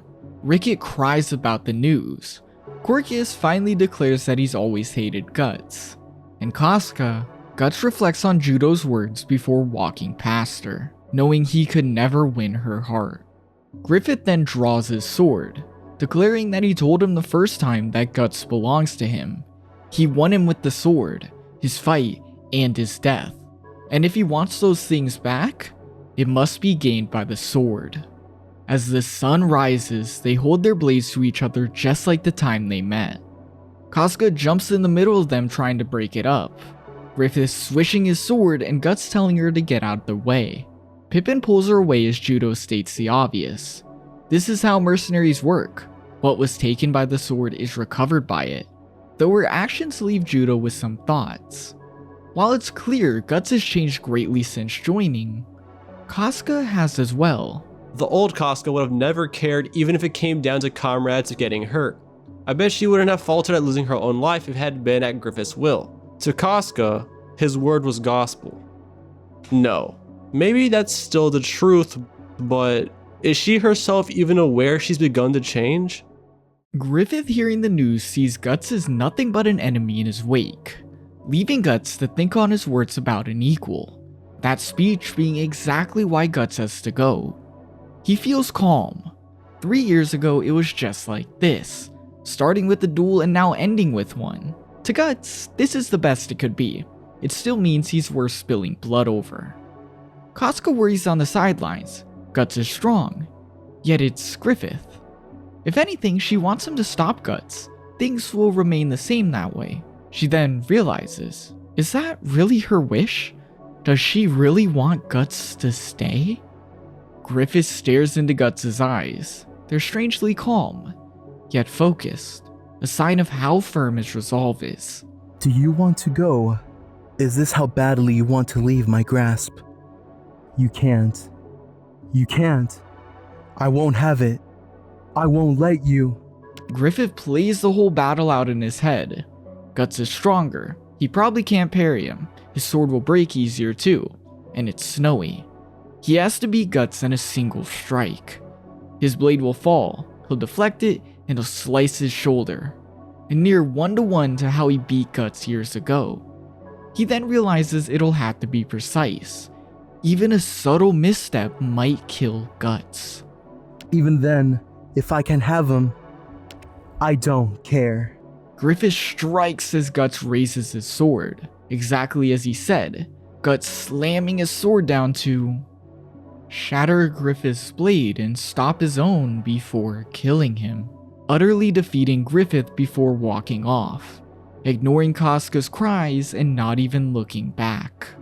It's alright. It's like stumbling on a rock on the roadside. It's petty. A small thing. The place you want to go is more distant, more far off. So, it's alright. You'll stand up and you'll start walking. Soon. The duel has been completed and our main characters go their separate ways. Guts ready to find his own dream and carve his own path, while Griffith has been struck down by this sudden departure. Up until now, the Golden Age has been about Guts looking for his acceptance, his precious thing, that thing he's always desired. Though now, at this point, Guts searches for a dream. On the other hand, throughout the whole entire Golden Age, Griffith has been about his dream, talks about it, he gives a speech, he tells Guts about it. But in this moment, he searches for Guts' acceptance, perhaps akin to a precious thing of his own. Their roles are completely reversed from their very first battle, each now fighting for completely different reasons. During the battle, Griffith fell apart, illustrated by the change to how he was drawn. Rather than being this angelic figure of white we've constantly seen, he was penciled as scratchy and fierce, like a hawk, or maybe a monster. The truth is, Griffith never seen this coming. To him, control is everything. Whether it's his own army or royalty, control is what he knows is going to get him that dream, and he's long assumed it couldn't be broken. Since the beginning, we've seen Griffith hold a tight hand around Guts, a strong soldier and ally, but since then he's opened himself, showcasing that he's not just this angelic hero of a man, but a man of malice willing to do anything for that dream. He's shown Guts literally everything there is to know about him, his goals, desires, and his inner conflict about that dream. Yet he himself hasn't even realized how this has caused him to change. This relationship changed from Guts being just another tool to something else. Maybe friendship, maybe, well, we'll just never know. There's no label. Whatever it was has led to selflessness, so much so that he's willing to risk his life, his whole dream, while fighting Zod. Now that this person is leaving him, Griffith can't understand it. He's avoided the topic as long as he can by telling Guts he doesn't need a reason to care, or by giving a grand speech about friendship. But now, it's like he can no longer accept that Guts isn't just another cog in the machine. Griffith acknowledges that Guts is something more to him, and that above all, he doesn't want him to leave, even saying if he dies, it'll mean he didn't leave. While he himself may not realize the magnitude of this battle besides the control, I think what Guts means to Griffith is perfectly represented by what he thinks on in this moment. The scene where he had first opened up to Guts about his dream. The scene where he had first opened up to Guts about his philosophy and his system of beliefs. In turn, basically everything his dream is about. Randomly thinking of this moment, one of little relevance to this situation, it's like he's subconsciously saying, Guts to Griffith has become more important than the dream. Yet it all crumbles as Griffith, one who has never lost a single battle in his whole life, is given his very first loss by this man. The loss represents Griffith's belief shattering, that while he firmly believes the man should chase a dream above all, he was doing the opposite, chasing something akin to a precious thing, forgetting about his dream entirely. Worst of all, to Griffith's knowledge, this loss was to a man with no such dream. He has no knowledge Guts had wanted out to look for his very own dream.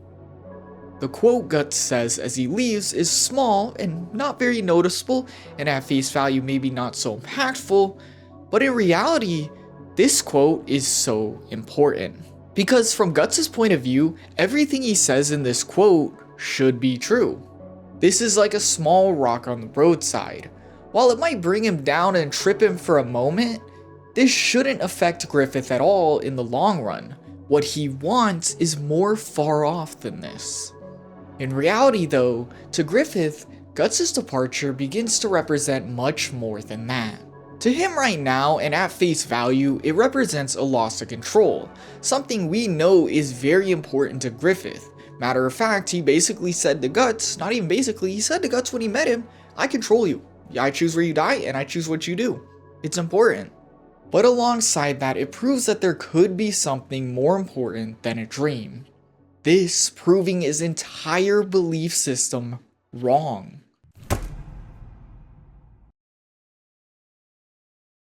On his own for the first time in forever, even the smallest noises are scaring Guts, reminding him of the unease of the world.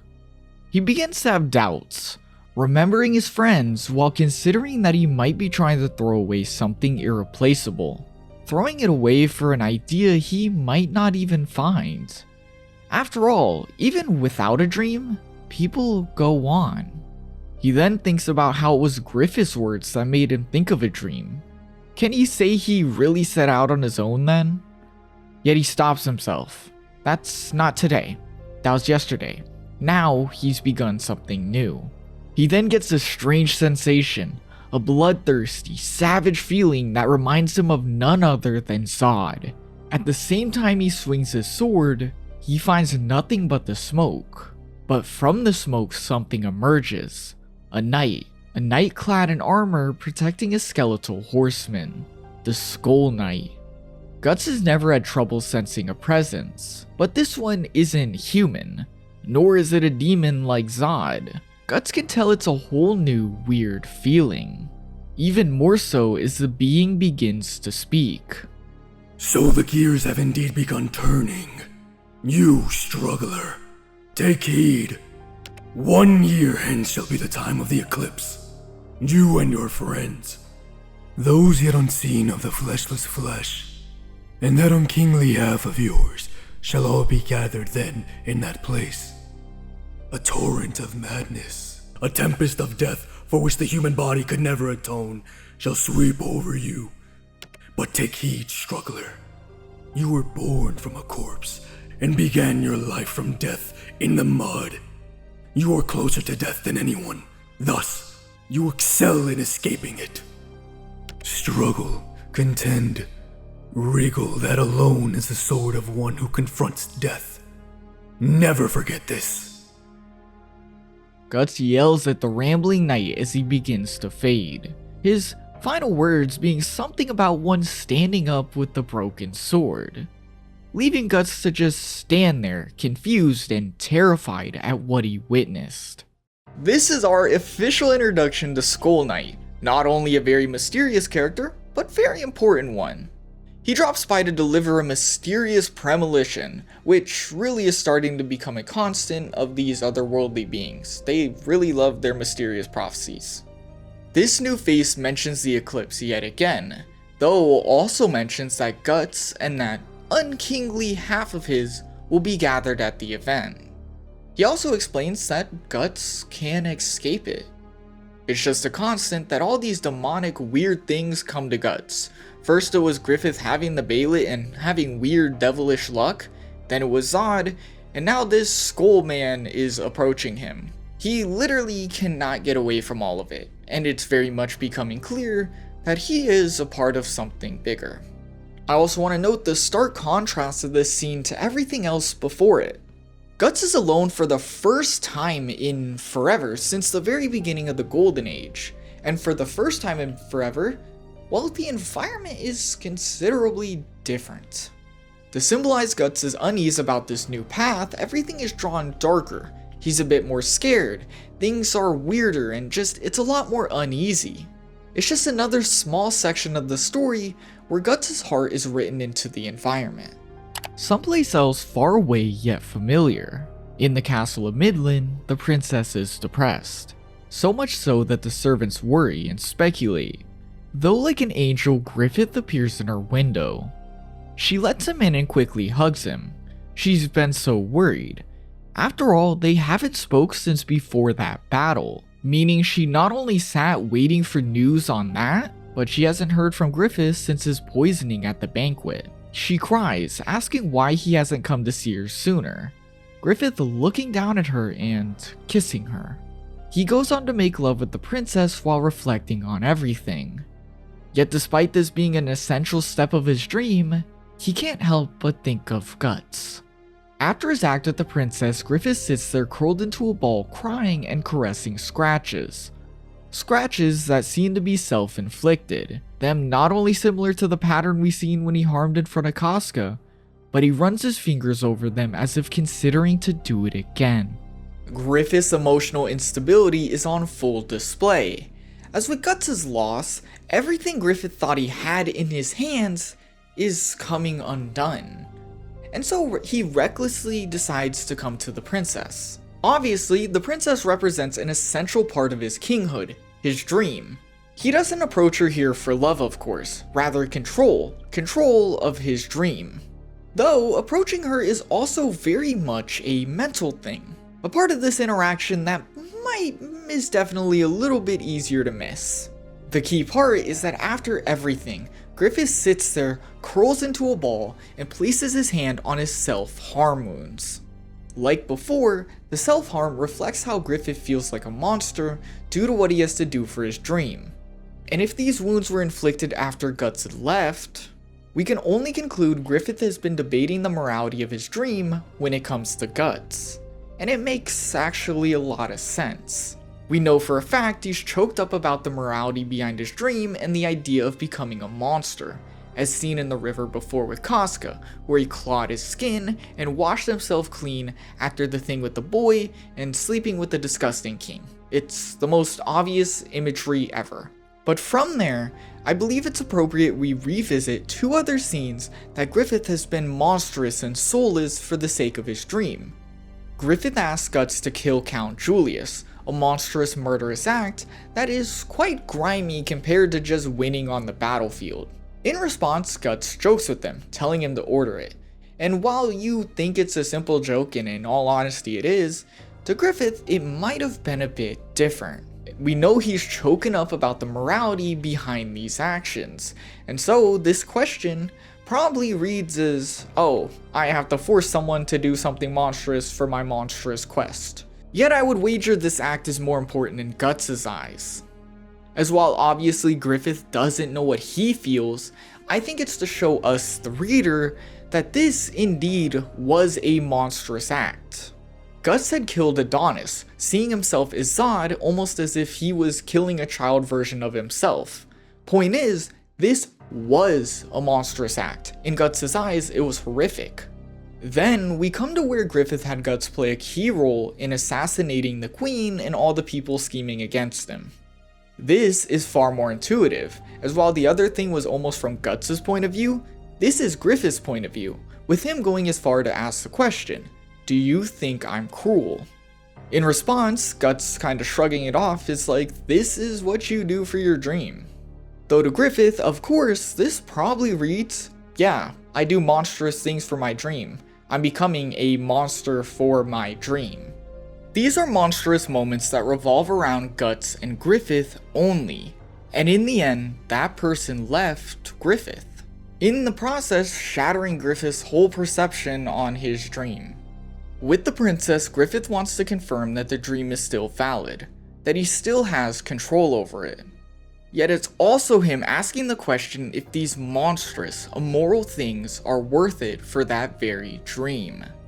In Guts' case, we can return to the idea of a precious thing, that because of Griffith's monstrous quest, he might have driven that precious thing away. Of course, we know that it was because Guts wanted to search for his own dream, an idea Griffith gave him. Though to Griffith, this sudden out-of-the-blue departure is probably seen as disdain, that Guts might really see him as some sort of monster. The final panel of him sitting there vulnerable with the hand over his scratches can be seen as him finally realizing it's not worth it. Without a single word, Griffith comes to the conclusion that becoming a monster for this dream, that losing Guts' acceptance wasn't worth it at all. That becoming a monster for his grand dream was not worth it. A dream that more than ever he questions. In the morning, the princess finds Griffith gone and the charm she had given him before the battle returned. Though we then see Griffith caught by the army leaving the castle. During the night, Griffith was seen by a maid checking in on the princess, spotting him through a keyhole before reporting him. The king then walks into Charlotte's room, finding all the signs Griffith had entered and been with her, sealing the deal. Griffith has committed treason in an attempt to recapture his dream. Griffith, now being tortured by the king himself, is forced to listen to him speak on. And because Griffith acts unaffected by his words, they're pretty easy to gloss over. But in reality, this is actually an extremely telling moment. War will rage on, no matter what, the king cannot stop it, In War's face, he states he's powerless to the despair of it all. Keep in mind, this is the person Griffith wants to be, the king. And now that same person is telling Griffith he's utterly powerless in this position. Though this is all before he explains, the only thing that saves him from that is his daughter's warmth. She is the light that keeps him going. His daughter, Charlotte, is his precious thing, and he himself believes it's far more important than his role as king. Griffith speaks up about how strange this is. Political marriage would be a given considering her status, yet her father has refused that as he can't let go of her, saying the king can't find any reason to live other than his 17-year-old daughter. In Griffith's eyes, the obsession with this precious thing is what led the king to weakening. He even describes it as worthless. Isn't that quite weird though? Griffith literally just lost everything because he did the same exact thing. He chased Guts, a precious thing to him, and couldn't grapple with the loss he faced when he failed to keep said precious thing. In a way, he tells the king his dream failed because he chased something else. It's like he's explaining exactly what he just did to himself. He continues to torture Griffith, promising the show go on in secret for at least a year. He must make him see his crimes for what they are as he breathes. In his words, the hawk has fallen to earth. It will never take flight again. Though next we're tragically witnesses to a disgusting scene of the king assaulting his own daughter. Griffith's words prove true in the worst way. Yet to the king's horror, Charlotte calls out for Griffith in this moment. At the same time, the hawk is attacked and surrounded by the Midland army, all while Griffith continues to be tortured, his torturer dropping the bay lid into the sewer, never to be seen again. It's like it's saying, this object of devilish luck for Griffith. His luck has finally run out. In a single night, the Hawks, who rose from a group of commoners to nobles, fell. Their leader Griffith, the White Hawk, his dream collapsing in a single night. In the blink of an eye, it's over. While the Hawk is crashed into the ground, Guts is beginning to find himself, us finding him at a festival proving his strength. He appears in front of Salat, a warrior from a distant land who uses strange techniques. Still, despite it being a new kind of opponent, Guts dodges, disables him, and sends him flying with a single strike. Just as strong as always, and well, probably stronger. The host of the event then tries to hire Guts for a bandit hunt, the leader apparently a woman, leading a former mercenary group who created a huge uprising a year ago. But he can't remember the name. Band? Guts then grabs him, the man revealing it to be the Band of the Hawk and their leader, Casca. Meanwhile, the last of the Hawk is in shambles, the group not even a tenth of what it was, and its leader, now Casca, clearly exhausted. All they've heard about Griffith is that he's being tortured deep within the castle. But it's been a month since they've even heard a peep. They intend to save him, but even some like Corcus doubt they can, leaving Rickett to sit there and wish for Guts back. In this moment they're attacked, and despite being exhausted and on the brink of collapse, Casca leads the defense as we see her attacked by the same man from the festival, Salat. His strange speed quickly bests her, keeping her on the defense before she trips, his blade at her throat as he waits for a surrender. But of course, Guts appears, kicking the man away and telling Casca to pull herself together. Like before, the battle goes in Guts' favor, him dodging, disabling his strange techniques, before using air pressure to jump in, break his weapons, and secure his victory. Casca directs the rest of the battle, as well as moves them to a new camp before Guts learns the truth about what happened with Griffith. Rickett even going as far to say he believes it depressed Griffith when Guts left. He also learns that the day the army betrayed them, Casca stood up and led them to safety even with 5 arrow wounds, ultimately saving them and going on to lead them despite a new life as fugitives. You know, I really gotta imagine that this sucks so much for Casca. While I haven't explained that much about her because her story is laid out pretty straightforward, this is a moment I can't help but talk about. Here, the most important person of all to her is gone. Griffith isn't just gone though. He's gone after being caught with the woman she's always wanted to be, being caught in a way that I can only describe as incredibly stupid. Like, literally, Judo is proof that everybody thought she would be his if he would've just waited. He might just be dumb. Griffith's now left imprisoned, dead for all they know, remember that. And so Casca's forced to take everything left behind while injured and lead it, choosing to wait and lead for someone who could be long gone. Then, right before this all happened, Guts had left, someone she hadn't yet realized she cared so deeply for. And so you gotta imagine that she's not only very much physically destroyed, but her heart is probably lonely, in a lot of pain, and it just probably hurts pretty bad. Guts has been training since he left, and while he's not sure he's found his dream, he feels like nothing but the sword is natural for him. The Hawks of course welcome him back, and they're excited he'll be there to help save Griffith. Though Corcus is understandably upset. Guts left when things got bad. How is he allowed back in as if nothing happened? Yet it seems even Casca wished for him back. As Judo reveals after the attack a year ago, Casca had nightmares where she not only called out to Griffith, but Guts. That night, Guts is called away from camp by Casca, following her to a waterfall where she demands he defend himself. She draws her sword and attacks. A strong, quick blow. Guts able to tell that she's serious, blocking her strikes and tripping her before asking what's up with her. Casca begins to blame him for everything. Everything fell apart because he abandoned Griffith. She had once told him that Griffith needed to be strong for his goal. But Griffith isn't a god, though that's when Guts came in, just to leave. Griffith was no good without him. Hearing these words, Guts is shocked. He can't stop seeing Griffith in the snow that day.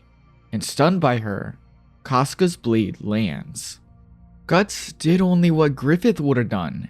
He did his own thing, believing in his own dream. He shouldn't have done anything else. Casca falls. She knows this is the truth. Guts is right. But she just can't take this anymore. She had wanted to be Griffith's sword. Though that wasn't entirely true. Maybe it was at one point, but she came to realize she wanted to be next to him as a woman. Yet of course, this couldn't happen. The princess was the only option for Griffith.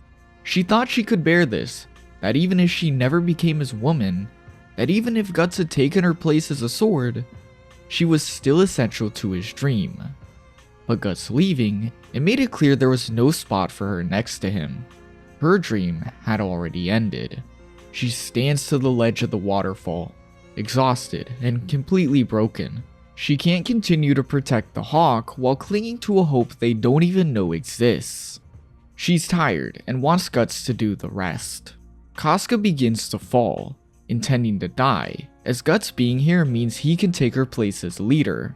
Her exhausted body and broken heart can rest now, though Guts grabs her hand, pulling her up to reveal a face full of tears.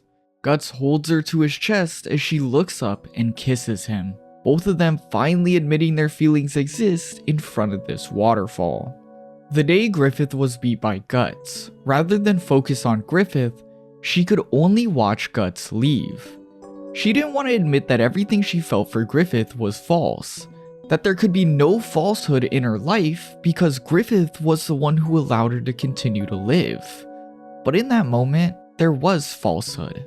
Like Judo had said, Casca dedicated everything to Griffith, her sword and heart, almost as if he was her god, though that moment broke that, allowing her to see Guts in a new way. Yet in that same moment, he had left. Casca had convinced herself her feelings for Guts were a lie, them turning to hate as she blamed him for everything going wrong, a way for her to combat the storm brewed in her heart. Though now together, they've both acknowledged their love for one another, removing their armor and holding each other close as Casca realizes this will make everything she had believed in and done a lie. She'll be forced to acknowledge the feelings she's tried to bury. Guts then caresses her scars, a sour topic for Casca. They aren't womanly. Though Guts does this to reassure that everything she did was serious, everything she had done was real. Nobody lies their way into a body with this many scars. This was the push Casca needed. As they hold each other, Casca finally admits her feelings. She'll finally believe that her feelings for Guts aren't lies. The two of them make love, though tragically, during the act, Guts imagines Casca as his child self that had been assaulted, forced to relive the moment while thinking of his father Gambino. Terrified and consumed by these haunting memories, he begins to choke Casca, but hearing her scream snaps him out of it. In a daze, he recalls the memories out loud, leaving Casca to hear Guts state he didn't mean to kill Gambino before he sourly recalls how he was assaulted as a child. Casca tries to understand and assumes he means Gambino, the name he had said, but that's not it. He explains how he had sold him and how Guts went on to kill him. Guts sits there crying over this trauma, standing up, walking away, and apologizing for ruining Casca's first time, understanding if she no longer wants anything to do with him. He confesses that he did kill his father. He had thought he had gotten over it, yet he can't understand why he came back now. He's killed so many. Why is it that it's Gambino he can't forget? Casca stands up and holds him. It's fine. She's shown him everything, and now he's done the same. And like he had done before, she reflects on his wounds, reassuring Guts that they're there in this very moment for a reason. As they hold each other, Casca realizes her place might truly be in Guts' heart, that maybe he can be the place her sword returns to. Guts thinks of himself as a boy applying medicine, the sword at his side, though now it's Casca, symbolizing she heals him and that he's found something other than the sword, that being the acceptance he looks for. This is one of my favorite moments, and what I would probably say is the most beautiful moment in all of Berserk. And besides being the rare, peaceful moment, it's one that I think we all saw coming from the very beginning. Come on, you knew from the second you seen them two that they were gonna get together. You knew it, you guessed it. More than that though, Casca is finally broken away from Griffith. While of course she's still loyal to his cause, she's realized she doesn't need to deny her heart what it craves. That she too can be allowed to search for a precious thing, something to love. Similar to Guts, it's hinted at that this thing is acceptance. Someone who can hold her close, and it seems that now she might have that. It's a good thing too, as no matter how you view it and how you try and frame it, Casca was nothing but a tool for Griffith. If you really need an example, remember how the night Guts came to the camp, she was forced to lay with him to keep him warm, and Griffith's reasoning was, well, you're a woman, that's why you had to do it. Still, if anything, this brings her closer to Guts, both coming from a place of serious respect for someone who never quite looked their direction. A similarity made through their scar scenes, Griffith to Casca, and Gambino to Guts. They never looked their direction. It's also the most open we've ever seen Guts. Since joining the Band of the Hawk, he's somewhat forgotten his trauma, or at least been thinking about it less and less. So much so that he was able to touch Casca and even have a moment like this. This alone is a huge deal for him, and even though it did end in a heartbreaking way, Casca was there for him, which is no doubt a huge sign of healing for Guts. This act and section is all in all a great representation of one of Berserk's major themes, that camaraderie heals. That despite what Guts has been through as a child and through his life, the Hawk, and now Casca, have always been there to accept and heal him. In the morning, Casca asks Guts if he'll stay after helping save Griffith, but it's a stern no, he can't stay. Guts reflects on his time in the mountains. He stayed with the blacksmith named Godo and his daughter, a man so inspired by his craft that before long, its sparks became his entire life. He caused Guts to think on his sword and how in the end it's all that's there for him. Maybe it's not grand like Griffith's dream, but it's a part of him. He's been through everything you can imagine with it in his hand. Like the blacksmith creating sparks with every swing of a hammer, his sword creates its own sparks that draw him in. Maybe creating these sparks is his thing. He had been so consumed by Griffith's insane idea of a dream, obtaining his own kingdom, that he thought his dream needed to be on the same exact level. In reality, it's not the case. Through meeting Godo the blacksmith, he's seen that it's okay for a dream to be something simple, something as simple as striving to hone his swordsmanship. Guts tells Casca he'll help, then continue his search for strong opponents by himself, so every battle can be his own. Guts, like an idiot, is talking like Griffith in front of Casca, of course upsetting her. She's upset he's come back just to leave her alone again. But Guts, well, after getting a handful, yeah, I gotta censor that, he simply asks her to come with him. She might get in the way, but it doesn't matter. He can't get enough of her. And how cute. Though while we might have just seen the highest point for Guts and Casca, Griffith is at his lowest. Stuck, tortured beyond belief in the deepest dungeon of a castle, he can only think of his dream. But with time, even that fades to darkness. Pitch black, not even a trace of light. He's numb, he can't tell time. Maybe he's even gone insane. But despite all this, he can still see Guts. Like tidal waves, the image of Guts surges feelings onto him. All sorts of feelings, none of them definite yet implied. He knows this bond is what keeps his conscience alive. Griffith reflects on his presence. He has an easy time taking advantage to people because of how he's seen. He's held everyone's hearts in his own hand. Though with Guts, he questions, why is it the opposite? How long ago did someone I was supposed to have in hand instead gain such a strong hold on me? That endless play began so long ago on the cobblestone of the back alley, that pilgrimage to claim what to me was the most sacred piece of junk. But now, as he shines so glaring within me, the junk grows dull. Guts. This scene alone is what set me on my view for this video. With everything else Griffith does, it's complex yet simple enough that you can give it multiple explanations. There's not one answer to his actions.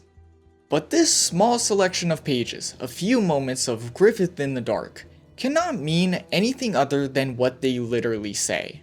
Griffith flat out states, while clearly reflecting on his own dream, that the junk grows dull. He describes his grand dream of getting a kingdom as dull in comparison to Guts.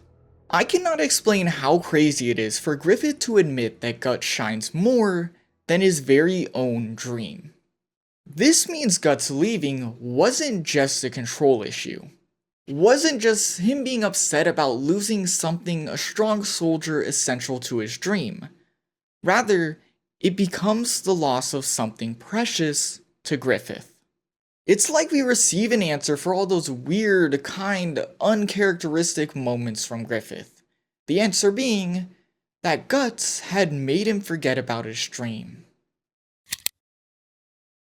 The Hawk begin their rescue operation, leaving Rickett behind as he's injured his arm. Going through a secret entrance in the castle's graveyard, they soon reach their person on the inside, revealed to be none other than Princess Charlotte, feeling as if she has to do this for Griffith's sake. The poor girl can't tell she was just being used, which is sad, but understandable. Not only is she young, naive, and sheltered, but her father, someone she obviously trusted to guide her, proved that he is utterly disgusting. It's no wonder she wants to save Griffith. In every definition, well, Griffith is a hero to her. Seeing her causes a storm of wishy-washy feelings inside of Casca, reopening her recent wounds. Though she has Guts to lean on now, holding on to him as they continue the mission, a subtle moment of growth. Charlotte speaks up as they near the prison, telling them they need to bring her along, and on one hand it's a great idea.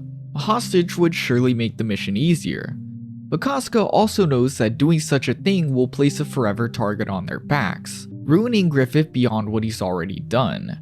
Though, of course, this didn't matter as Charlotte starts crying and screaming, risking the mission, and so Casca tells her that if Griffith says so, she's gotta give up. Casca is again upset by seeing the princess brood over Griffith, though this time Guts is more assertive in telling her to stay focused. Not only does seeing his love struggle with past feelings hurt, but he hates feeling like he'll accept it. After all, in his mind, the one who hasn't unbound themselves from Griffith is himself. Casca struggling reminds him of how much he relied on Griffith, as it was him who gave Guts the idea of a dream in the first place. While everyone begins their long descent into the prison tower, we see Ricket concerned about an enemy raid, returning to their camp to find demons, tons of them, disgusting masses of flesh, slug things, and this weird bug-looking one. Thankfully, that strange Skull Knight chases them away, leaving Ricket crying in despair all alone. Speaking of the Skull Knight, the princess begins to tell a strange tale about the tower. It's an extremely old piece of architecture, apparently deeper than any mountain in Midland. During those times, it was non-stop war, the lands devastated by men, plague, and the like, though somehow one man came along and ended it all. Supreme King Gaisric, an emperor who was able to command the entire continent for the first and only time in history. Weirdest part is that besides that, it's not known where he came from. The man was given names like Demon King and the King of Galloping Death, but most alarmingly, he donned a skull-shaped helmet. This tale is intentionally told after we saw Ricket encounter the Skull Knight, an awkward squeezed-in scene, as if Miura is telling us to believe exactly what we're assuming. Like Guts connects it to the Skull Knight, we should too. It seems like somehow, they might be the same person. Judo continues the tale, describing how it was a pleasurable city he had quickly created, and how it had disappeared just as fast. The word being that God sent 5 angels to erase the city. The group is hesitant to believe in such a thing as Guts drops a torch down the hole, us following it to see a mound of bodies, all covered with the brand of sacrifice.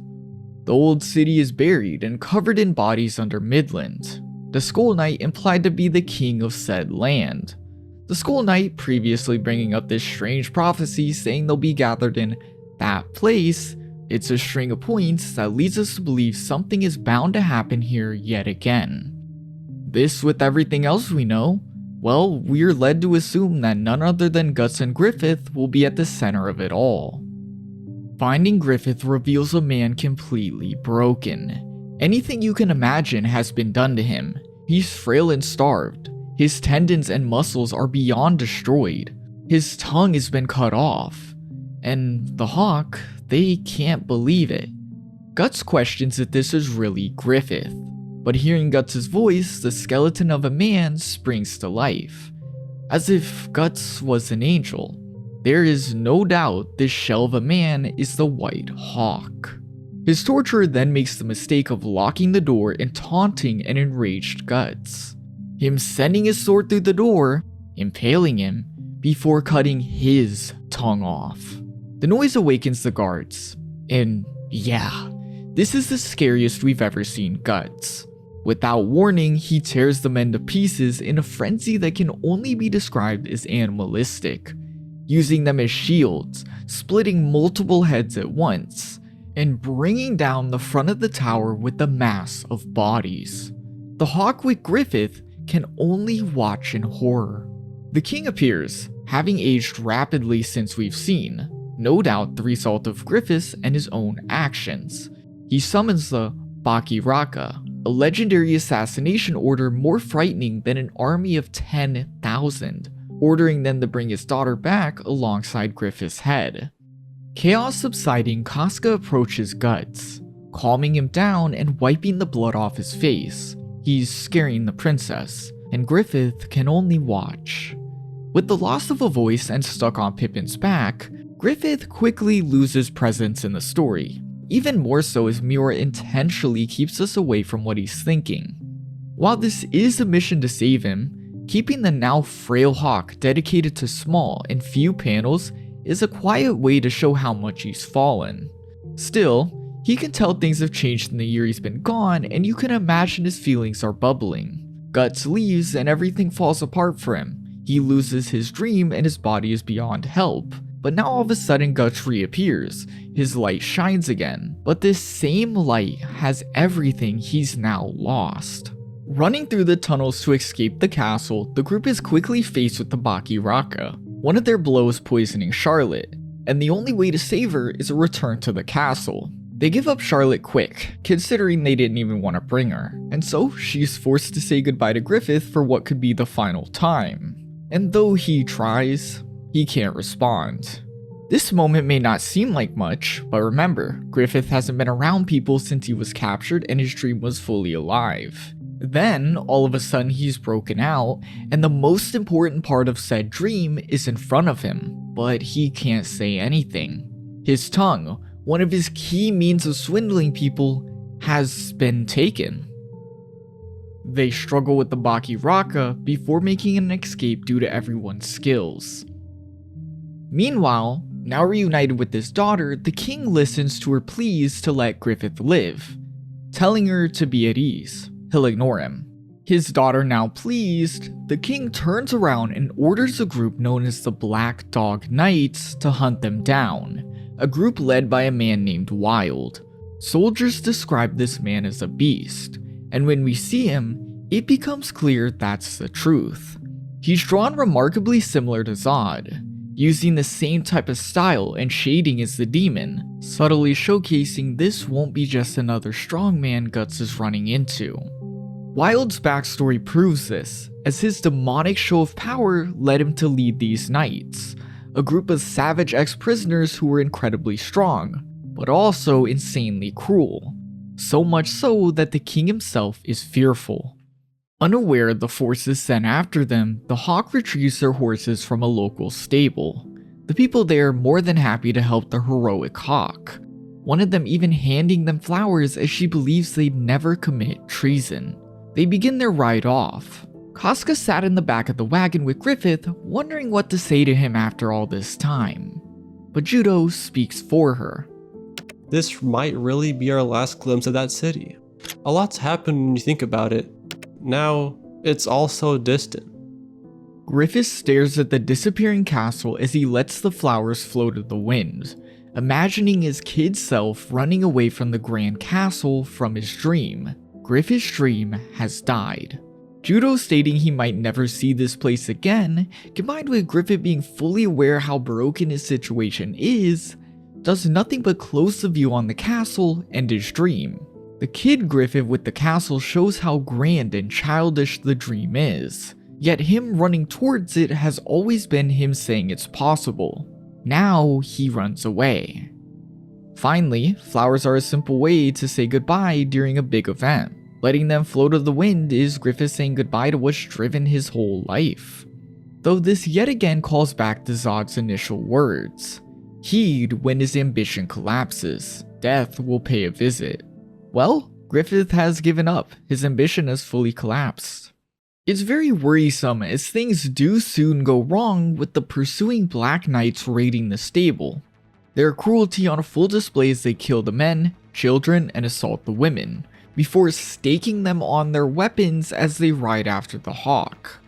Knowing they'll catch up before they reach a planned trap, Guts and Pippin stay back and battle the knights.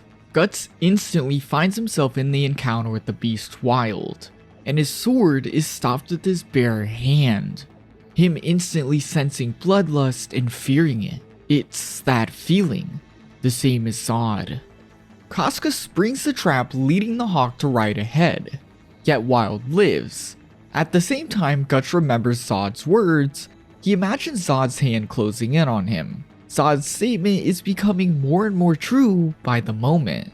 More traps are sprung and fail before the hawk rendezvous with everyone else, the group ready to stand and fight as Guts faces the demon. Casca is forced away from Griffith's side to fight in battle as the hawk's commander. Griffith silently watching from a stretcher. Another small panel showcasing something he's lost and that has changed. He can no longer lead the hawk at all. Rather, he's forced to be sheltered beyond the fight. Every single one of Guts' strikes are parried by Wild with a log. When Guts finally does get the chance to land something, the beast catches his sword with his teeth, forcing both of them to the floor as Wild kills Guts' horse and receives a kick to the face. The fight continues the same, evenly matched as Wild states he won't wait till the eclipse.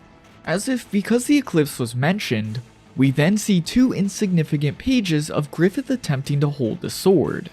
Of course, he fails to do so. His muscles are far gone. But unlike the last time Guts battled such a demon, Griffith can't run to his side and help. He's weak and powerless. Driven by fear, the Black Dog Knights end up being pretty weak, the Hawk gaining the advantage as the survivors run off.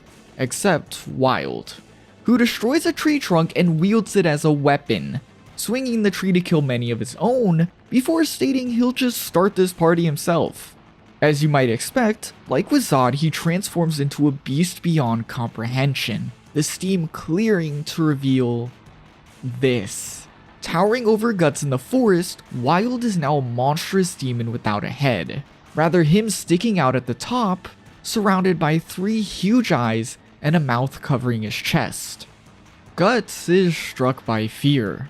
Wild is exactly as he imagined, maybe more. He's sent flying to the other side of the forest and knocked out with a single blow. The demon then switches his sights to the rest of the Hawk, destroying them with trees he just plucks out of the ground before throwing them in his monstrous jaw. Casca is next to Guts, crying that he can't die here if he promised to take her with him. Griffith is stuck watching this whole thing. Not only is he powerless to watch as his allies fall, but Guts' relationship is clear as day to him now.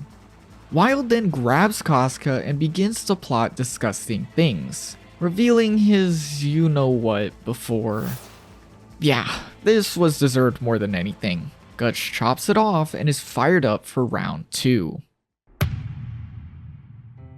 There is more than a handful of moments in Berserk just like this, where it seems like a woman and nudity, being harassed, or being subjected to something terrible just honestly happens for the sake of happening.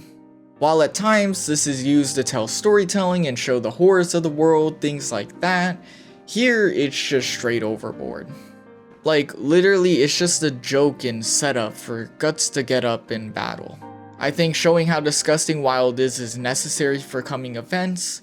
It's just, how does this show that? While maybe it's not so prevalent in the Golden Age, it does become a pretty big problem later. Women just being objectified as shock value, and I'm not so big of a fan of it. Berserk is great, of course. I love it enough to make this whole video, but even then, I think you gotta call out the best things on some of the weird things. And I think Casca here is a perfect example of this weird thing.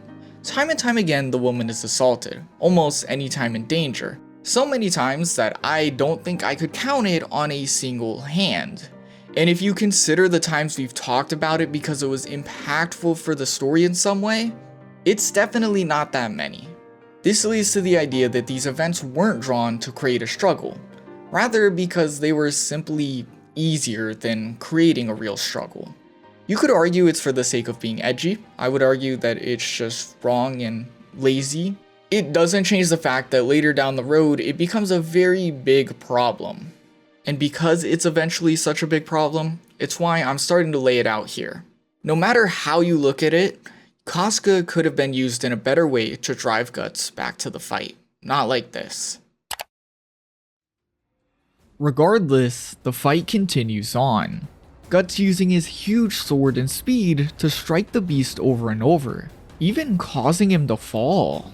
Though when Wild finally counters, Guts is no match, strung across a tree branch, finding consciousness just in time to escape. Heavily injured and his sword nearly broke, Guts realizes he'll have one more chance to beat this thing.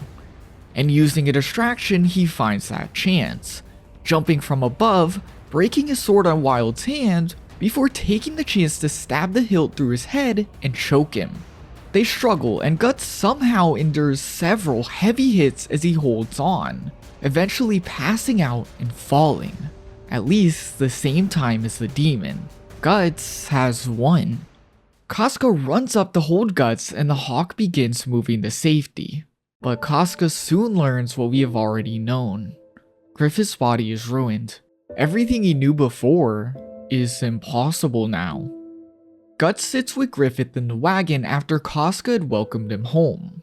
Guts goes on to reminisce about the battle against Zod, how this was just like that, when in reality, no it wasn't. Griffith couldn't do anything. Griffith hints at it and then Guts dresses him in some armor, even trying to hold a sword, yet of course he can't. Despite this, Guts tells him that with time he'll be able to do it.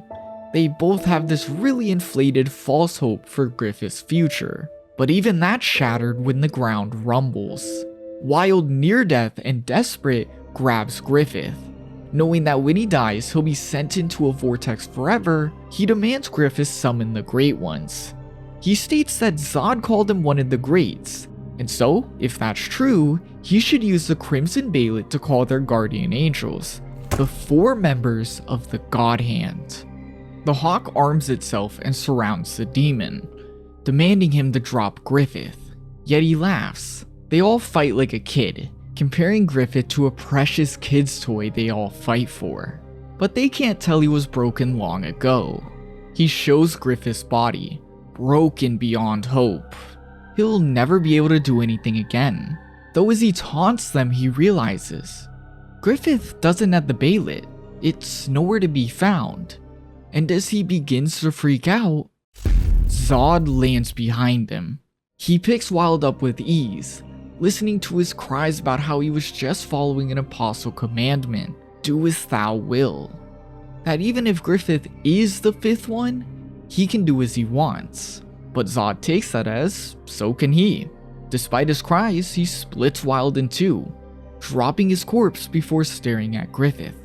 It will return to your hand, because that's how it is. Zod begins to fly off as Guts demands to know the truth of everything here and before. What was Wild, and what about his statements becoming truer by the second?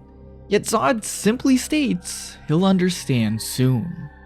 All are now left to watch Wild's corpse be dragged inside of itself, becoming a mass of souls that drag the beast down into an otherworldly vortex, leaving nothing but a little old man in its wake. Wild's true human form. The Hawk begins to realize that it truly is over. Despite being a demon, Wild was absolutely right. There's no denying that anymore. He just simply stated everything they themselves were too afraid to admit. They're now outlaws to the biggest kingdom in all the lands. Their fighting force is nothing what it used to be. And of course, well, Griffith is nothing at this point. Considering the constant chaos that has happened since this mission began, us, or the group, has had time to really let everything sink in. And this here is that moment that everything has sunk in. In this moment of quietness, nothing needs to be said. Yet in many ways, it's far louder than everything before it. This is where the Hawk, what the Golden Age rose with and began with, ends. In the silence, many look to Casca. Yet Judo speaks up. She's been through the most in the last year. Don't ask more of her. I imagine Judo, like before, wants her to follow Guts. This leaves them all sitting down confused when Guts stands up, but Casca stops him before walking off. She tells Guts that he can tell them to finish the battles they start, but could he even say that to Griffith?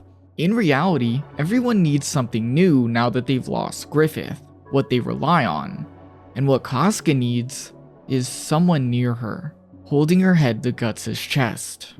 While we had pretty much known, Casca admits herself that what she needed all along was the acceptance and warmth of someone next to her. It's exactly like Guts, the same feeling you searched for since a child. I just want to point it out because it's like they're truly made for one another. Casca goes to dress Griffith's wounds, her reflecting on his new state. His hands are small, yet they tried to grasp the world. These small hands alone could ease her anxiety. She thinks on how it's her turn to do the same, yet she has doubts. Her heart wants to be with Guts. Noticing this, Griffith uses a small amount of strength to push himself on top of Casca, an act to try and gain a semblance of control. Yet it only makes Casca see him as weaker and want to stay more. Speaking to Judo, Guts considers what's next and possibly staying. While Judo is still a Hawk and has long pledged his life to Griffith no matter the circumstances, Judo reminds him that Guts can't.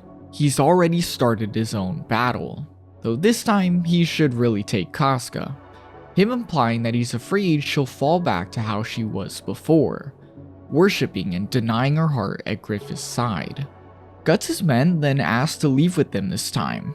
If the band is over, they want to follow him instead. Guts in this moment receives that acceptance he's always looked for, and since it's after he's left and come back, he realizes that maybe this really was the place he belonged. He was so stubborn to notice it before, yet now, when he does, it's gone. Maybe all along this acceptance was more important, but he asked himself, why do I always see these things after they're done and gone? Guts returns to Casca to find her crying. She can't go with him. Seeing Griffith in such a fragile state told her that she can't leave him this way. And before Guts can agree, she stops him. He won't hang from someone's dream. She then recalls the night Griffith gave the speech about an equal. Guts has to go. If he's truly Griffith's friend and equal, no matter the state he's in, he'll go, even if alone. In response to this, Guts yet again states, why do I always see these things after they're done and gone? He's realized that this acceptance is what is important to him, but it's too late. He's already made his choice to set out on something that's not the Hawk, and even if there was a Hawk to return to, they won't allow him to turn his back on his dream. Unbeknownst to both of them though, Griffith could hear it all. Up to this point, Griffith could manage everything falling apart. Even in the dungeon, he had somewhat known and accepted his dream had left his grasp. But since being found, Guts, the other major part of his life, had reappeared. His one glimmer of hope was Guts since being saved. And though I imagine it was a storm of feelings seeing what Guts has obtained since his departure, at least he was there. But now, Guts is leaving again. He can only imagine himself asking, what does he fear? He thinks of the kingdom and tries to reaffirm to himself that it's still possible. That the childhood dream of him sprinting up the cobblestone towards the kingdom is still in his grasp. That what he fears most is his dream not being possible. Yet at the top he's faced with what his future is bound to be. Dark, isolated, and immobile. Casca caring for him, perhaps not out of love, but because he's fragile, out of pity, and most of all, besides that, there's no sign of his light, Guts. Griffith wakes up having flown out of the back of the loose wagon. In the end, it wasn't the loss of the dream he's feared, but a future without Guts, the most important person to him, his precious thing.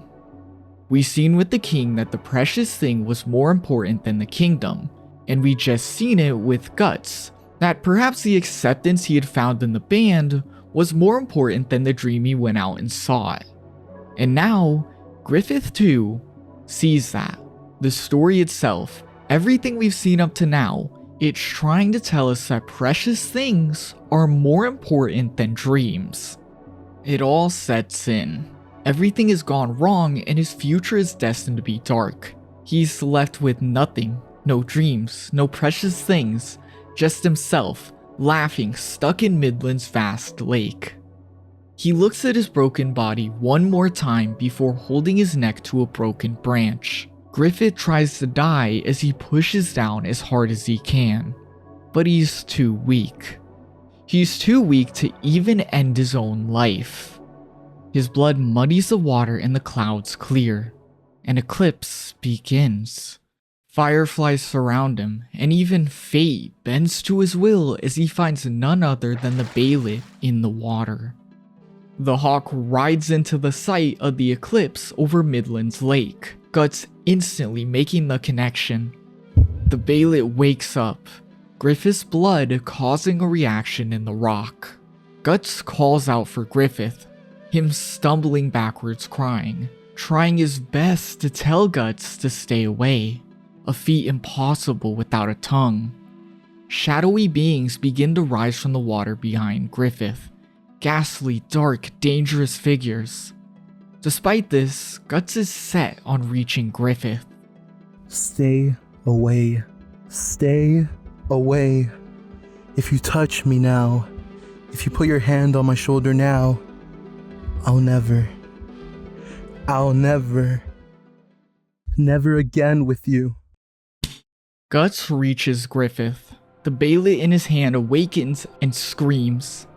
In a single moment, everything changes. The lake transforms to a hellish landscape. Guts, Griffith, Casca, the band, a small dot on a land made of faces, all wrapping around the site of the eclipse in the sky. A truly impossible place. Griffith had no idea what would happen because of this rock, the baylet. He had no idea. And while the scene implies that he might have known when Guts touched him, it is also very much clear he had no idea.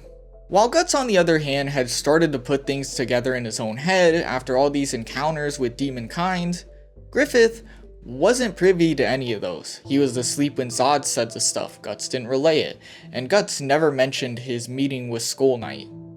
In this moment, what that stay away means is that he simply doesn't want to see Guts leave him again. The missing word is probably forgive. He'll never forgive Guts if Guts comes to him just to leave again. In this moment, Griffith had lost his dream, and now his precious thing, Guts. He simply saw no reason to go on. Upon viewing his dream, he saw it as impossible, far away, and upon imagining his future without that dream, he saw himself in a dark and lonely place with only Casca. If Guts comes to him in this moment to save him from all of that, give him a reason to keep going. Just to leave like right after the duel, he will never forgive him. Rickett is brought to the border before we see a fortune teller speaking to a familiar elf. The woman senses an evil event in Rickett's path, an eclipse of bad omen. Then at the same time she decides she can't interfere because Rickett is important to this event in some way, he notices the darkness on the horizon. And then, wait, you look familiar. Yeah, Puck jumps up out of nowhere saying, I'll bet some big god or devil or something is peeking right through that hole. Oh, Puck, you don't know how right you are. While struck by fear, the hawk is quickly rallied by Casca, her somehow finding the strength to lead in this other world. Guts then notices the baylet in Griffith's hands. Why is it here? And why is it so different the second the world went weird? Demons then rise and begin to yell. The time of the Great Nocturnal Festival has begun, a feast that only happens every 216 years. The eclipse and the advent of the 4 guardian angels is upon them. The ground erupts as a giant woman rises directly under the eclipsed moon, beginning to stand upon the land, revealing a set of dark wings and armor. A woman that is the spitting image of lust. Slan, a member of the Godhand. A tiny being slips out of the wall behind the hawk, a man with tentacle-like appendages now floating next to them, a slimy creature. Ubik, a member of the Godhand. From underneath them, another figure emerges, a bigger man with a stoic and locked position, him bringing the floor of distressed faces with him. Conrad, a member of the Godhand. Finally, the eclipsed moon itself begins to morph, slowly distorting into a shadow towering over everything in sight, revealing a man clad in black with an exposed brain. The final member of the Godhand, and seemingly their leader, Void. All beings we saw next to Griffith in the Black Swordsman. The 4 angels stand together as the demons begin to chant, and as the hawk wonder if they're truly in the sight of some sort of god. Void then begins to speak, welcoming them before pointing to Griffith, the honorable child chosen by the laws of causality, the chosen one, chosen by the great hand of God, their kinsman. Guts yells. They drag him into this otherworldly place, and now they're speaking about Griffith being their kinsman? It's insane. But Slan just laughs. Guts will make for an excellent sacrifice. A sacrifice so that Griffith may become a demon. Ubik continues. From the second Griffith found the Beylit, he had qualities to become a demon. And because he could use it to summon them, he's qualified to be their kinsman. It's how every demon around them gained their form. But even then, the Beylit Griffith holds is special. Only one capable of being reborn as one of them, a guardian angel, the Godhand, will receive it. The Egg of the King. This is how Zod knew Griffith was so important. The situation dawns on them all. Surrounded by demons intended to be sacrifices for the gods, for Griffith. There was but one word to describe it. Despair. Think on it for a second. This is exactly why, even though I think they went overboard a little bit, the battle with Wild was way too extreme and overboard. It was to create this moment of despair for us. He destroyed and created so much fear for the Hawk. Yet they're now sitting there, in front of not one more, not two more, but probably like 1,000 of him, 1,000 apostles. He really hammers in the idea that there is nothing they can do here. What could they even possibly believe to do? Continuing to speak, the Godhand tell that Griffith will sacrifice them in free will. Before Void states all lies within the currents of causality. Everything they've done has been determined already. Their lives have been crafted in a way so that they'd end up here, at the Eclipse. And so, it's time to perform the Invocation of Doom. Conrad lifts his hands and yells for the child to come to the altar, the ground under Guts and Griffith erupting upwards, the force leaving Guts hanging by Griffith's arm. It's important to note that even with this item of fate slung around his hand, the words of him seemingly being chose by the gods, and his body being beyond broken, Griffith still held out his hand for Guts here. Yet sadly, it wasn't enough. Lifted on a giant hand and now alone, the Godhand began to speak to Griffith exclusively. Ubik shows him a vision of his past dream, making it clear this isn't an illusion, rather it's a part of his own consciousness. They're reminding him of his true self. He follows his kid self on a path to the castle, the path to his dream, all before finding himself atop a mountain of corpses. An old lady tells him that this is the only path to his dream. Yet as he begins to see the remains of those who've died for it, he can't accept it. She then states that if he turns back now, he'll become one of the corpses, his body becoming injured upon hearing this. Current Griffith has lost touch with his dream. While before he wouldn't hesitate to walk over the people who've died, he now can't see a reason for it. With his injuries and Guts' departure, his mind is long drifted away, and now forced to go back to that dream for real? He doesn't know what to make of it all. The old lady then reminds him, he knows what type of place this is. He knows the repercussions of his dream. And of course he does.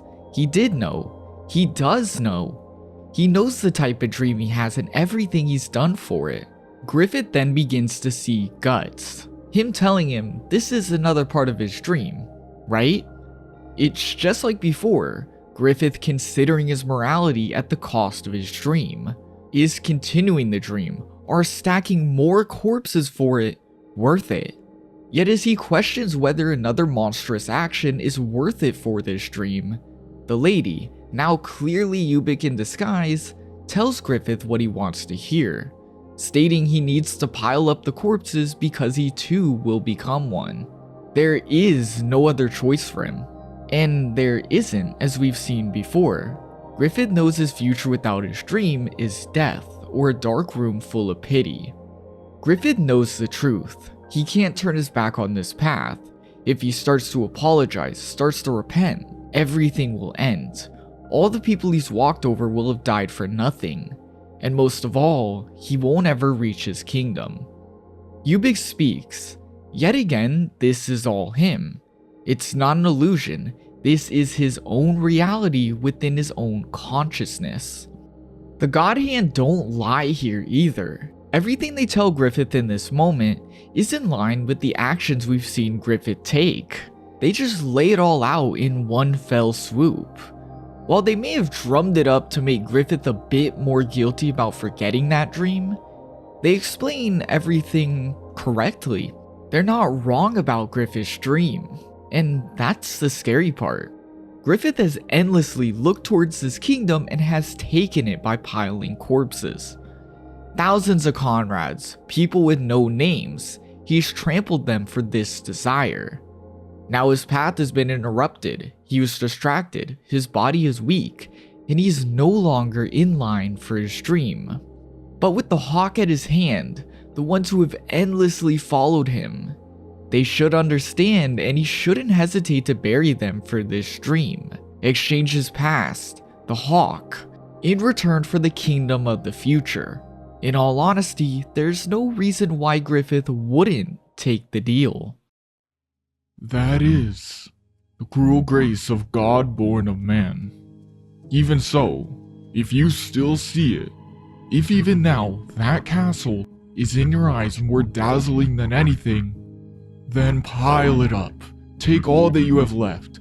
Chant the words, "I sacrifice," in your heart, and you shall be granted raven black wings, upon which you shall soar in the heavens, higher than any summit. If it be the reason that destiny transcend human intellect and make playthings of children, it is a cause and effect that a child will bear his evil and confront destiny. Guts then rises up behind him. Griffith! The man has seemingly made a decision, now turning to Guts a final time. Yes. Among thousands of comrades and tens of thousands of enemies, you're the only one. You're the only one who made me forget my dream. Sacrifice.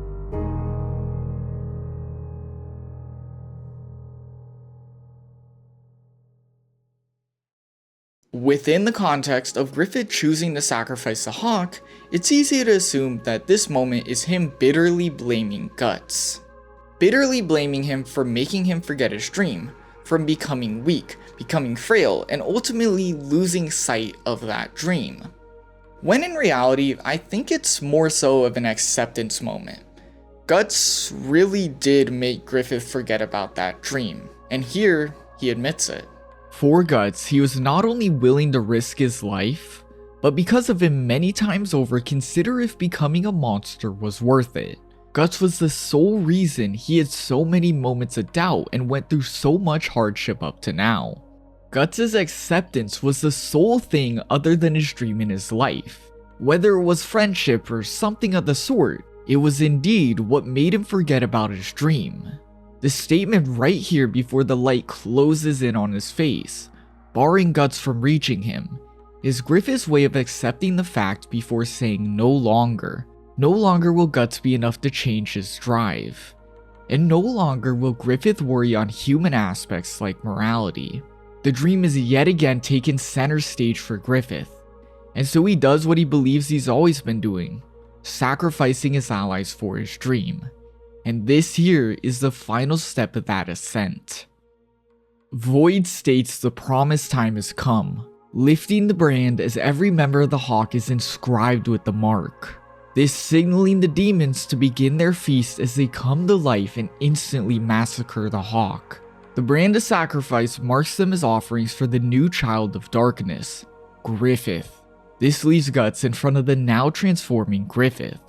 And despite the fact he knows Griffith said sacrifice, he refuses to accept it out loud.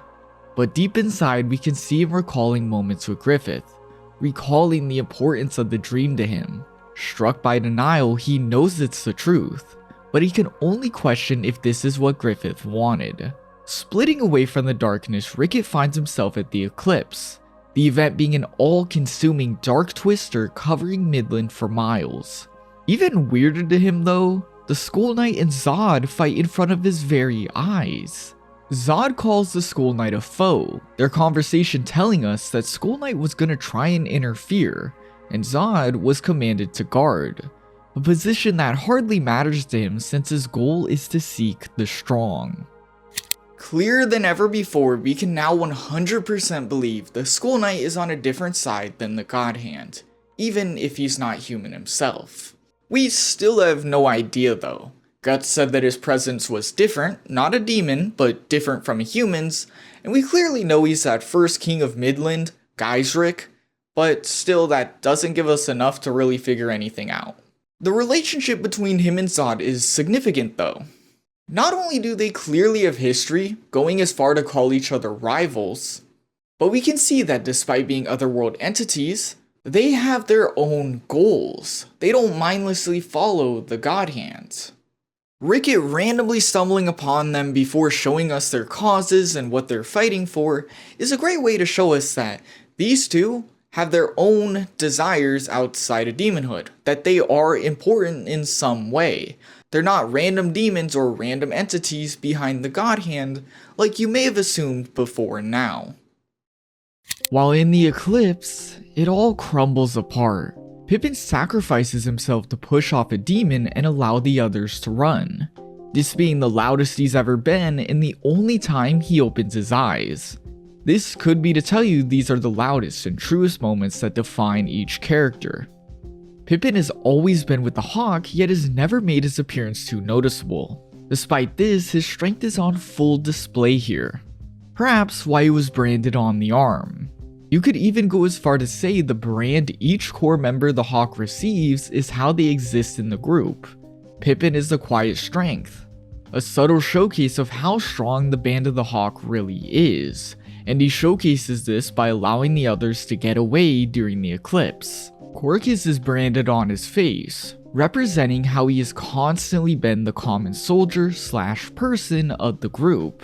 Quirkus has been the one face willing to tell Guts how ridiculous he sounded at times, the most rational, honest response in many moments. The person to remind you this is a fantasy story. As any normal person would, during the eclipse he runs from the demons instead of fighting them, rationalizing this event as a dream and falling into the arms of a demon posing as a woman, before dying.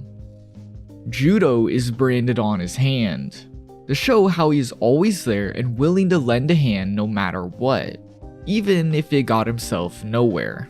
He had joined the Hawk because he knew his skills weren't enough on their own, pledging them to Griffith instead.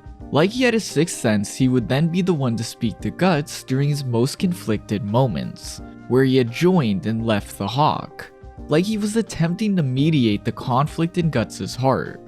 Judo was even the first one to figure out Griffith's plan and his path to success. Yet even if he himself implied that he thought it was grimy, he kept his mouth shut in favor of the Hawk as a whole, knowing this has to be the way Griffith gets his goals. His selflessness and dedication to the group is on full display as he picks up Casca and saves her from the demons, riding while fighting demons off while attempting to soothe her. Even upon being knocked off the horse and severely injured, he shields Casca, takes fatal blows, and helps her beat the demon before dying in her arms. Really, I've always tried to be a smooth talker, but in the end I missed my chance to say it, to tell you, that important thing. You sure do cry a lot, you know. But now, these must be my last words. Although personally, I always thought I was a bit smoother than that. Judo's death is the ultimate showcase of his character, revealing a deep love for Casca the second he reaches the light. He bore the pain of knowing she was in love with Griffith despite being used. He suggested Guts chase her knowing it was in her best interests. Despite loving her himself, and now dying trying to keep her alive, knowing she was not only important to him, but the Hawk, Judo was willing to lend a hand for anybody, even if it utterly destroyed his heart. He had accepted this was his role as one under Griffith, selflessly helping him and everyone else in the Hawk. Finally, Casca is branded on the heart, representing how she not only became Guts' heart, but the heart of the Hawk. She was one of the most loyal soldiers of Griffith, and when he was gone, she fiercely took the mantle and led the group. Even now faced with the eclipse, she rallied them behind her as leader. Sadly, Even the greatest of the Hawk fall in front of thousands of demons. Casca fails to strike them before being taken advantage by many. While Guts, using the hilt of a broken sword, carves a tusk off a demon and uses this new weapon to plunge himself into rage and struggle on against a group of monsters. Using their souls, Griffith has begun to transform, seeing himself sink farther from the light and deeper into the darkness. The Hawks, their life force, their deaths, all flowing into him to complete his dream, something he himself wished for. He begins to see droplets in the sea he flows through. The droplets become Baylets, many dreams and many summons to the otherworld, yet he himself flows to the very bottom, farther than any dream before him, finding himself face to face with God. Side note, because I know it'll be mentioned, there's an entire chapter of Griffith speaking to this thing, Berserk's God. It's out there, but it's not included in any of the volumes, and most don't consider it a real chapter because Miura himself said he gave too much away and he wished he didn't publish that chapter. If you really care, you can find it, but it's not canon, Miura said so, and therefore I'm not even going to consider it or include it in this video, because everything in this video has to be in one of these. As Griffith meets with God, proving himself to be of a higher purpose, Guts falls further. His will to live not enough as the demons force him deeper and deeper into the depths of the Eclipse. Before a sea of blood littered with the remains of his friends, Guts finds Gaston. His friend near death begins to talk as if they're in some sort of strange dream. That since they fought Zod, it's like they were all wrapped into something strange. Then he realizes, maybe this was just the fate of the Hawk. The Hawk was so grand for a guy like him. The whole time Griffith was like a being of legend, and that they were just all sucked into his story as side characters. Gaston then dies in Guts' arms, him looking up to find a reanimated Pippin among many of his dead allies. He's enraged, more than ever before. But the worst has yet to come. The demons bring Casca before him. As if to taunt him, they begin to violate her, him yelling louder than ever as he dashes into a frenzy, killing many till his arm is snagged in a demon's jaw. It's then that with these droplets of blood, Casca's his. The rebirth has finished. The fifth blessed king, the new demon king. Void, Slan, Ubik, Conrad, thou art our extension. Our new kinsman to wear the mantle of evil, the wings of darkness, Femto.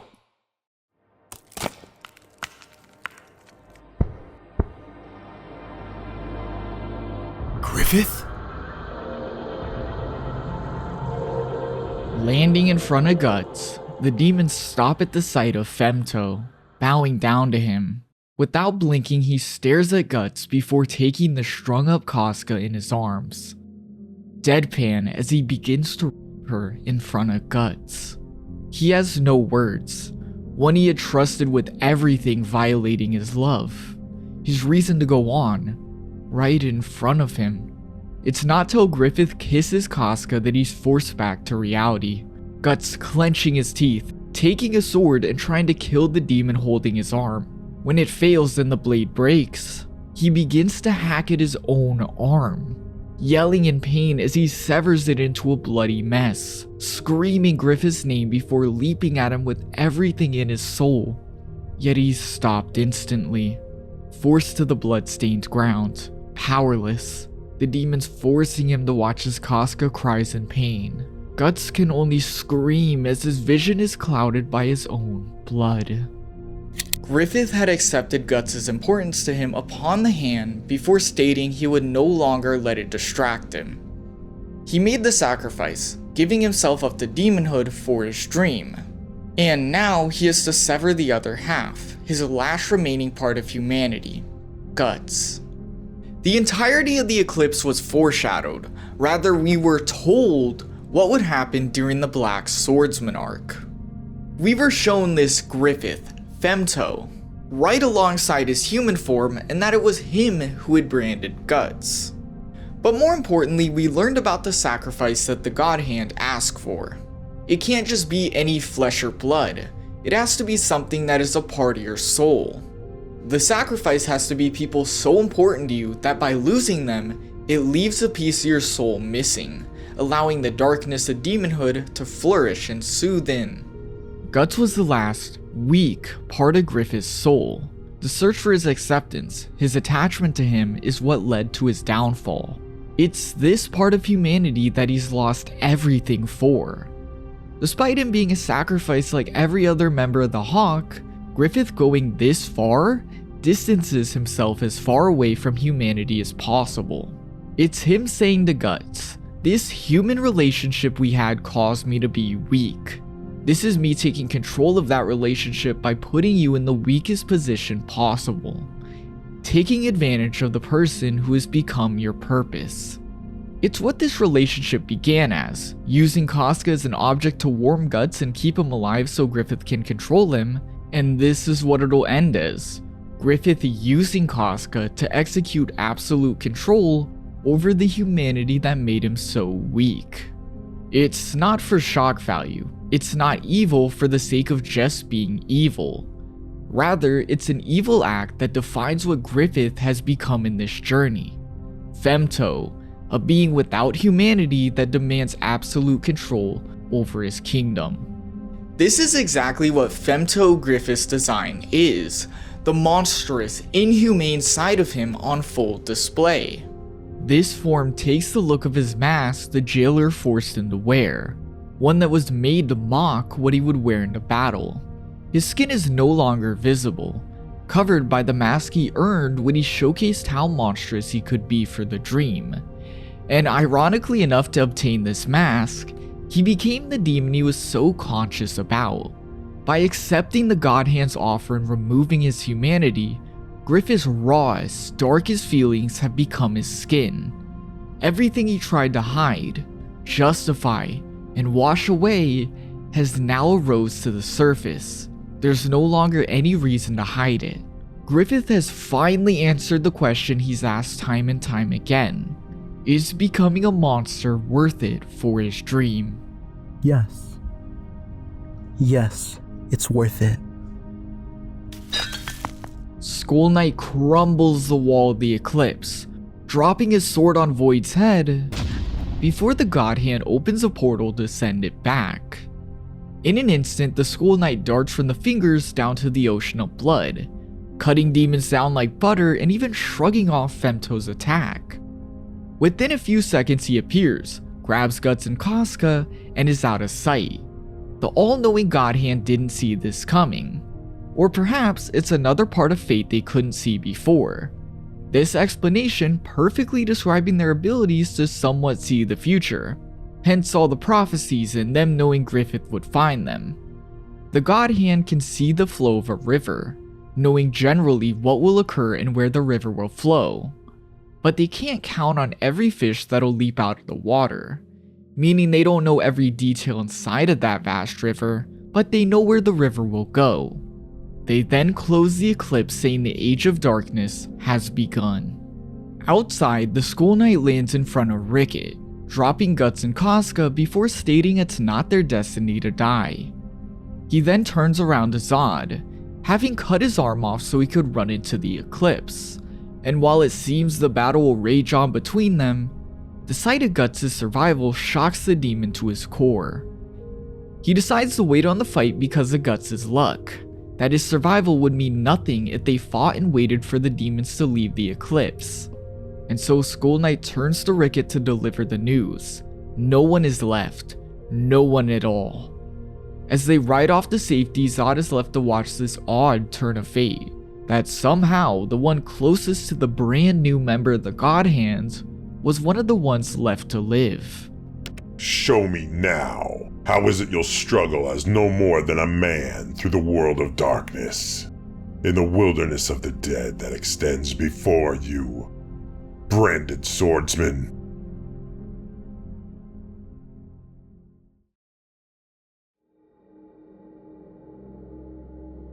Dreams of loss, all of Guts' friends disappearing in front of him before he wakes. In a cave, he opens his eyes to Goto's daughter, Erica, and Ricket. He had been asleep for 4 days after the Skull Knight arrived, and as Ricket asks about the others, Guts starts up demanding Casca. He finds her in a waterfall, shaking as he approaches her, for her to shudder in fear. Guts tries to get closer. She wallows.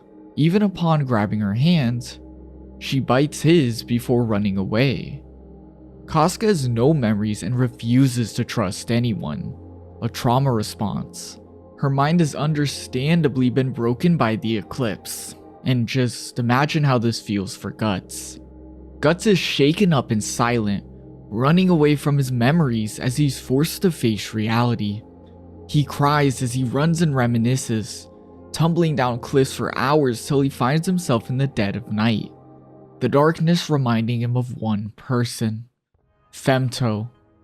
This scene is similar to the night Guts had killed his father Gambino, running away seriously injured, just having lost everything before falling and staring to the moon.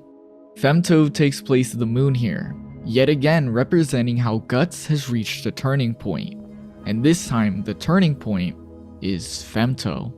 Like then, Guts has lost everything. Nearly every one of his friends and allies now dead. Casca, his love, decimated by trauma, can't even remember him. Right as he had found his purpose with her, it was taken. Griffith, perhaps the first meaningful human connection in his whole life. This heroic figure that inspired him to set out and discover himself, sacrificed them, becoming a villain in every sense. What's truly been left of him is revealed in this moment, as he begins to hear mutters from a demonic crowd. The Skull Knight appearing to show him this is the world he now lives in. Being branded with the brand of sacrifice means Guts is now a beacon for the otherworldly. Every second he breathes is another second they'll seek him out. This is his reality, his destiny now that he has survived the eclipse. Angrily, Guts lashes out, declaring war on demonkind as he slashes them to pieces, recalling Griffith's words about an equal as he does so. Perhaps it was this speech that started this, but now he'll seek revenge. Forgetting about his precious thing in his dream, Guts has a new goal, one which will let rage carry and feel him through. The demons then disappear. They found another beacon, Casca. As they ride towards her, Skull Knight comments on how this was the second time he's carried Guts. He then describes why he had brought him to the mountains where Goto resides. Elves lived here, their strong connection to the earth hiding the darkness. Saying Guts is only alive because of elf dust Ricket was given, exceedingly rare dust considering elves don't reveal themselves to humans. Perhaps he has some sort of special connection to their kind. Skull Knight then reveals Casca will have to stay in the cave. It's the only place she'll be safe from now on. And since they're after her, she must have left. They find her overlooking a cliff. Strangely, the spirits don't attack, rather watch her. And as Guts runs up to protect her, she begins to cry in pain and holds her stomach. Devastatingly to Guts, Casca gives birth to a demonic fetus. A child that was corrupted and possessed by evil due to Femto's actions. Skull Knight suggests death. Casca begins to hold the creature, Guts grabbing it in response as he tries to grapple with everything. How can she hold it? It's one of the things that made her this way. The sun then rises and the fetus disappears. Guts finally realizing as he holds Casca. Skull Knight confirming it was their child. The fetus was a child conceived by Guts and Casca before it was corrupted by Femto. There's no possible way to explain how him or Casca feels. Yet in some strange way, Skull Knight attempts to comfort them. This doesn't mean it has become dust. Like the other evil spirits chased into the light, it has slipped into a place near the world of the dead. Someday it will appear before you both again. All children yearn for their parents, as do demons in their own way. Farewell. We will likely meet again, should destiny dictate. If you mean to pursue the Inhumans, follow the guidance of that brand. It reacts strongly to evil. But mind this, yours is a black path through the night. When you confront those who lurk in the darkness, you also envelop yourself in it. Good journey, struggler.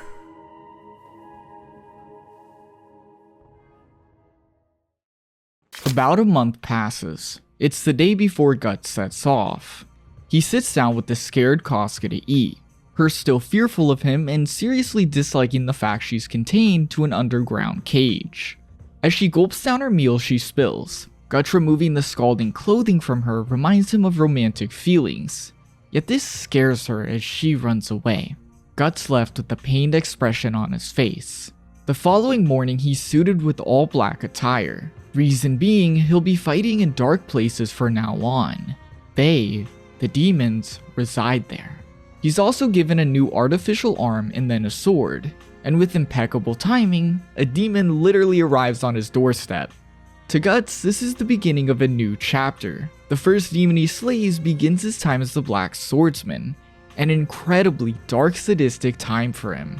This is clear as upon viewing the creature, he can't contain his urge to kill, describing it as blacking out his fear before he becomes an animal of pure rage, dashing in, knocking it down before sadistically smiling. Godo the blacksmith then begins to speak. He didn't know Guts was hunting this type of game. That sword won't work, the blade breaking in that moment before Guts is sent back. In a testament to his newfound thirst for blood, he stands up knowing he survived for a reason, listening to Ricket's call as he points his arm at the demon. And yeah, first arm cannon kill of many. Present day, they still fall for it. Guts then finds the one piece missing. To his left is the Dragon Slayer, a sword Godo had made long ago for a lord, a sword that was meant to butcher dragons. It cleaves through the demons easily, Guts sadistically smiling as Godo watches. Dragons are dragons because humans can't beat them, so what's a man that beats dragons? As he questions this, his daughter sits in fear of Guts. It's a simple way to say Guts no longer resembles a human. Like the facial expression suggested, Guts has become something more animalistic, and considering everything he's lost, can't really blame him. Though it reflects everything Griffith became, he sacrificed his humanity for a goal, and it would seem Guts is doing the same for his revenge. This is clearer than ever as Guts refuses to speak to Casca, opting to leave her here for now on. And even though Ricket wants him to stay, the hawk is over and therefore he should focus on a life with Casca rather than revenge, Guts responds that the war isn't over. As long as they exist, the hawk ain't gone. It's an excuse. Guts has been left with nothing but anger and his sword. Guts has become the Black Swordsman we seen in the very beginning, rising from a lost soul to a hero who had found purpose. But now he's back where it all began, though this time with a heart full of pain and a body full of rage. He marches into the darkness alone. War. Revenge. Maybe any reason was good enough. But one thing's for sure right now, there's some dismal rage inside me, and that's all there is supporting these 2 feet. It pushes me to walk onward.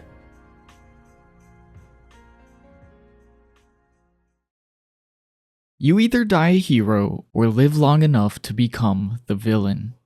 This is where I began this video, with a simple quote that I thought summed up the characters in the Golden Age. Well, the simplest quote I could find. I didn't want to say a quote for 10 minutes at the beginning of my video. Anyway. Guts was nothing more than a lost soul searching for warmth that wandered his way into another's grand tale. Griffith was a hero in every definition of the word, but that wasn't enough. What Griffith sought was a dream still for the taking. Through this chance meeting, we view a series of hard and emotional moments that bring Guts closer to the heroic figure Griffith is, beginning to search for something higher like him. On the other hand, Griffith changes, Guts' presence bringing him slowly away from that dream. This change being shown as the layers of Griffith are unraveled before our eyes. Before we know it, Guts causes Griffith to break. Griffith crumbled, losing everything before making a choice that would cause his name to be forgotten forever, replaced by the sum of his monstrous actions, Femto. While entering Guts' story as a hero, Griffith ended it as a villain. Though the same happens to Guts. He himself had become a heroic figure striving for the same as Griffith, though because of Griffith's heinous actions, he ends this section of the story as a villain, a person consumed by revenge and engrossed into the darkness, pushing away the ones he loves for a selfish goal. The funny thing is, the truth was in front of us all along. Since the very beginning in the Black Swordsman arc, we've known both Guts and Griffith aren't good people. It really is only through their meeting in the Golden Age that they both became these villains. In reality, of course, Berserk is not that simple. And because it's not that simple, it's what people love so much. With the Golden Age and into the Black Swordsman, we're left off on the darkest part of this tale. Though while Guts may be animalistic and surrounded by darkness right now, it means it can only go up from here as he finds himself again. What begins as a tale of pure dread and despair slowly becomes a tale about finding yourself and picking up the pieces. The introduction of ideals, things like dreams, a purpose, happens all the way back in the Black Swordsman prologue. And from the very beginning, these types of ideas were everything. We started off with Guts believing that people should do what they love no matter what. And if they don't strive to do that, well, they're weaklings and should be crushed, as well as a goal of revenge against Griffith. We go on to truly learn what these ideals, dreams, precious things, these factors that are very important to people really are. Why they're so important to the characters and world, and in turn, the entirety of Berserk. Berserk is a story built on the outcome of hopes and dreams. This is introduced with Guts as a kid, him making it his whole purpose to gain the acceptance of his adoptive father. This followed him into adulthood, where he had found the acceptance he was looking for in the band. Through Griffith, this changed, introducing Guts to the idea that there was something even greater to seek. But after Guts goes on to seek it, he realizes that maybe that acceptance was what he had truly been looking for. That maybe this acceptance was more important than the idea of a dream in the first place. Sadly, in the end, he loses both of these things, becoming a new animalistic beast of rage, and his new driving factor reflects what he's become, as he now has a grand goal of revenge. Every single person Guts meets builds upon the idea of dreams, hopes, things that drive people in some way. There's Griffith, the one who gives Guts these ideas and the one who makes it apparent to us, the reader, and it's through him that these ideas transform for the best and worst during the Golden Age. Or there's Casca, who had been so absorbed into another's dream she never realized that she herself could chase something. Though through her, Guts is able to realize some of the things that he truly wants. Through Guts' journey, we see so many different types of hopes and dreams, all used so that Berserk can try and teach us some things. While of course there's way too many to count and state, if I listed every single theme of Berserk I would probably be here for 2 days, I want to give you 2 that really stick out to me. Camaraderie heals. Having people next to you who care and cherish you as a precious thing is enough. It's these points where Guts feels the happiest, where he's celebrated by the band after a battle and when he finally gets Casca. It's the happiest point of the series after all. When Guts loses these things is when it gets dark. As a kid, when he had lost his father, it was the darkest point of him. And now after losing the band of Femto, we see the Black Swordsman to see what he's become as a response. On the other side of the coin, Berserk also teaches that there's a price to ambition. If you disregard precious things like camaraderie to search for a single thing, you're bound to become selfish, leading yourself down a dark path. It's a tale as old as time, and of course, Griffith is the biggest example of this. But that was Berserk's Golden Age. The beginnings of a legendary series that's nearly 40 years in the making. Whether you're brand new to it, found the series after the late Kentaro Miura's passing, rest in peace, or if it was years and years ago like I, Berserk is bound to majorly impact your life in one way or the other. Maybe what'll strike you is Guts' endless struggle through life and will for revenge. Or maybe it'll be the will to find a dream, one thing you believe in so strongly you'll stake your whole life on it.